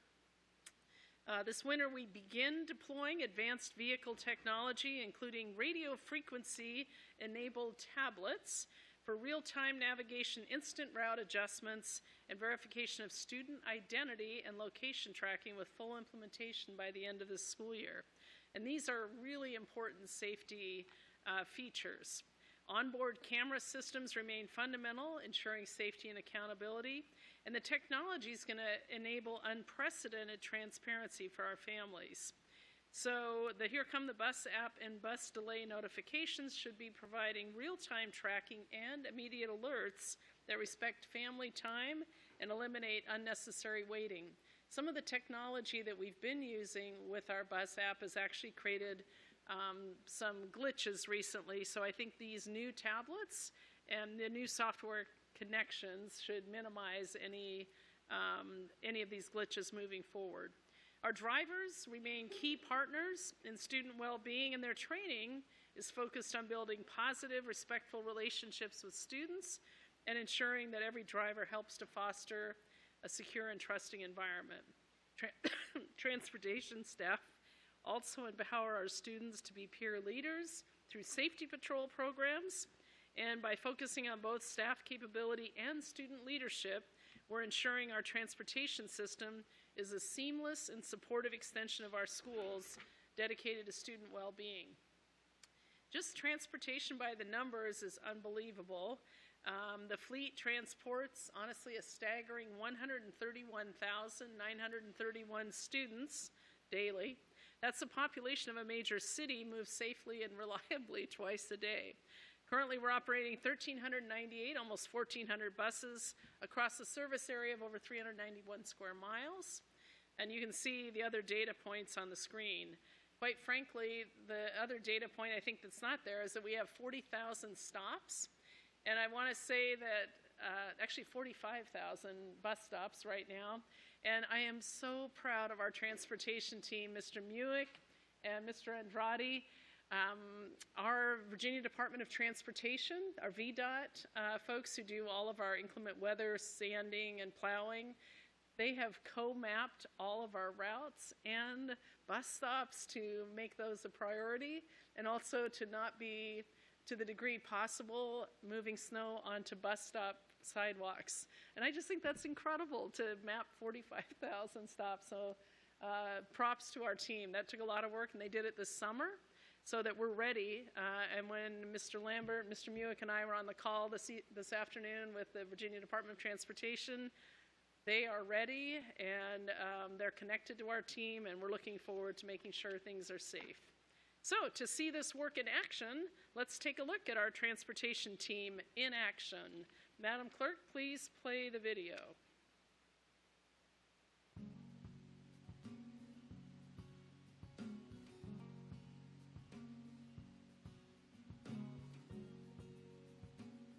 Every morning, FCPS buses are the first classrooms of the day. Transportation staff set the tone for learning by ensuring every student arrives safe, supported, and ready to succeed. We call this the bus of the future, where innovation and safety come together.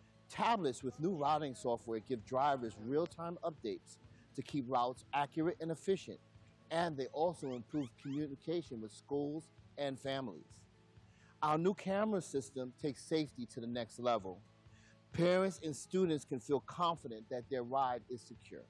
So let's say, for example, we are at the first stop on this route. They will show you all the students assigned to this stop. The student, they come to the bus, they scan their RFID card. Also, there's a button showing this students currently are on board right now, so it turns to yellow, and the number of the students on board has been updated. The best part of the system is it can show you when and where the students get on and off the bus.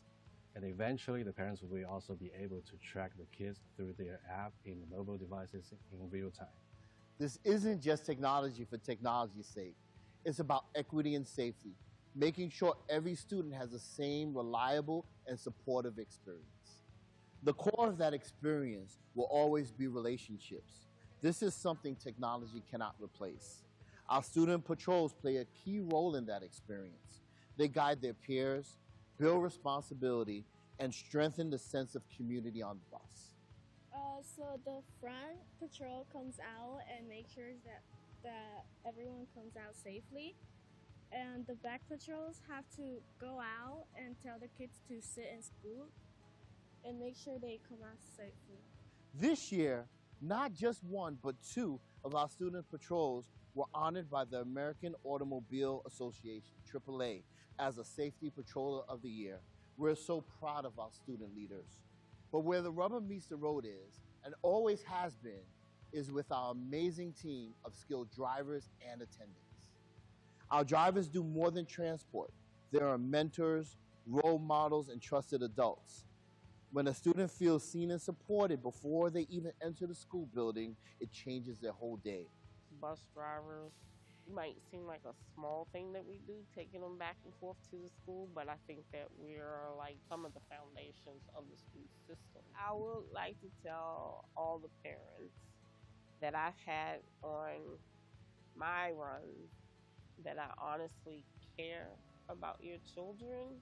It gives me a really great sense of pride in my job to see my drivers excel and provide excellent transportation for the students and the families. That is the number one thing that brings me into work, to makes me want to be there for the drivers, is so that they supply, good trips and experiences for the students and families.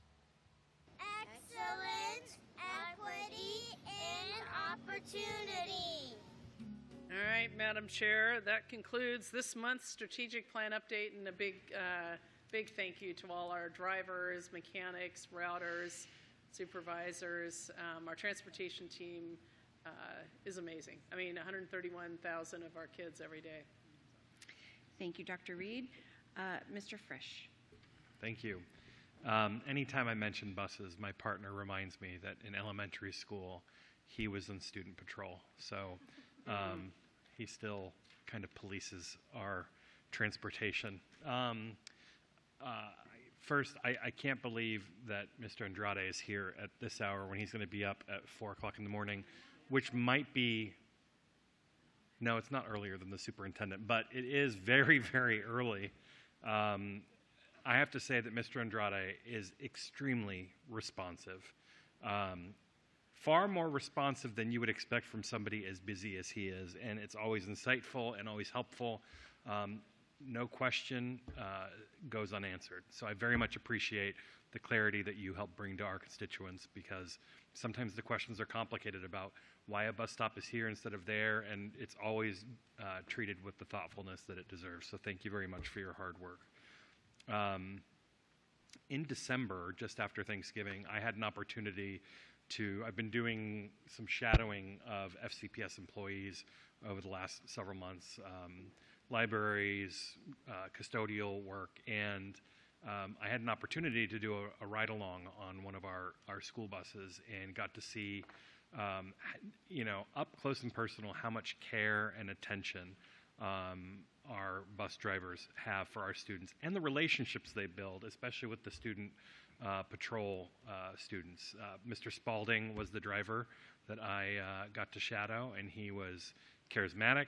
He knew the kids by name, and they were very well behaved for the most part. There were a few kids that had to sit down, but student patrol had them under control. So I appreciate the new technology. I know that it is not easy to adopt new technology, especially when you're trying to do it while doing something else at the same time. So I know that it's going about as well as we can expect, and we'll learn a lot more in the year ahead. So I appreciate that as well, and I appreciate the broader update. These employees work extremely hard, and we need more of them. So if you are watching this, we are hiring, and you just have to come to fcps.edu. I think /jobs or careers will take you to find more information about becoming a bus driver in FCPS, and we'll help you get licensed. So thank you. Miss Marion. Yeah, thank you. I was remembering that I joined my daughter when she was on that patrol training, when the bus was on its side and they had to exit. Like, that could be something cool for the board to do. Again, like one of these hands-on things to see experiences. There's just like so much to understand. And, to that point, I just want to say, it's okay for us to change our agenda. This was huge, this is a monstrous meeting. And I know I had asked if this could be put on another agenda. I don't find it appropriate or comical that our staffer is here and has to work in 4 hours. And if we're supposed to be emulating wellness and safety, we cannot operate like this. You know, I mentioned this as well with all the community engagement staff who are at all of these meetings late. We just have a duty to be healthy in how we do things. So I just wanted to share that. I hope we can not have staff here who will get up in a few hours in the morning again. Dr. Anderson. Thank you, Mr. Dondrade. You look great in that video, by the way. Quick question. How many electric buses do we have of the 1398? I always think it's more than what it actually is. No, it's about 30. It's about 33. 30. Why did I think it was 100? I thought we had. Oh, now I know why. Never mind. Okay, so about 30. Thank you so much. The tablets, are they already in use somewhere? I'm not feeling secure in terms of what I understand about that. Over winter break, we started doing the implementation of the tablets. And those tablets, we approximately have about 500 tablets of those 1398 in service now. Next week, if the weather cooperates with us, we're going to have a big training with all the drivers so they'll be fully implemented and understand the full functionality of the tablets. So we're well on our way to our goal for next school year. Okay, with the 500 tablets, and they're attached to the bus, Yes. not to the driver per se. That's correct. And so, does it come off when they go to park the bus? No, Like- it's stayed, it's secured in, it's locked in. I see. Okay, thank you so much. And my last question, this is mostly for, this one is for Dr. Reed. Just going over this presentation, one of the things that you outline here on page 2 is the equity commitment, which is amplifying student voice to inform their approaches, honor students' identities, et cetera. How does that show up in this part of the work? I'm curious. Well, I think what it shows up in the training that our drivers receive, and I think that was one of the things that our drivers talked about in the video as well, that they really take seriously being that first classroom for 131,000 children, right? Mm-hmm. That they see each child that gets on the bus, they develop a connection to those children, their experience on the bus, their safety and well-being. They create a climate and culture within the bus. I think that really is a climate and culture that's safe, supported, and included. And it enables our students who are on buses to start their day in a very positive way before they ever get into the school building, which I think is very important in our training that Mr. Andrade oversees, as well as our drivers, just their perspective and commitment to their work. Okay. Well, thank you for that. You know, I missed my companion question. With the 500 tablets that are going to be rolled out, do the students have the ID badges that I saw that they were tapping on the side there? When is that going to be rolled out? Not yet currently, but we're looking to have that go in for next school year. Okay, wonderful. Thank you so much. Right, the RFI cards are the feature for the students, RFI. but the drivers are going to get used to the tablets and the turning and the all those features while we pilot some of the RFI cards, but by fall, students on buses will have And the RFI routes cards. are going to be preloaded, so no one will get lost when there's a substitute driver. Yes, ma'am, that's correct. Mr. Moon. Thank you, Madam Chair.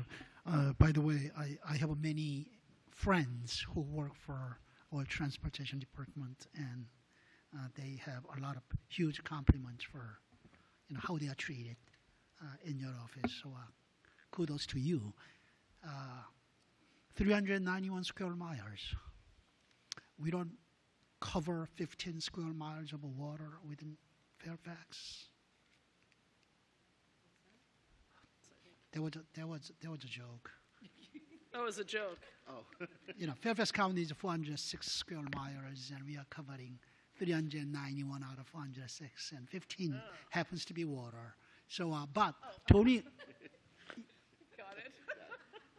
So, don't we also, for some students, don't we also transport them to out of county locations? Yes, that's correct. When we have students that have programs that Fairfax County doesn't offer, we do transport students to Montgomery County and other different counties to support their education. So we may be covering more than really 391 square miles. That's correct. Okay, thank you. Okay, seeing no others. I am going to say that I am super excited for the bus derby this year, so I really, really hope that you guys invite me, or invite all of us again, because that was super fun. You know, I can't even parallel park my car, Well, I was much less some of these we buses. actually, the funny part is that I actually took my mother last year because she loves all of that stuff, and she was thrilled. So thank you so much for being here tonight. Agenda item 10, consent agenda. Our adopted rules of parliamentary procedure, Robert's rules, provide for a consent agenda listing several items for approval by the board by a single motion. Many items listed have gone through board review, and documentation has been provided to all board members and the public in advance. Items may be removed from the consent agenda at the request of any board member prior to the meeting. The consent agenda items are on the screen. Is there any objection to approving the consent agenda? Hearing and seeing no objection, the consent agenda is approved. Agenda item 11, new business. The following are new business agenda items. There will not be a vote on these items this evening, but action is scheduled at a future meeting. Agenda item 12, board committee reports. I call on Ms. Marin for a report on the governance committee. Okay, well, I just sent an email to everyone about the 6 facilities policies that are currently in the mix, 3 that we moved tonight, but there's also 3 that came from governance. We are doing the AI policy, so wow, that's huge, and certainly welcome talking, meeting, there's all sorts of ideas for engagement.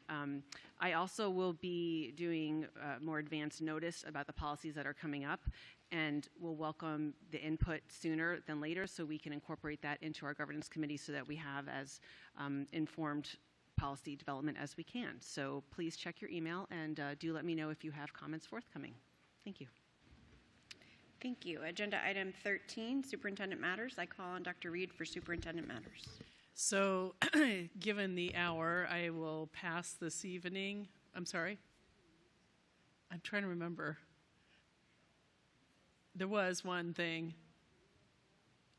Oh, the email that went out to families. This would be about the snow, possibly? Okay. What I do want to mention is that this evening we did send out a note to our families about the potential inclement weather that's coming. And I apologize for the late timing, but Microsoft was experiencing some challenges this afternoon, which I think challenged all of us. But we will be visiting this weekend. Our team will be working with the Department of Transportation, and we'll be looking at the conditions and likely making a decision on Sunday. So we will make sure we're going to get some kind of communication out to families.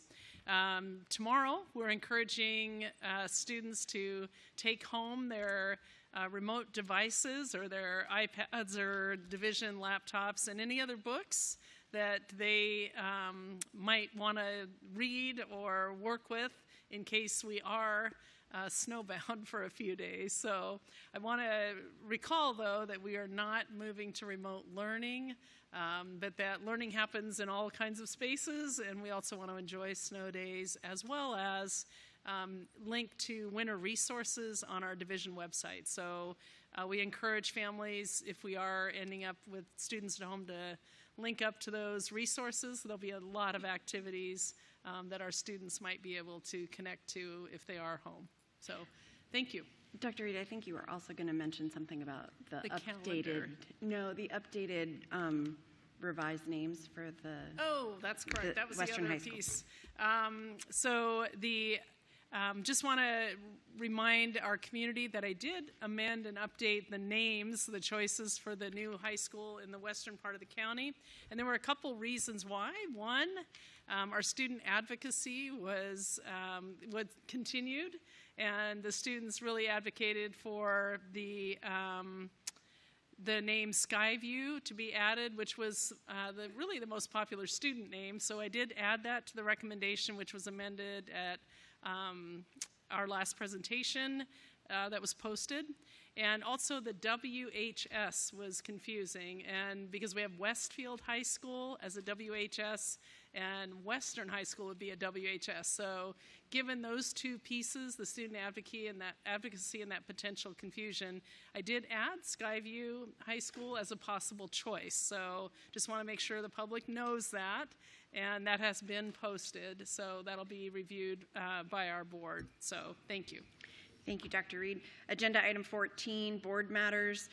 In accordance with the board's consensus due to the late hour, we are skipping this item for this evening. The meeting is now adjourned at 11:55 p.m.